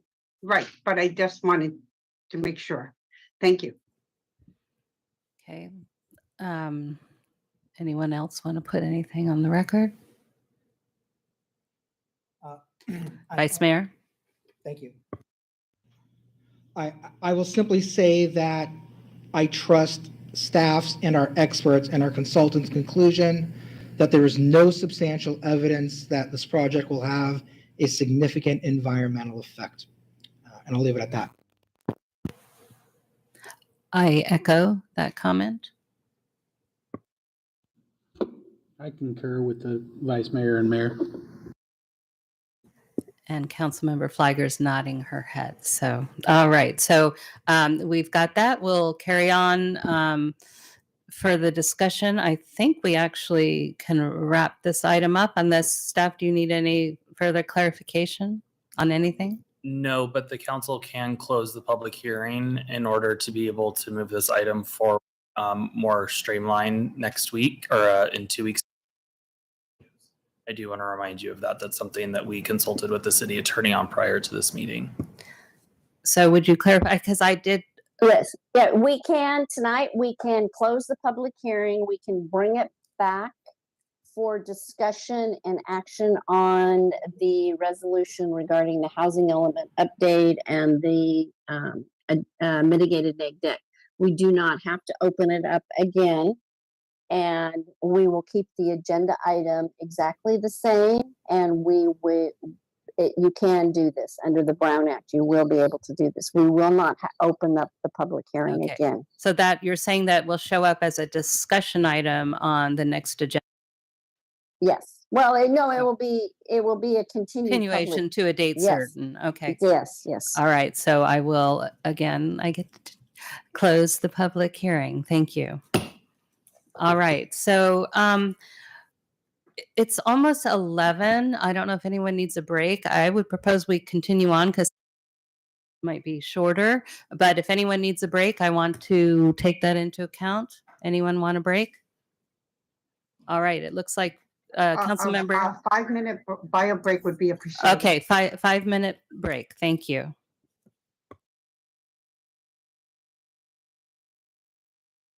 Recording stopped.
Is everyone ready? All right. It looks that way, except for me. Recording in progress. I have to find my agenda. All right, agenda item number 3. This was pulled from consent at the last meeting, so we're going to talk about it tonight. And City Manager, did you want to introduce the item? Yes, Mayor. I'll start with a very brief presentation.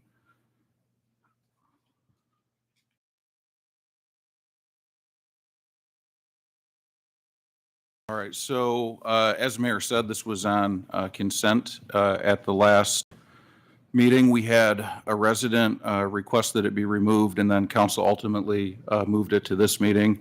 We received 3 questions, 2 at that meeting and 1 subsequent. So we just put together a quick presentation of the questions that we've received to date over the past month. So the primary question that we got is, will the establishment of the EOC in the newly change the look? So when we started this was one of the primary goals. Minimal modification, it wouldn't change the aesthetics, doing the minimum physical modifications as possible. So the answer to that is no. Just using some examples, council and the public doesn't have to see specifically what the rooms are, but the idea here, the concept you'll see is that we're reusing or reprogramming rooms when the EOC is active, but we're not building or adding on to it or adding rooms or adding items. So if you look, the green in the middle would be the primary EOC. That's a Sequoia room. Gray would be where the hams are at. That's Manzanita. And then the other colored rooms have their other functions.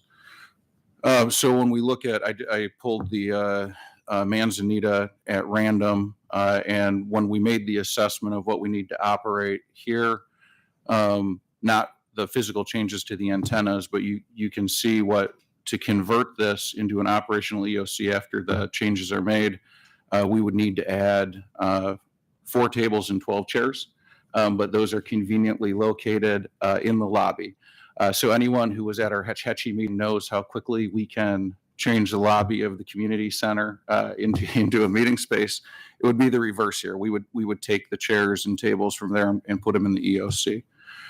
Another question about the aesthetic was the generator, why it's remote, where it's at. We spent a lot of time on this, and again, the location we chose was to be minimally disruptive to the community, the operations of the site, while also not changing the aesthetic design or function of the community center itself.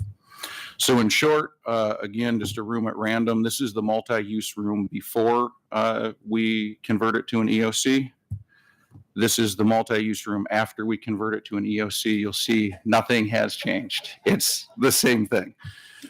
The other questions that we received, and again, council doesn't have to read all of this. One of the questions from the public is, why wasn't it bid? The concern was we didn't get the lowest price possible. Answer to that is, when you're bidding architectural, engineering, design work, you don't necessarily want to go with the lowest bidder. You want to go with the most knowledgeable person for the job. So it's actually exempted from bidding.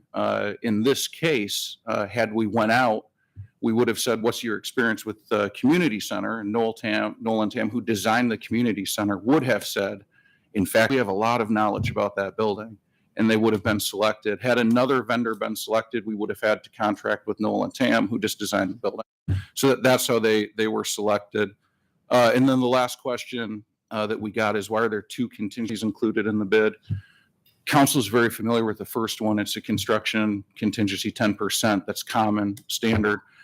We also put in there what is a 15% contingency that, when I look back on it now, I wish I would have called it something different.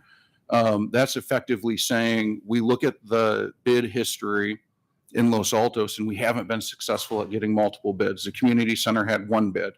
Milverton Stormwater Project had 1 bid. It was twice as high as what was advertised. So we've put in a 15% markup to what we actually think the cost in a competitive marketplace. So if I had the ability now, I would call it almost anything else. It's not a contingency, even though that's what we're calling it. It's in case we don't receive enough competitive bids, we see that the price goes up the fewer bids that you have. And that is the very brief presentation. I will note that it's very timely that we're talking about this day. Our EOC, as we sit here today, is currently open. We are open as an EOC, level 3. We're monitoring a storm. When we physically opened the current EOC at MSC, we lost power at about 7:45. Our generator kicked on immediately at 7:45 and then failed immediately at 7:45. That generator, as council knows, is not from this century.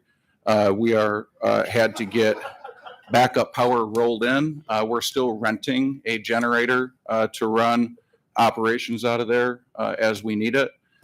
So the EOC ensuring power, which is the largest cost, ensuring we can be in the areas we need. It's just very timely that it's happening now. So with that, we're available for questions. All right. Do we have council member questions? Council member Flagger. Okay. Thank you, Mayor. And as one of the council members who asked to pull this at the last meeting, I really appreciate Mr. England preempting and addressing several of my questions. And as I shared with him, pulling this item, it's not an indication of whether, I think there's a need for an EOC. As many members of the public know, I sincerely believe that. I've been an advocate. And so I do support an EOC, but I thought it was very important to have certain questions addressed, especially knowing what this community has gone through the last several years, bringing forward our community center. And so when members of the public hear we're going to be making changes, and it's up to 2.35 million or up to 2.5 million, it's a lot of money. And so I really appreciate being able to have this as an open discussion item and addressing any concerns residents may have about how this will impact our community center. So Mr. England has already addressed a couple of my questions. I just have 2 follow-up questions. And you touched on the recent storms, Mr. England. Any learnings from the storms that you would want to change anything with the current design plan for our EOC? So, Councilor Flagger, there's nothing from the current storms that make me want to change the design. The current storm did reinforce why we designed it the way we did, okay. Particularly for having the ability for the hams and certs to self-activate, self-respond. The storm showed us not only do we have a need that council had adequately addressed before, but showed us the design is the proper design for what we're trying to do. Great. And then, I think we're all aware of the fact that it's in our packet that we attempted to move forward with an independent standalone EOC, and we have the budgeted amount there. And we're no longer moving forward with that, but the plan is still to move forward with a police station at some point in the future. Is the staff expect to still have an EOC integrated into a future police station? Having had an EOC now integrated into the community center, is the plan to still have one integrated into a future police station? So, Councilmember Flagger, no. We do hope to go forward with a new police station that will be up to the city council. We would build to the same standards. We would have to do that anyway as a public safety building, but the EOC itself would remain at the community center. Okay. And then last question, just to confirm, adding and integrating the EOC into our community center will not change the use of the space of the community center. Correct. We had it down to one credenza that was going to be added, and we eliminated that. I will keep that picture. I will keep that picture. Nothing changes, but thank you. Okay, Councilmember Liang, I see you have your hand raised. Would you like to go now with questions for staff?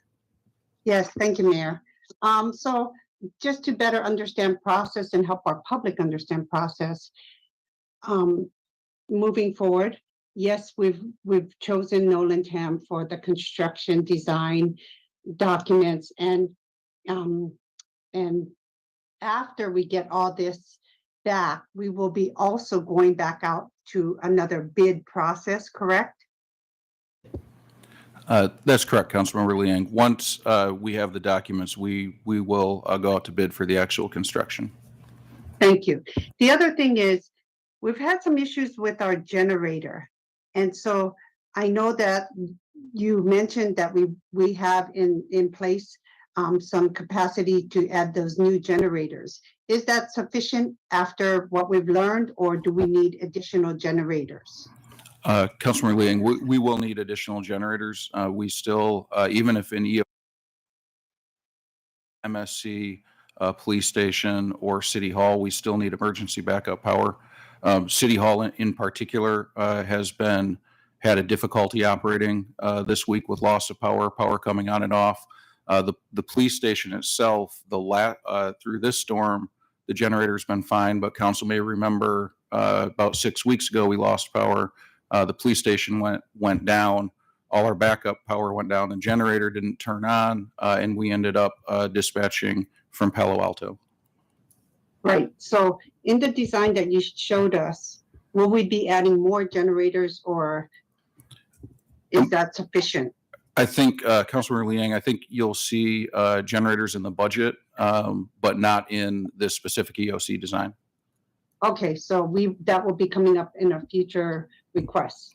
Correct. Okay, thank you for that clarification. Really appreciate it. And I really appreciate Palo Alto helping us out during our emergencies as well. Thank you. Any other council member questions? Councilmember Daly. What's the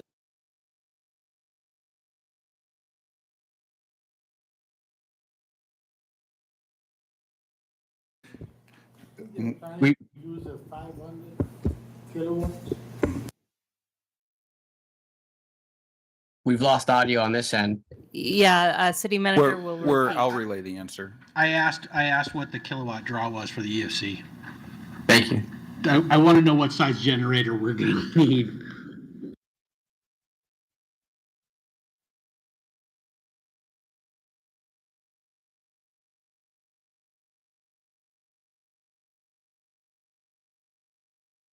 I'm sorry, I could not hear the response. They're noodling over it.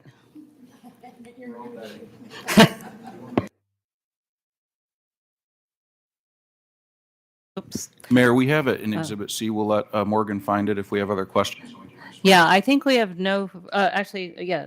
That's fine. I can get the answer later. It's not going to impact whether or not I support this particular item. Morgan answered the city manager's guess was correct at 200. Ooh, impressive. Ooh. Okay, and the vice mayor and I don't have any questions, so we're going to go to public comment. Mr. Whipple, followed by Mr. Guy.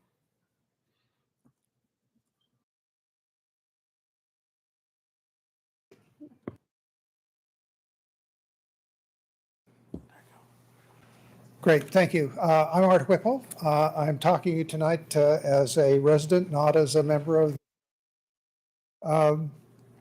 I want to make sure at the outset that we are very much in support of getting going on this as quickly as we can. The storms that we've had that have brought about 6 months worth of rain in the last 2 weeks are only continuing. And it's a terrific organization that the Public Works folks and the city staff has been able to keep us as well off as we can, considering what's happening at other communities like San Jose and Santa Cruz and Wilton and Montecito. So we're doing dramatically better than those places are now. So thank you for that.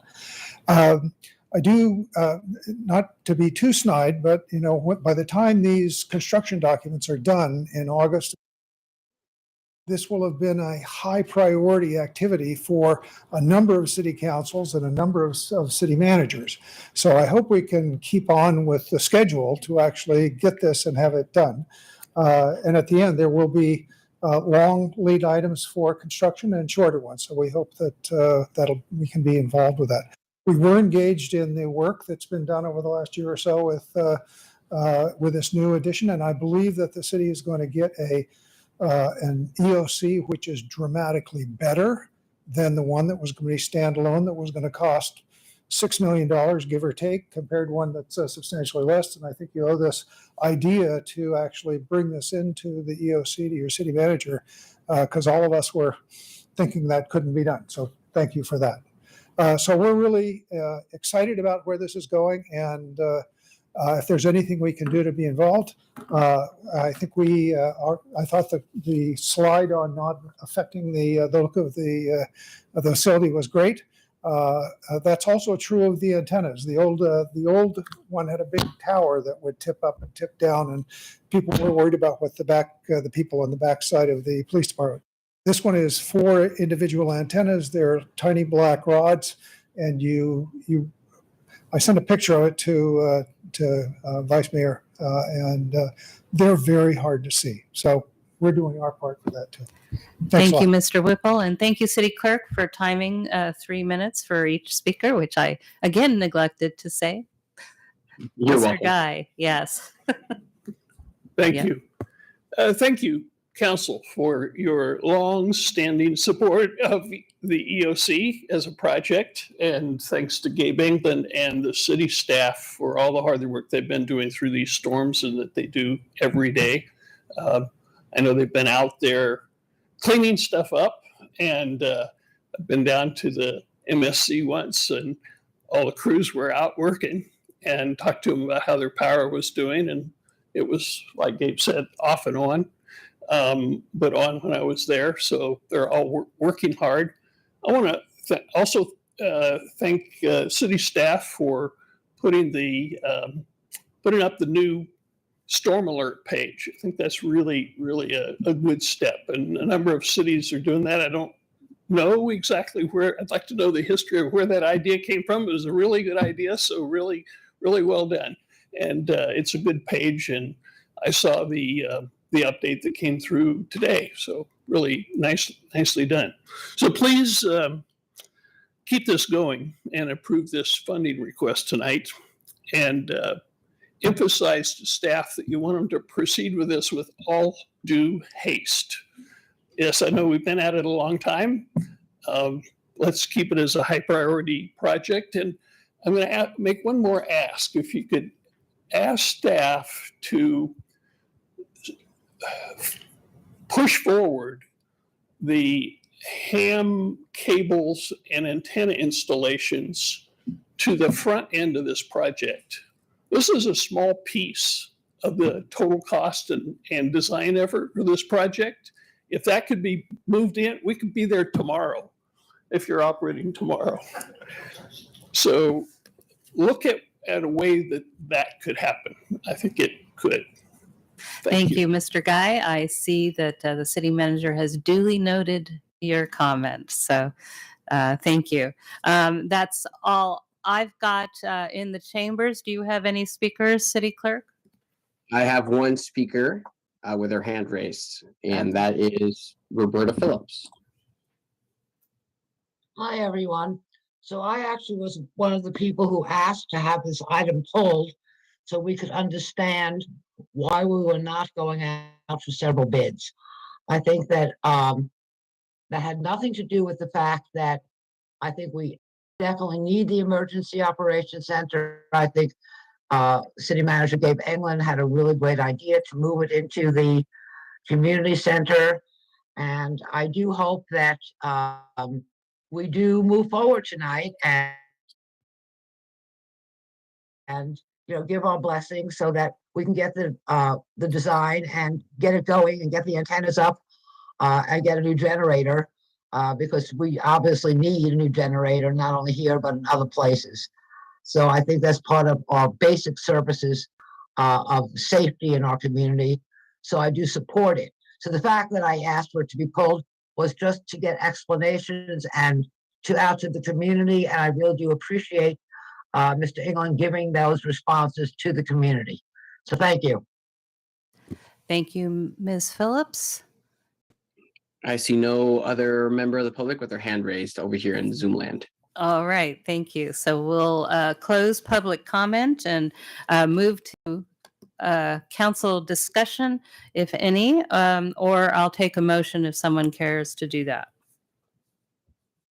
Vice Mayor. Thank you, Mayor. Madam Mayor, I move that the council adopt resolution number 2022 blank, which is included as an attachment to agenda item number 3 in today's packet, and which is entitled. It should be resolution number 2023 since, yeah, because it's a new year. Yep. So thanks, good catch. to be renumbered 2023 dash blank. Mhm. However, the resolution is entitled, "A Resolution of the City Council for the City of Los Altos for award of the Second Amendment to the Knoll and Tam Architects and Planners EOC Conceptual Design Agreement for the design, construction documents, and construction administration for the new Emergency Operations Center." Do I have a second? Or does the vice mayor have a second? I'll second it. Okay, so city clerk, would you take roll, please? Yes, Madam Mayor, members of the council, if you are in favor of the motion on the floor, please indicate so by answering in the affirmative. Councilmember Daley. Yes. Thank you. Councilmember Flagger. Yes. Thank you. Councilmember Lee Ang. Yes. Thank you. Vice Mayor Weinberg. Yes. Thank you. And Mayor Meadows. Yes. Thank you. Motion passes unanimously. And I still react, city clerk, when you say vice mayor. So next meeting, I'll be over. Okay. So thank you for that. Thank you so much for sitting through the meeting up till now. We appreciate it. Anytime, he said. Oh. That's the right answer. Okay. Okay, good.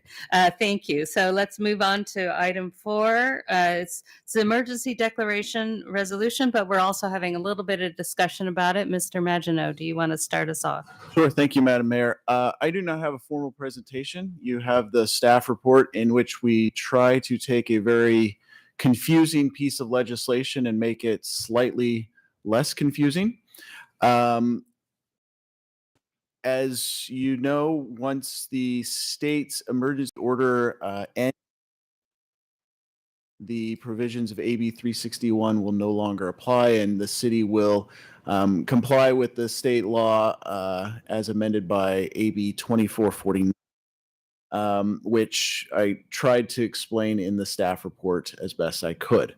The one thing that I did want to clarify is that there is nothing in state law which precludes the city from allowing members of the public, consultants, or staff members from participating in meetings by teleconference, and the city would not have to notice those teleconference locations. With that, I'll end my remarks. Okay, do we have questions? No? Any questions? I don't see, council member, I don't see, Liang, I don't see a hand, so I'm assuming you don't have a question. I don't see any hands here on the dais. So do we have any public comment on this item? No yellow cards here, and I don't see any hands raised online. So I mean, isn't it really more, yes, we're being asked to pass the emergency resolution, as we do, but aren't you also asking for clarification from us regarding certain other pieces of the process?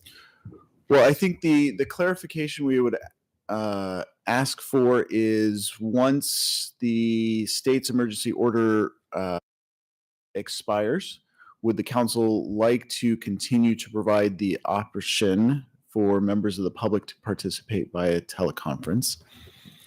I think we would ask the same question of commissions meetings. And if the council wishes, they can ask me what my recommendation is for commissions at a later time. But I think those are the two key factors that we're looking for. Okay. And City Attorney, I see you're visible. Did you have anything you wanted to add? No, I was just here for a lifeline for Mr. Maginot because Oh, okay. we've been trying to sort through all these. But I do want to let the council know that the commission handbook states that the commissions under the old Brown Act rule, they're not allowed to teleconference in. So if we do some sort of hybrid, that's going to be a little bit different than our handbook. But that's the only little wrinkle that we have. All But right. that's really not for us at this point. But you should bear in mind that we do have that handbook prohibition of them calling in, doing teleconference.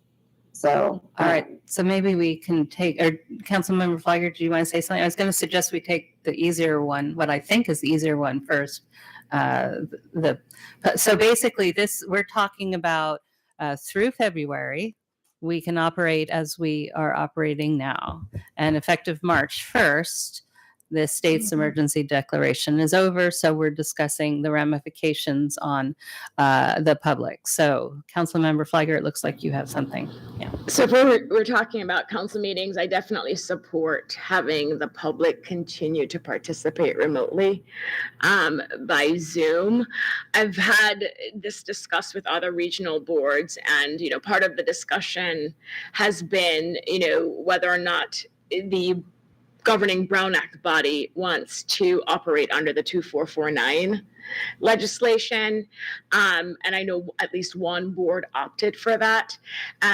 Part of the discussion also, which I think will be more relevant, but it's worth discussing here with council, under the Brown Act, when a council member were to teleconference back in the old days at a hotel, a home, and we know what the requirements are. You put the notice on your door, meaning any member of the public could come to your private residence. What I've heard recommended in other jurisdictions, and borrowing from what 2449 allows, is having off-sites where individuals are not coming to their homes, but they can, if they're not able to come to chambers, they can go to this other off-site location. We're a small enough city that I don't think that's necessary. I imagine if a commissioner is going to drive to that off-site location, then they could easily also come to our chambers. But as part of that discussion, it also was clear that with Zoom, which we didn't have before, maybe more council members or commissioners will be more comfortable participating via teleconference because now it's Zoom, whereas on the phone, you didn't feel like you were part of the meeting. And so I imagine, just for staff's purpose and my colleagues, that we may have, even under the Brown Act, if we make the Zoom capabilities available to our commissioners and council members, they could technically, and correct me if I'm wrong, Ms. Houston, appear under the old Brown Act via Zoom. They would still just have to put the notice on their home door to allow the public to show up there, which hopefully they wouldn't. Yeah. So that's something that we've learned as we've gone through the process with other jurisdictions. That is correct. Use everybody. So so there's three pieces to this. Do we support the emergency resolution? Yes or no? Yes. Yes. Do we support the public staying hybrid? Yes. Yes. And then we're discussing, I think commissions is more complicated. So you expressed your opinion regarding commissions. So Right, yeah. but just clarity from Mhm. staff, even under the Brown Act, if starting March 1st, I expect that if a council member operating under the Brown Act wants to participate remotely at home, they'd be able to do it via Zoom. Yes, we would notice their house and include it on the agenda, or their location included on the agenda. It'd have to be open to the public. Yes. But the Zoom would be available for them to. And you're saying that that's different than it used to be because we didn't do Zoom, and you just had to put it on the agenda. Right. It was more clunky, but it's still wherever you're holding the meeting has to be open to the public. So that stays. Okay, so the same 3 questions, the resolution, the public, hybrid or not, and commissions. Any, which council member would like to go next?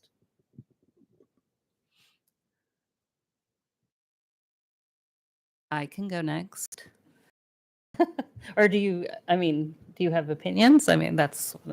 Well, I mean, it seems clear to me that everyone is in support of the resolution, that everyone is in support of hybrid participation for members of the public. Nisa, was it your recommendation that, well, I don't know what your recommendation is. No, I wanted to make it clear that under the Brown Act, that will revert to, I can see commissioners and maybe council members wanting to continue to participate from home because the Brown Act allows for that, but via Zoom, because that capability is now available. As Mr. Maginot pointed out, we would still have to do the public notice, the notice on their door, put it on our agenda. But I just wanted to highlight that, as that's going to be an option on the table, and it's possible more commissioners will take advantage of it because it's so much more convenient than what it was pre-COVID. But under the old Brown Act, it says you may appear teleconference. Oh, so you're saying that's not Zoom, Jolie? I'm not sure.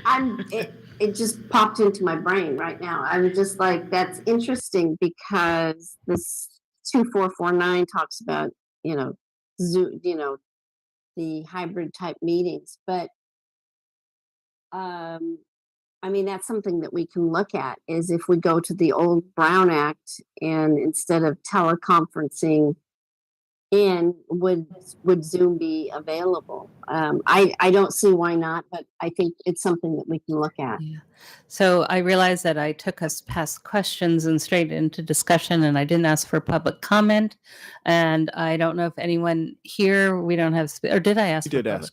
I did, You but did. I do see someone, a hand online, city clerk. But didn't I ask for? You did. I asked did? for public comment, yes. All right, and we didn't get any, so I moved on. All right, so we did ask for Madam public Mayor, comment. if I could, I did Mm-hmm. want to clarify, AB 2449 refers to teleconferencing and defines it as both audio or visual means. So that would include Zoom. video. But the old Brown Act just was for the telephone. old, it was just telephonic. So it's just, trying to reconcile all these different All right. statutes at this point. Okay, so I'm going to go back to the straw poll because the vice mayor assumed that we all support the resolution, which I agree we probably do, but it's kind of like pulling teeth right now. We're tired. Do we all support the emergency resolution that we all? Is there anyone that doesn't support it? All right, so we've got that. Madam yes. Mayor, if you like, you could take a motion on the resolution now and then not have to deal with it later. Ah, what a brilliant suggestion. That's why you earn the big bucks. Okay. All right. Do I have a motion on the resolution since we do have support? So moved. All right. Second? Second. Oh, everyone seconds. I want to move on. Yes. Okay. So I think the vice mayor might have been first, and they're not paying attention. So, city clerk, would you take the roll, please? Yes, Mayor. I just for my notes purposes, I heard Councilmember Flagger move and Vice Mayor Weinberg second. Is that correct? That sounds correct. Thank you. So, members of the council, if you are in favor of adopting a resolution extending our local emergency, please indicate so by answering in the affirmative. Councilmember Daley. Yes. Thank you. Councilmember Flagger. Yes. Thank you. Councilmember Liang. Yes. Thank you. Vice Mayor Weinberg. Yes. Thank you. And Mayor Meadows. Yes. Thank you. Motion Okay. passes with unanimous votes. Okay. So then direction I think we're going to give direction, straw poll in terms of the public participation hybrid from here on. Do we agree with that, or do we have anyone that doesn't? So I think we have unanimous direction that the public should have the option to remain hybrid. Could I, Madam Mayor, could I Public clarify? staff, yes. Could I ask that be for that direction be solely for council meetings, and then we can discuss commission meetings when you get to commissions. Oh, well, we're just talking about the public. Oh, okay. For council meetings. All right. For council meetings, council agrees that we want public participation in person and remotely. So hybrid. So moved. Yes. I know. Okay. Do you want a motion or just direction is okay? Yeah, Direction's fine. Okay. So then you want us to talk about commissions in the same question. I would support that public participate. Oh, you have a comment. So, Mayor, tonight I think we would like council to decide if they want commissions to come back in person with the expiration of the emergency order of the state. If that is in the affirmative, then we would bring back a topic for how the commissions, the various commissions would operate. Got it. All right. So in other words, the whole commission package will come back if we just give direction. If they come back in person, when we all go back. Well, we are back. But, yeah. Mayor. Yes, go ahead. Wouldn't the commissions have to also come back? Aren't they a Brown Act governing body? Why would it be different for the commissions? Mayor, or I'm tired. Councilmember Flagger, that you could ask them to come back earlier. Oh, you're just asking. Correct. Okay. Oh, yes. Okay. So I support having the commissions come back when effective after the Governor Newsom's order is lifted and not before. And not before. Right. So after Governor Newsom's order is rescinded February 28th, then that's when I would support having the commission start coming back to in-person under the old Brown Act. Okay. And do you have an explanation why they shouldn't come back when we have come back? I do. I think we're still working out a lot of how this will flow and work, and it will give us time and give staff more time to work out the kinks, and so that have us back together in March. And I think they would appreciate it. Would you appreciate that? Well, okay. Yes. All right. All right. Vice Mayor. Thank you, Mayor. I agree with Nisa with the exception of the Planning Commission. I think that it would be useful to give the planning commissioners the option to come and hold their meetings here. I think that there is a tremendous benefit to being able to put plans up on the big screen, on the individual monitors. I think it would facilitate more efficient meetings and, quite frankly, better meetings. That makes sense too. Councilmember Liang or Councilmember Daley? I don't see. I respectfully disagree with the vice mayor, and if it were up to me and we could do it, I would never bring commission meetings back to in person at all. If you want people to participate in commissions, make it easy and keep it on Zoom. Oh, that's another perspective. All right. So one more comment, Mayor. Yes, I thought yes, we said Councilmember. Earlier in the discussion, we talked about that they had a choice, right? And then they could still Zoom it. They have the option to Zoom or participate in person.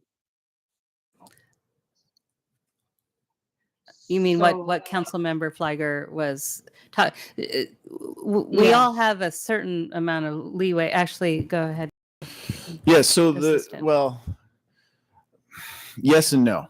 And the yes is under the Brown Act, any member of a legislative body, including commissions, could participate by a teleconference provided the city follow the certain regulations, which include noticing each individual teleconference site, and those sites are open to the public. The no is, as the city attorney noted, our commission handbook does not currently allow commissioners to participate by a teleconference. Is that something that can easily be amended? Yes. There we go. We can amend it. Right. So are you agreeing with Councilmember Daley? It was, No. isn't it a combination? Yeah, I get the option. Yeah, it's kind of like a combination. It was, Madam Mayor. Councilmember I think the question that we're asking right now Yes. is, do commission meetings start meeting in here in March? Well, not all the Under the commissions. Brown Physical, Act, yes. a physical location. Yeah. Have a Yeah. physical location. Go ahead. Oh. And so I'm indifferent about the planning commission. I definitely understand what Councilmember Weinberg is saying. But until February 28th, the planning commission or any other commission, if majority or more of us support having them come back, they would have this flexibility to what we're doing right now through February 28th. Come March 1st, we all have to comply with the old Brown Act. And so under the old Brown Act, we would obviously have the teleconference option with all the restrictions and requirements on staff to post everywhere. But I think the immediate question about whether or not we want the commissions to start coming back before March 1st, it would be under this hybrid format because the governor nuisance order is still in effect. And I said, I support them staying 100% remote until March 1st. Councilmember Weinberg offered the planning commission coming back. I'm indifferent about the planning commission, and I hear Councilmember Daley, so it just depends on where majority is on that, Mayor. All right. So, and Councilmember Liang, I think you kind of went where Councilmember Fliger was. So not okay. So I can go along with, this is only not even 2 months at this point. So they stay remote until the emergency order is lifted. I do think that the Planning Commission definitely should meet in person, and they should meet in this room. There's the applicants and as you said, the drawings and all the plans and everything like that. And then they would have the option of posting a public location if they need to on a needs-be basis. For the other commissions, I guess I don't feel as strongly, but I really don't think, I'm not sure I can make a recommendation tonight. I do think you have to you're not going to get the same camaraderie and bonding if they're just over Zoom all the time. So perhaps here's yet another option where you have a quorum of each commission required to be in person for any meeting, and then others could, teleconference in. But I don't think we should spend too much time tonight. We've given you the guidance that they can stay as is through the end of February. And then maybe you can think about what you recommend in regards to some of the specific commissions. That's correct, Mayor. We'll have to bring back changes to the handbook, and at that time, we'll bring recommendations for commissions. Okay. And then we'll also talk about the public participation at commissions. So, all right. So Where did we land on the planning commission? They would start back in person on March 1st. So they're not going to be here in the interim. Correct. We gave them the with all the rest of the commissions. It's not that long of a time at this point. So, yeah. So you don't need a motion on that, right? It's just the direction. We did the resolution.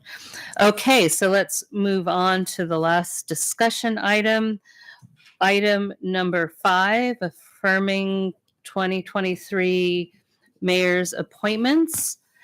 And so there is a report, but this is not really a staff item. This is my item. So city manager, and so I'm going to go ahead and introduce the item. Yeah. So this was pulled from consent on December 13th. So like the Nolan Tam, where it's continued tonight. And so I'm going to just outline how we're going to go through this item. I'm going to start with a brief explanation for the public about what this appointment process typically tries to accomplish. Then, as usual, we'll take council member clarifying questions if there are any, take public comment, and bring it back to council for discussion and an eventual affirmation of assignments.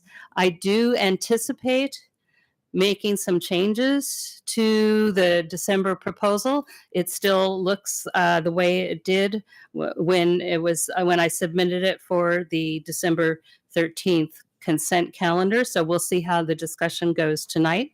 But just for the public benefit, let me explain from my vast experience being a mayor for a month, how the mayor's appointments work.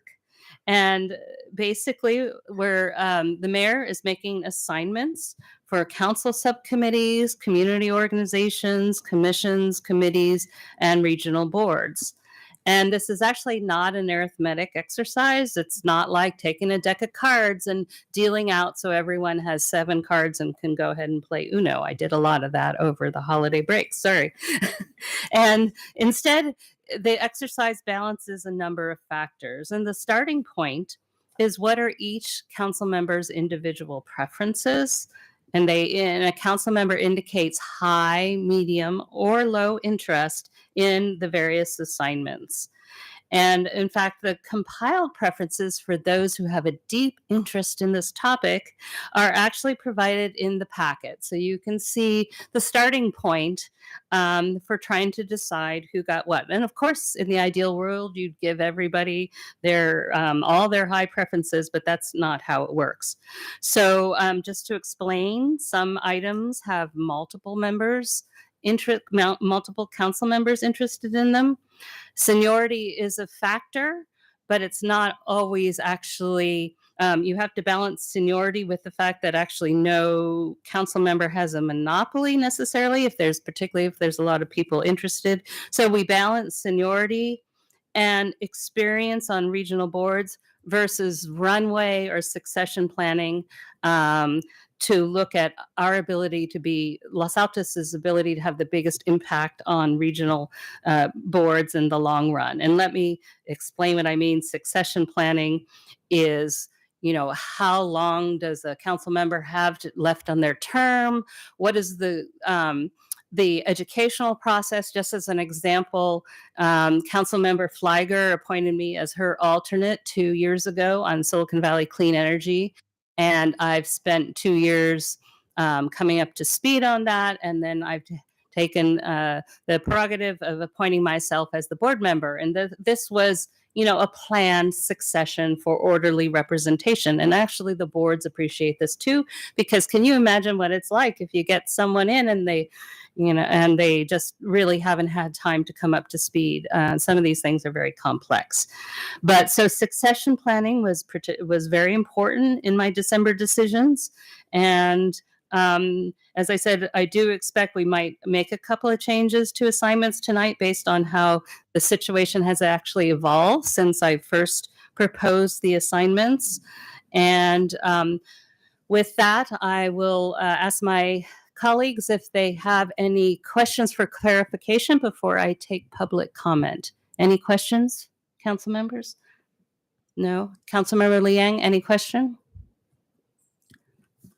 I had some statements. I don't. Yeah. have Okay. any So let's save. right now. Yeah. So let's Yeah. save that till after public comment then. So do we have any comments in the room? I don't see any speaker cards. Yeah. Okay. So Ms. Valadez, come on up, and then City Clerk, I think it'll be up to you to handle the remote. And I will I'll give 3 minutes per speaker. Thank you. I won't need it, but Janine Valadez, Parks and Rec Commissioner, very sleepy, and speaking as a member of the public. All I want to say is it would be very helpful to the public to understand the rationale for your appointments, whatever they end up being. And you could probably come up with a few categories that make it easy to explain. You don't want your decisions to be evaluated on the optics of a spreadsheet without some explanation, even if it's simple. So that's all I would ask for. Thank you. Thank you, Ms. Valadez. So City Clerk, we have no other comments here. So City Clerk, you can take comments from Zoom. Thank you, Madam Mayor. We have 3 speakers on Zoom that would like to speak on this item. Our first one is Sashi B.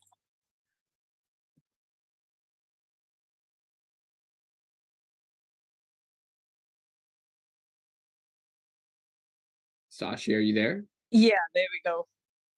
Excellent. We can hear you. All right. So thank you, Mayor Meadows, for an opportunity to speak. My name is Sashi Bigor. I'm here to request that you please assign Councilmember Lynette Liang to the Santa Clara Valley Water Commission. As the current member, she will bring continuity to the commission. And more importantly, I think Los Altos would be very proud to have her continue as a commissioner, and as an Asian American, that would make really a big difference. Asian American women. We are in a severe drought with these atmospheric rivers. We still won't move out of the drought. It is very important to have somebody who's already been on that commission to be able to understand and participate. And I believe she will bring great value to the commission. Thank you. Thank you, Ms. Vigor. I might have the last name wrong. I apologize. That was good, actually. Our next speaker is Liang Chao.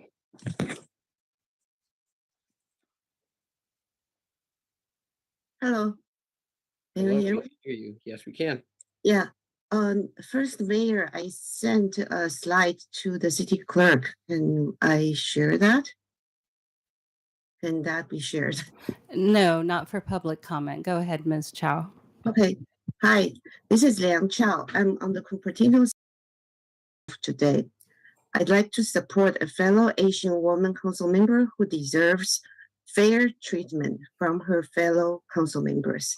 I'm just asking you to be a little bit more considerate, be a little bit more fair, and respect the over 9,000 Los Altos voters who re-elected Councilmember Lee Yan to be on the council.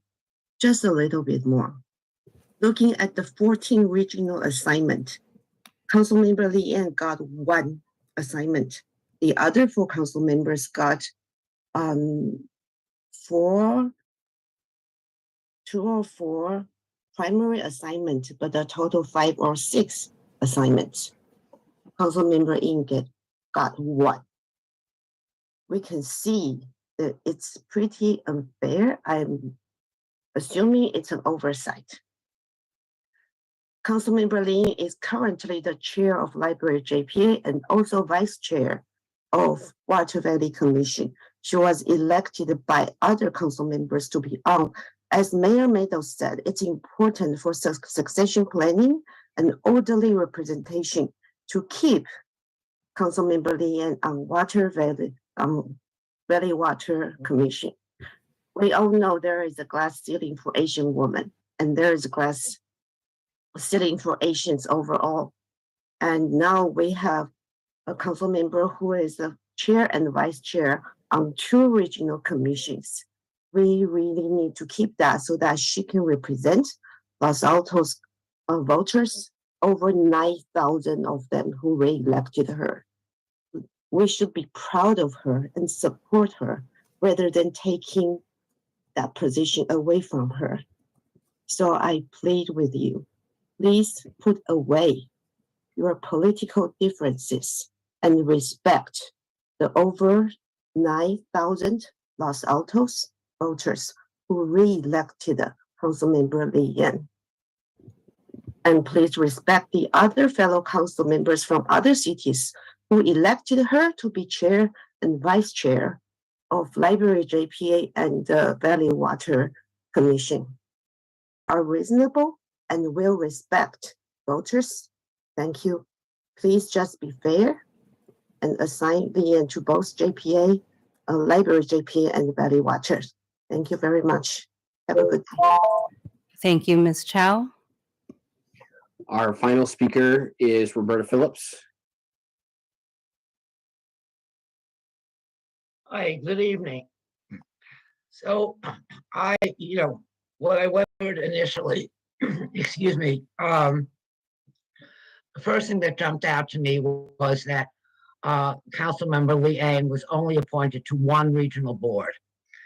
And then the town crier said that Sally said, oh, well, she appointed her to other positions. So I went back and looked, and what Sally did was appoint her to 11 positions, Nisa Feigor to 11 positions, Jonathan Weinberg to 10 positions, Pete Daly to 8 positions, and Lynette to 5 positions. So it's really obvious that you're marginalizing her. Like the woman who just spoke earlier, she's on the Water Commission. She was voted as vice president by her colleagues who she's worked with over the years. And I know it's just not about numbers, but it certainly should be about numbers and experience. And by taking on more responsibility and giving her less responsibility, it is just a matter of that other council members are going to be working twice as hard, which is unnecessary. It's not a good use of your resources. So I would like to see Lynette be respected. I do feel that, the Asian people and 9,000 people who elected Lynette would like to have her represent us in various positions that she has held in the past and is totally capable of handling for the next 2 years. Marginalizing her does not help you, does not help the city, and just kind of cross as something's wrong here. So I hope you will reconsider the assignments. Thank you. Thank you, Ms. Phillips. Is that all the public comment, City Clerk? We've had one more hand raised since we called on Roberta. Okay. And that is Nancy.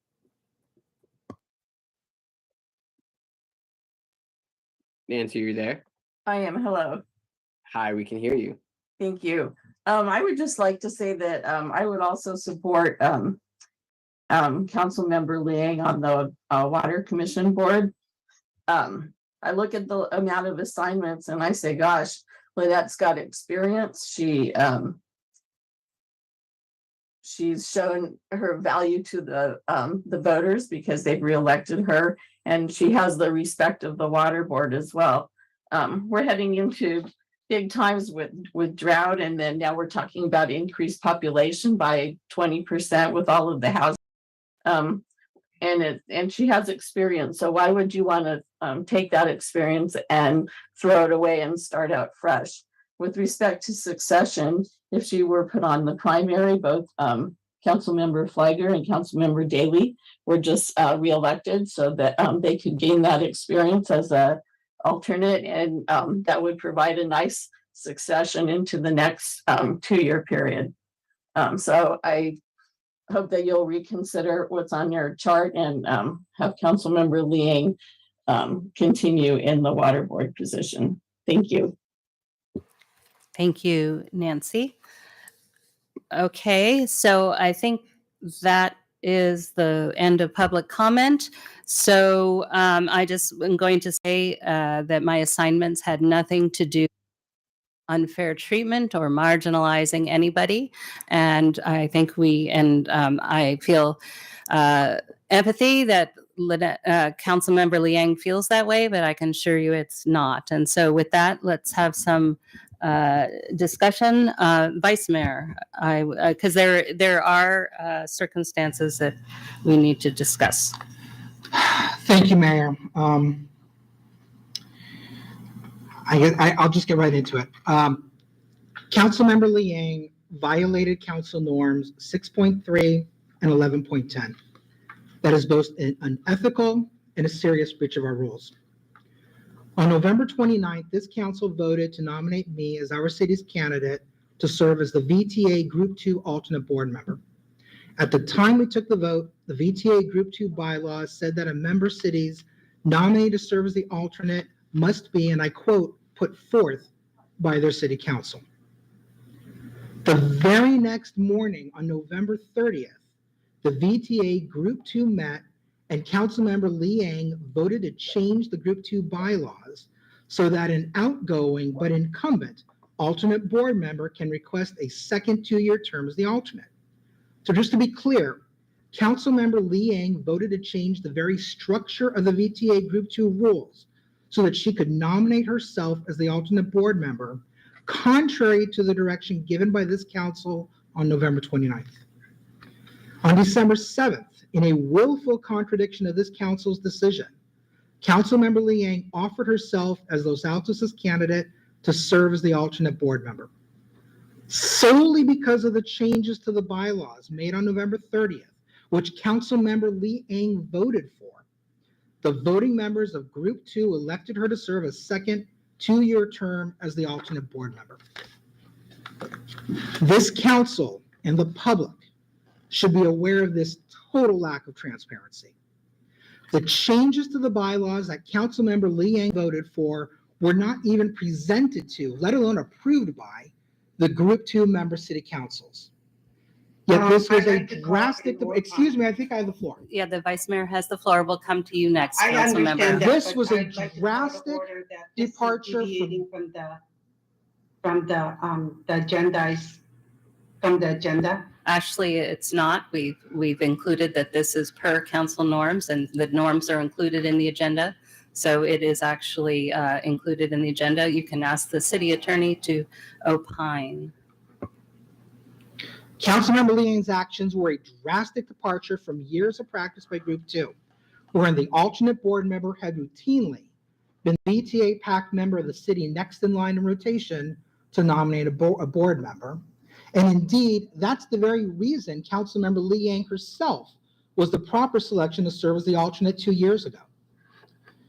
In relevant part, Council Norm 6.3 says, the positions taken by the appointed representatives are to be in alignment with the positions that the council has taken on issues that directly impact the city of Los Altos.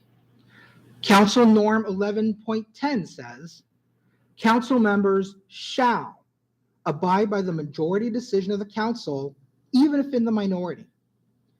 Council members appointed to serve on regional boards and committees shall maintain the council's position on an item, even if the council member disagrees with that position.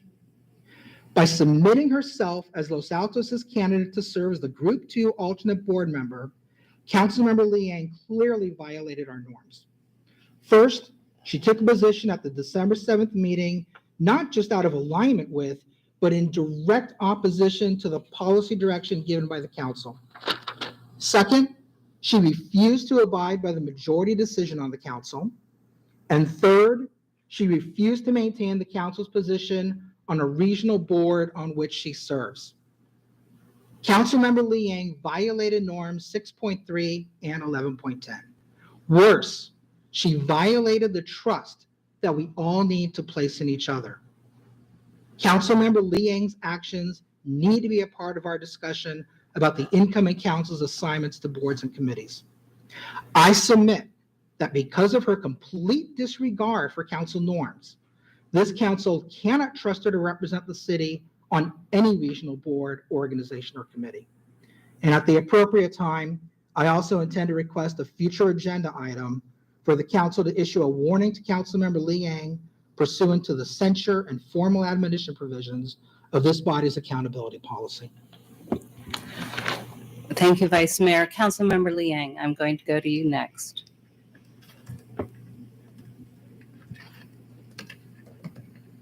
When I'd like to address some of the accusations made. When I voted to amend the amendments brought forth. It was recommendations by cities, neighboring cities. It wasn't that I introduced those motions or recommendations. It was recommendations that was put forth by Mountain View as well as Palo Alto. And with the recommendations they put forward, I felt that I could still honor that, what recommendations they had.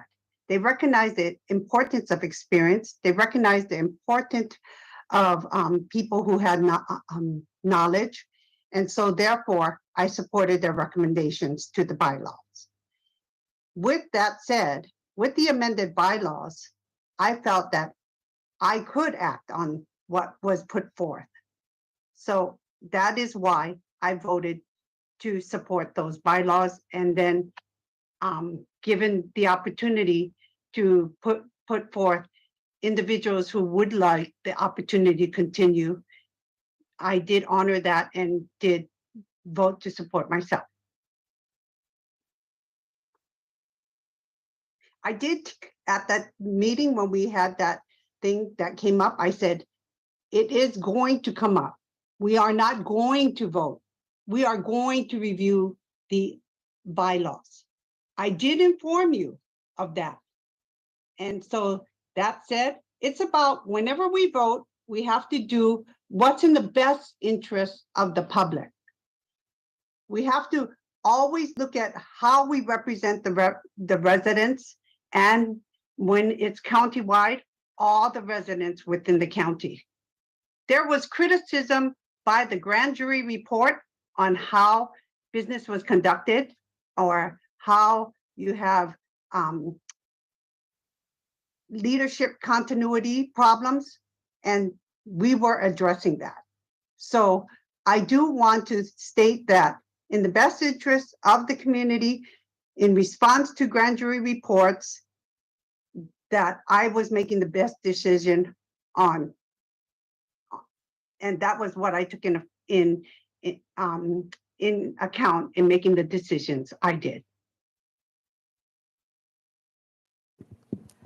Councilmember Liang, do you want to say anything else, or I'm going to look to I other? do want to say, I will also say that, as a point of order, I currently serve as vice chair on the Santa Clara Valley Water Commission.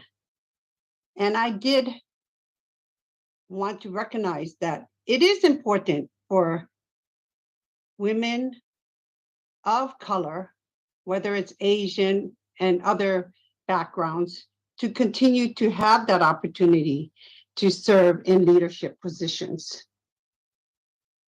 And it has always been customary that those who serve and hold a leadership position continue to do that if they're available on the council.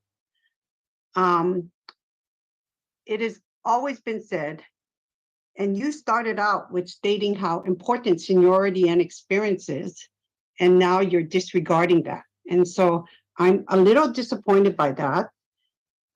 So I think it is important to take, at times, advantage of one's knowledge and experience, and to allow that person to continue to contribute. We had people in the past that were on their last 2 years of service. Did we disrespect Jan Pepper for saying that, oh, you're going to be gone, let's not give you any more assignments? Oh, Miss Councilmember Bruins, I'm sorry, let's, let everybody else take on these roles. I just think that we shouldn't be using appointments to be wielded as punishments. And we don't know what the future holds. And I believe that if I have an opportunity to continue serving where I feel that it is valuable and where I feel that I could contribute, it is a benefit. And I'm glad that members within the county and other cities recognize that benefit and have given me that respect to do so. I just ask that hopefully I can count on the same respect within my own council. So I know your intent is not to make me feel marginalized, but I just think that unfortunately, I somewhat do feel marginalized. Thank you, council member. Do either of my other colleagues want to make a comment before I address some of the, what's that? Pete, do you have your hand up? Okay. Yes, go ahead, council member Daley. First, I just want to say that I empathize with my fellow council member Lee Ing. She just shared some of her feelings. You know, she feels marginalized, and I'm sorry that my fellow council member feels that way. But I want to remind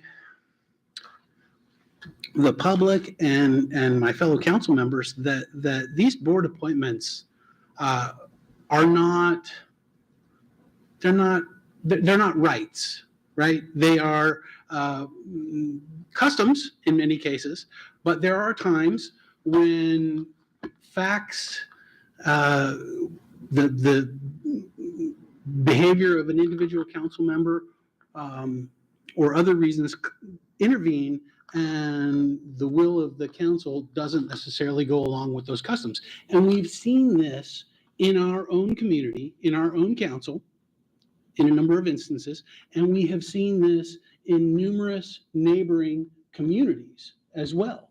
I can point to a neighboring community where there was a council member who did not get an opportunity to serve as mayor because, frankly, the other council members did not trust him to conduct himself appropriately in that office.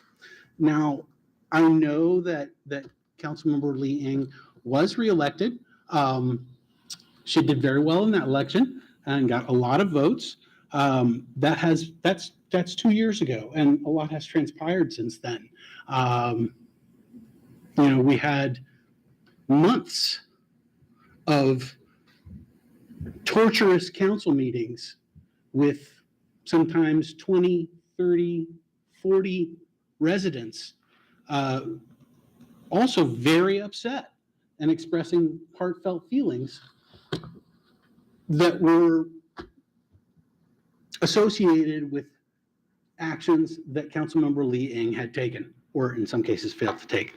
And in fact, this body agendized and voted on a resolution pertaining to those activities. And, now we have this instance with the VTA board. So it's a tough situation. And again, I appreciate my fellow council members' many years of service to this community and service on this body. She's got seniority at the moment. She's been on council longer than the rest of us here on the dais. But at the same time, these other facts have to be addressed. And I really struggle with the respect that we're seeing here, that this is somehow turned into an effort to marginalize a council member. There have been members of the public and others who have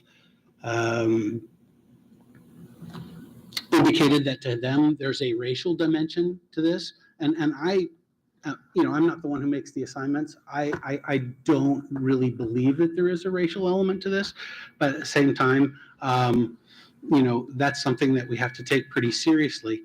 I hope that we can work this out, but I do not support simply giving any council member regional board assignments simply because they're a council member. Councilmember Lee Ing said that she wanted to represent the best interests of the community, and she articulated that in her judgment, she was doing that. But we have a vehicle for representing the best interests of the community. It's called small d democracy, right? It is the vote of this body that is the appropriate mechanism to represent the best interests of the community. And anything else is an individual council member substituting their judgment for the will of this body. And that I cannot abide. Thank you, council member. Do you want to go or do you want? Well, I'll go, Mayor, and I'll be brief. So let me start out as someone who has served as mayor and who's gone through this process. I have a lot of respect and appreciation for what Mayor Meadows described as the process she went through, and it accurately reflects what I know I went through and other mayors in making the selection. There are many factors you consider, and it's not an easy task. And so I want to thank Mayor Meadows for all the work she put into it, and I know Councilmember Lee Eng also served as mayor, and so she understands the process. In fact, in 2019, when Councilmember Lee Eng was mayor, she actually made the same argument with former Councilmember Jeannie Bruins with regards to the VTA. When former Councilmember Bruins only had 2 years left, the exact same argument that Councilmember Liang is arguing against tonight, she made as mayor when she appointed someone else to the VTA over Councilmember Bruins. And as part of the process, we had a discussion as council, and the majority of council members in 2019 decided to appoint Councilmember Bruins to the VTA, which was counter to what Councilmember Lee Eng did when she was mayor. And I say that for a couple of reasons. One of the primary reasons is Councilmember Lee Eng should understand how this process works. I really have a big problem with the accusations being made against Mayor Meadows and the process she utilized. And I empathize with Councilmember Lee Eng, how she may have felt.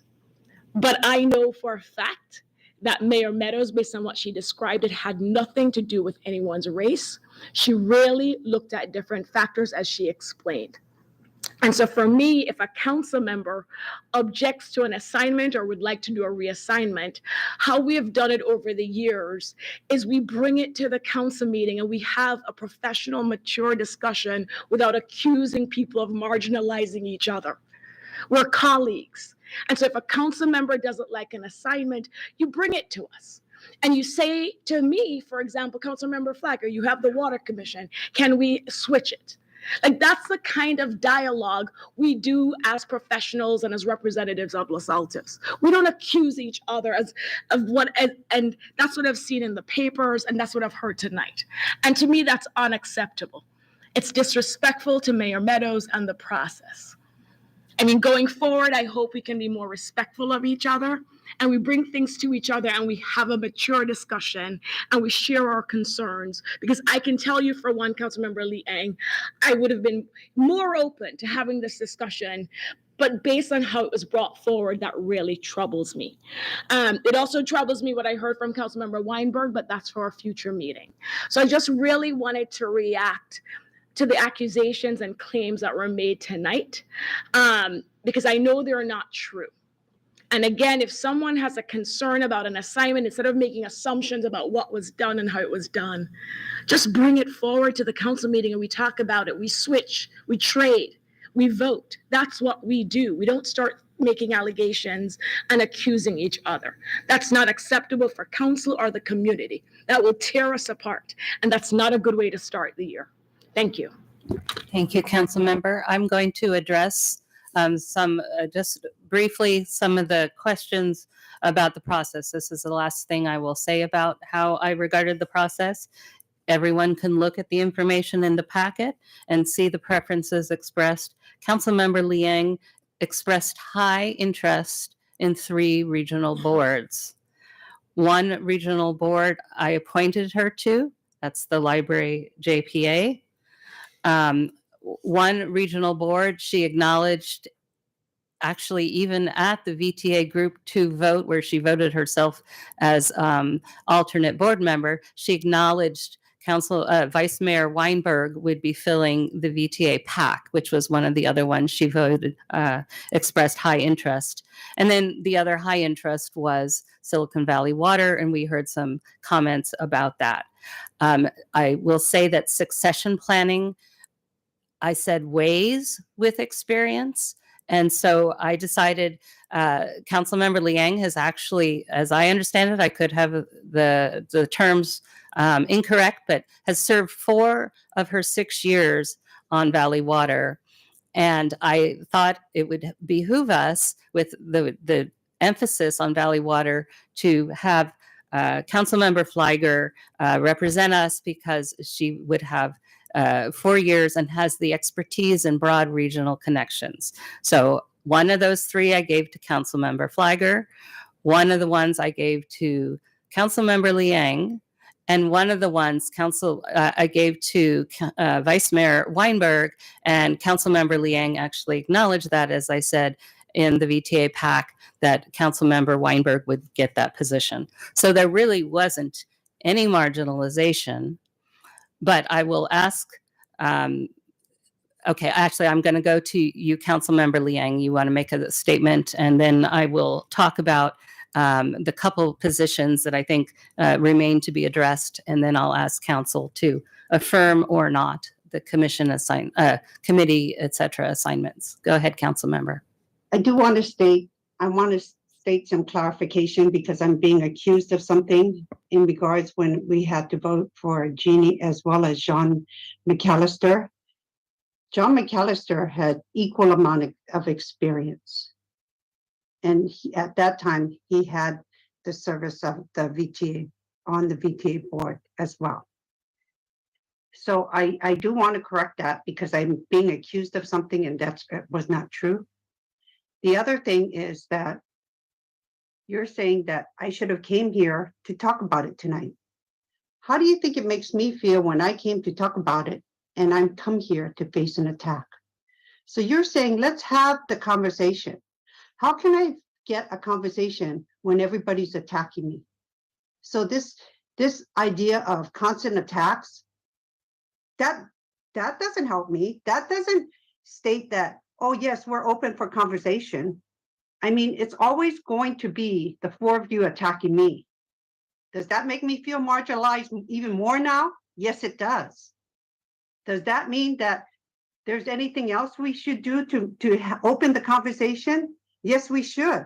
I think prior to our retreat, it's important that we prioritize some compassion training. It's compassion training I've been asking for years.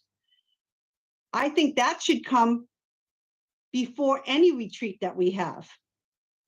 I think that no matter what, I'm going to be treated like my voice does not matter, but my voice does matter. You know, I think that definitely we have to remember that I was duly elected. I should not have been made to feel that I'm excluded by my fellow council members in my service on behalf of the city. I've said it before that diverse viewpoints result in the best outcomes. Sometimes diverse viewpoints allow us to lead with our minds and open hearts. And we should have open minds and generous hearts. And I'm not feeling it here. So I just want to express my concern going forward. And I hope that we can all work more collaboratively. Council member, I can empathize, because I too have been attacked tonight. So I think it goes both ways. You could have reached out to me individually. It didn't have to happen at the council meeting, and it didn't have to evolve right away into an attack. In addition, we cannot ignore that how the definition of each of our abilities to serve on regional boards is that we will represent council positions, and you did not do that. So let's talk about the council appointments now. There was one that I left open, which was on the, I think it was the Cities Association Legislative Action Committee. Councilmember Fliger reached out to me and expressed interest in that, and she, so I'm going to propose that instead of no appointment, I will put Councilmember Fliger as the Santa Clara County Cities Association Legislative Action Committee. If that requires, if you're willing, if that requires an alternate, I'll put me, as much as I hate to say that, just because I'm serving on some of the other things. So, so colleagues, please note that change. And then I'm going to ask my colleagues' opinion about the one regional board that I did put council member Liang on, which is the Santa Clara County Library District JPA. Do we have the confidence that council member will not just represent herself, but will represent council on that regional board? So I'll go there. Go ahead. So I'll start out, I would accept the appointment to the Legislative Action Committee. I have to attend those meetings anyway. And I also learned, going back to the number of assignments you did, 2 of my assignments, and I am not complaining, 2 of my assignments are to boards that are inactive. So I definitely have the bandwidth to take on the Legislative Action Committee, so would appreciate that appointment. And then with regards to having Councilmember Liang as or representative on the JPA, I'm comfortable with her serving in that role. I do look forward to the discussion that Councilmember Weinberg has previewed, and we'll see where we end up with that discussion. But as of tonight, I do support, and I would support appointing Councilmember Liang to that JPA. Okay. Council Member Daley or Vice Mayor? I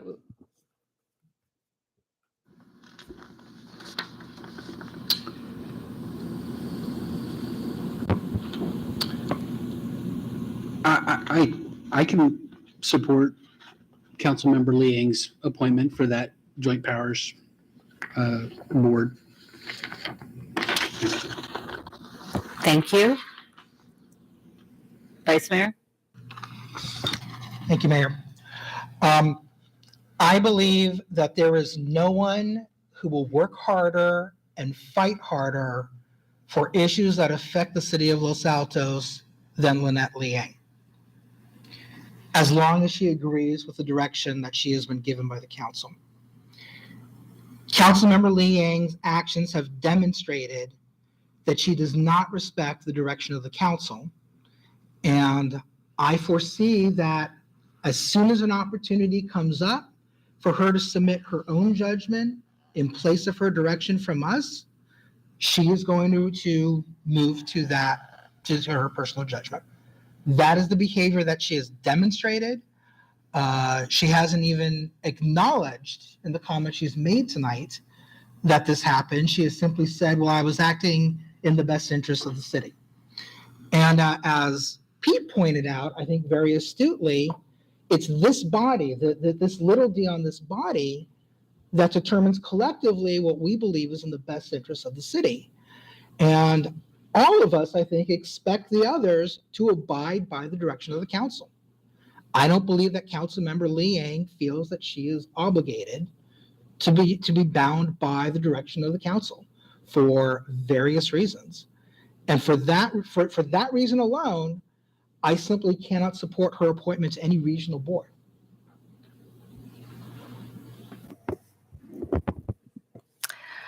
Okay. So I am going to put Councilmember Flagger in Santa Clara County Cities Association Legislative Action Committee. And, I would like nothing more than to do what makes everybody happy, especially you, Councilmember Liang, because you feel that we're marginalizing you and that we don't respect you. And that's not what this was about, the original appointments. And I must admit, I agree with the Vice Mayor on, you've demonstrated the basic concept of each of us sitting on a regional board is that we will represent our council. Our council is all duly elected. If you want to talk about the election 2 years ago, and I've never said this in a council meeting in 2 years, I had the most votes. So we're all duly elected, and we all should be representing the best of the community. And what the community needs is for council to function democratically and within its norms. So I am actually not in my revision. I'm going to take away the nomination to the Library District JPA, and I'm going to put Councilmember Fliger in as the lead on that and myself as the alternate on the JPA.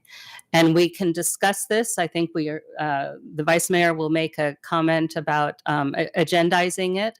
And so I think you can appeal that. But I just don't see how I can be internally consistent and support you continuing on the regional board that I initially proposed in light of the votes you took on December 7th. And I did sit in and listen to that meeting, and I don't think you even acknowledged that our council had nominated the vice mayor as alternate board member. So with those revisions, I'm going to take a vote of the council on my proposed assignments as revised this evening.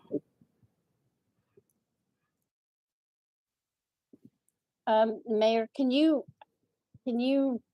restate them just so, I mean, it's really late, so we know what they are. Just the for two clarification. Just the two Okay. changes, not all of them, right? Yeah, okay. Okay, So thank you. as proposed on December 13th with the following two changes. I made no assignments to Santa Clara County Cities Association Legislative Action Committee at that time because basically every council member had low interest.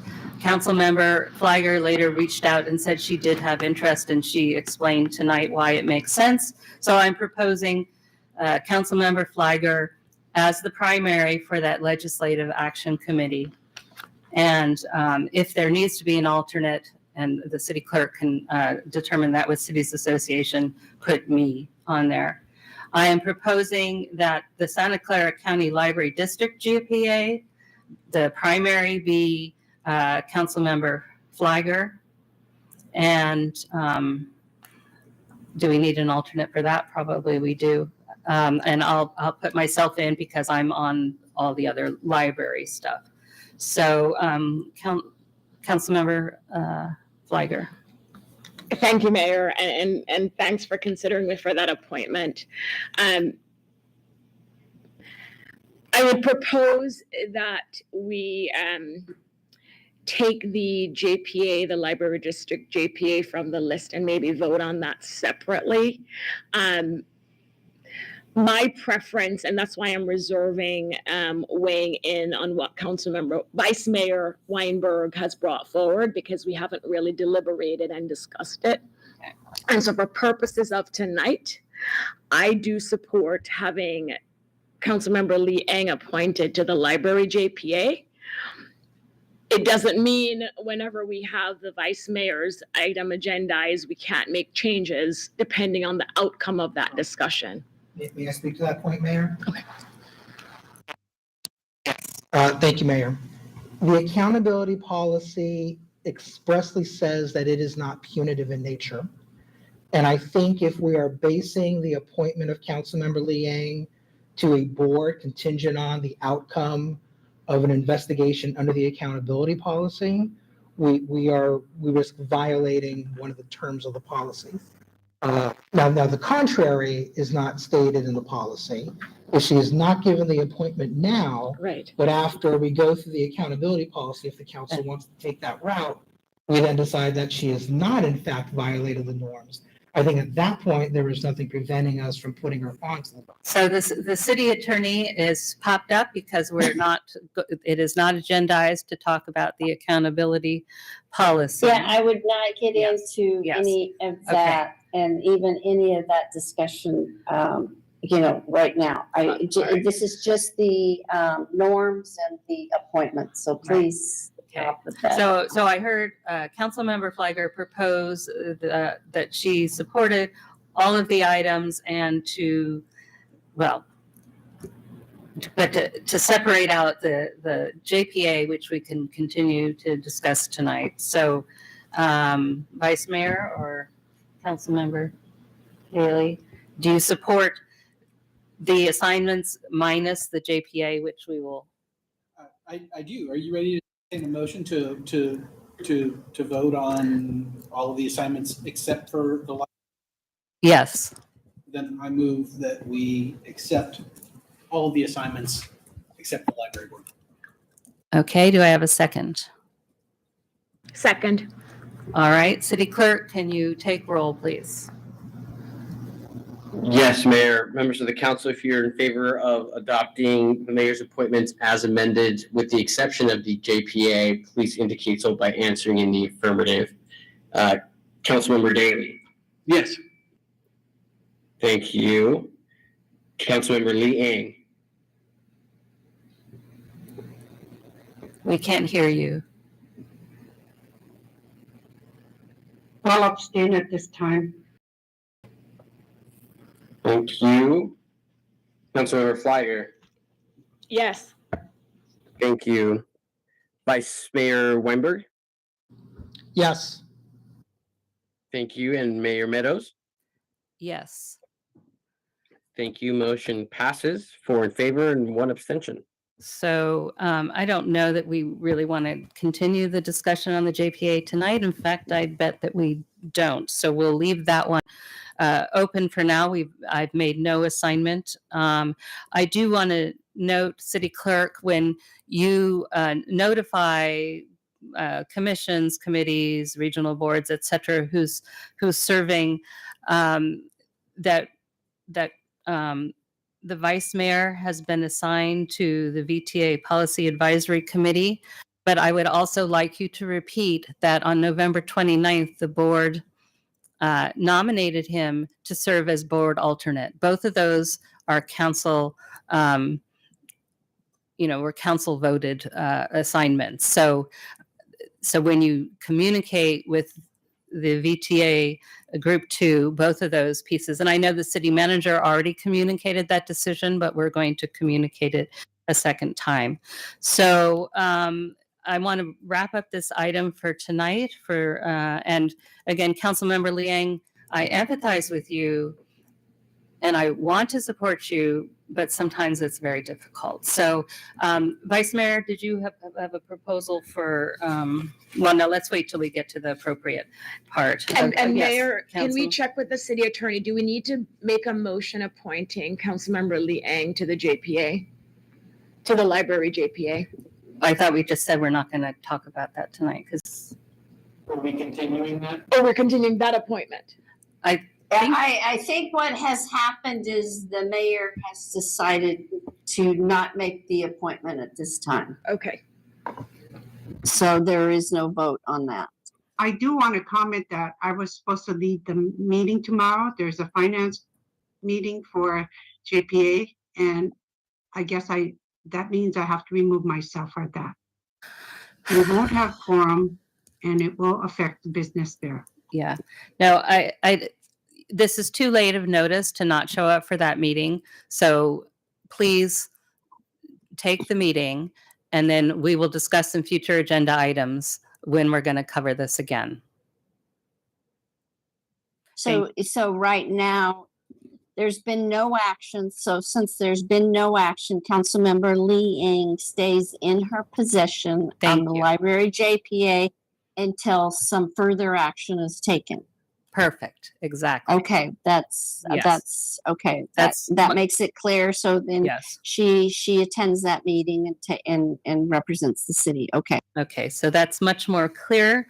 So that is the end of item number 5, which means that where do we go? We go to just informational items, so we don't need to discuss that.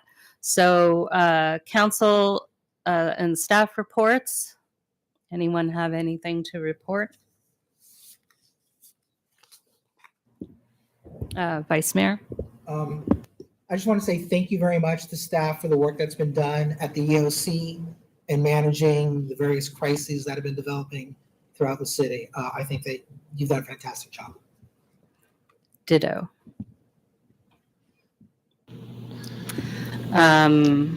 Mayor, I just have one Yes, announcement. I go mean, I ahead. have a list, but because No, it's late, I will right. not go through everything. I just wanted to share that I will be starting my 2023 office hours. Thanks to Mr. England and Mr. Maginot, I am set up to do office hours on the third Friday of every month. Then I'm going to alternate between Grant Park and the community center. So my first office hours will be Friday in person, 9:30 a.m. January 22nd at Grant Park. I will have the 70th anniversary that Mayor Meadows, the lapel pins that Mayor Meadows commissioned. I'll have those for people who stop by. I'll also get some safe route signs. So please stop by my first office hours at Grant Park, 9:30 a.m. January 22nd, I think. Thank you, or 20th. Thank you. Staff, anything?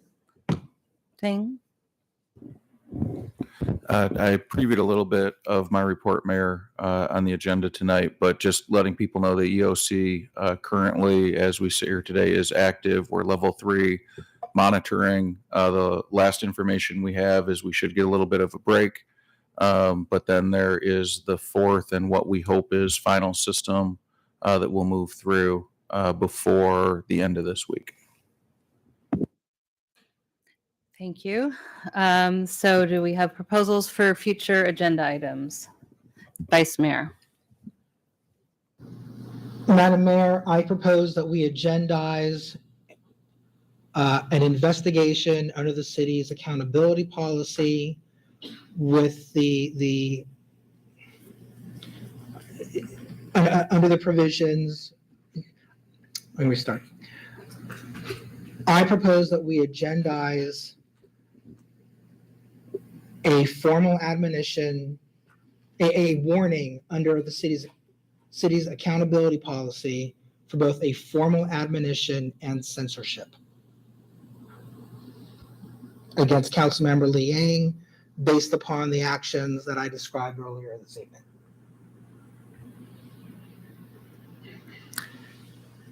So can I city attorney's jumping in. I was rather than city attorney, did you want to say something?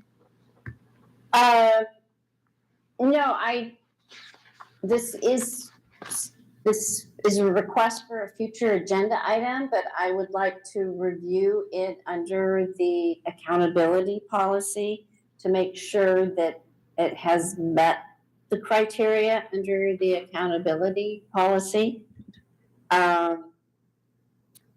Because I just want to make sure before we agendize something. I know he's proposed it, but there's admonition, there's informal, there's formal, but if it meets the criteria, then I think it could go forward. But I want to check because I'll just leave it as that. I just want to make sure. May I restate the request? Just so it's a little more cogent, I'm going to read it the way that I wrote it out earlier. I request the council agenda item for this council to issue a warning to Councilmember Liang pursuant to both the censure and formal admonition provisions of this council's accountability policy.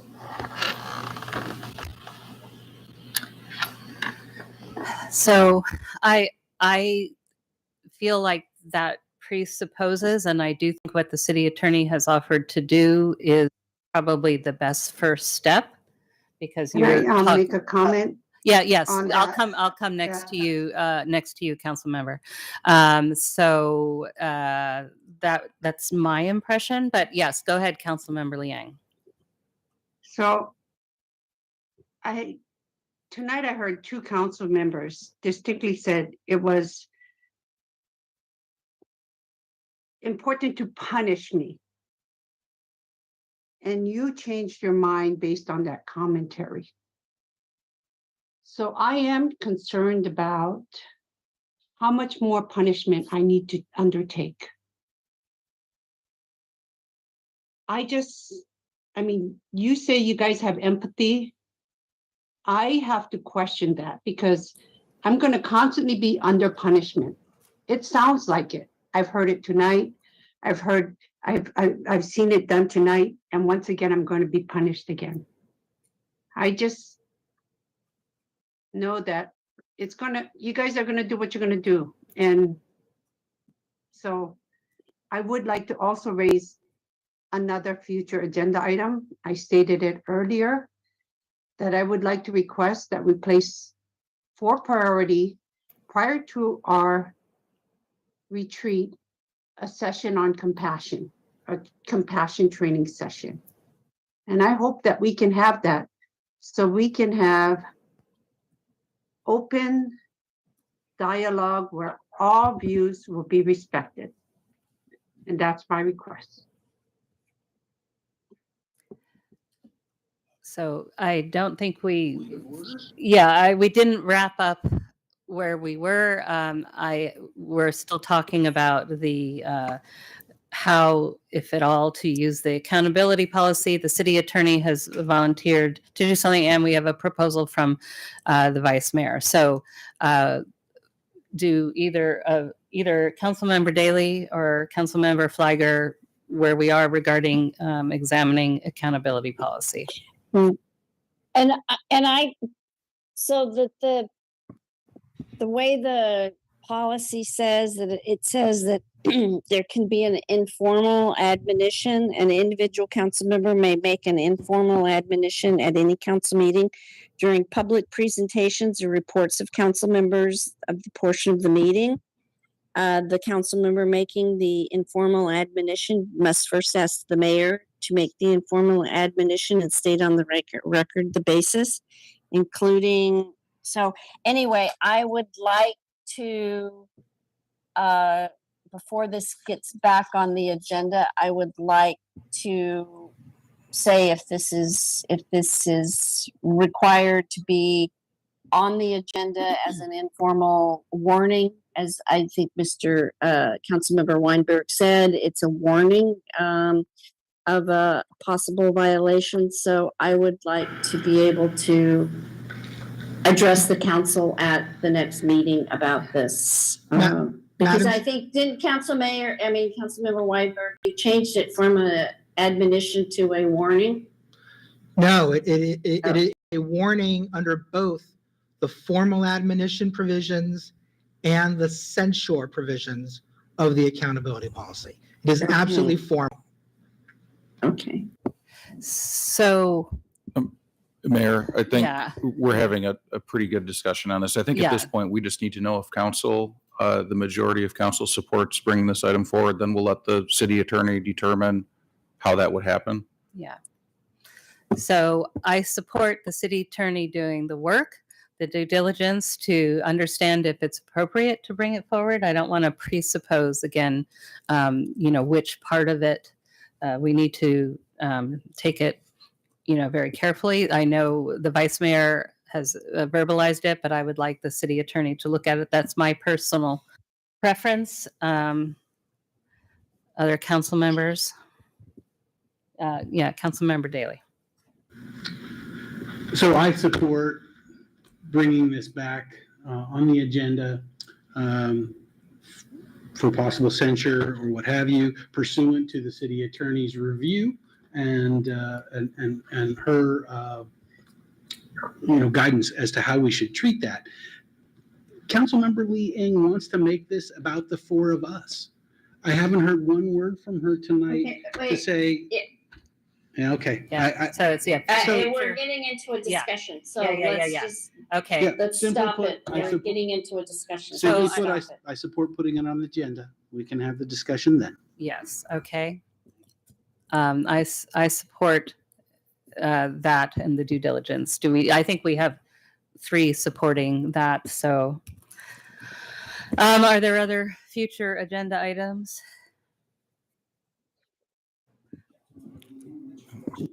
Yes, it's been on the list for quite a while. I did request a future agenda item, and I'm hoping Yes. that it is prioritized prior to our retreat. Okay, I'm not sure how that looks. Do we have other council support for that? That's already on the list. It's on the list. Yeah. All right, I'll talk to the city manager. I don't know if we'll be able to do it before the retreat for sure. But anyway, he and I will talk about it. We will discuss, and I'll let you know what we come up with. Are there any other future agenda items? Okay, with that, I'm going to adjourn this meeting. All right, good night.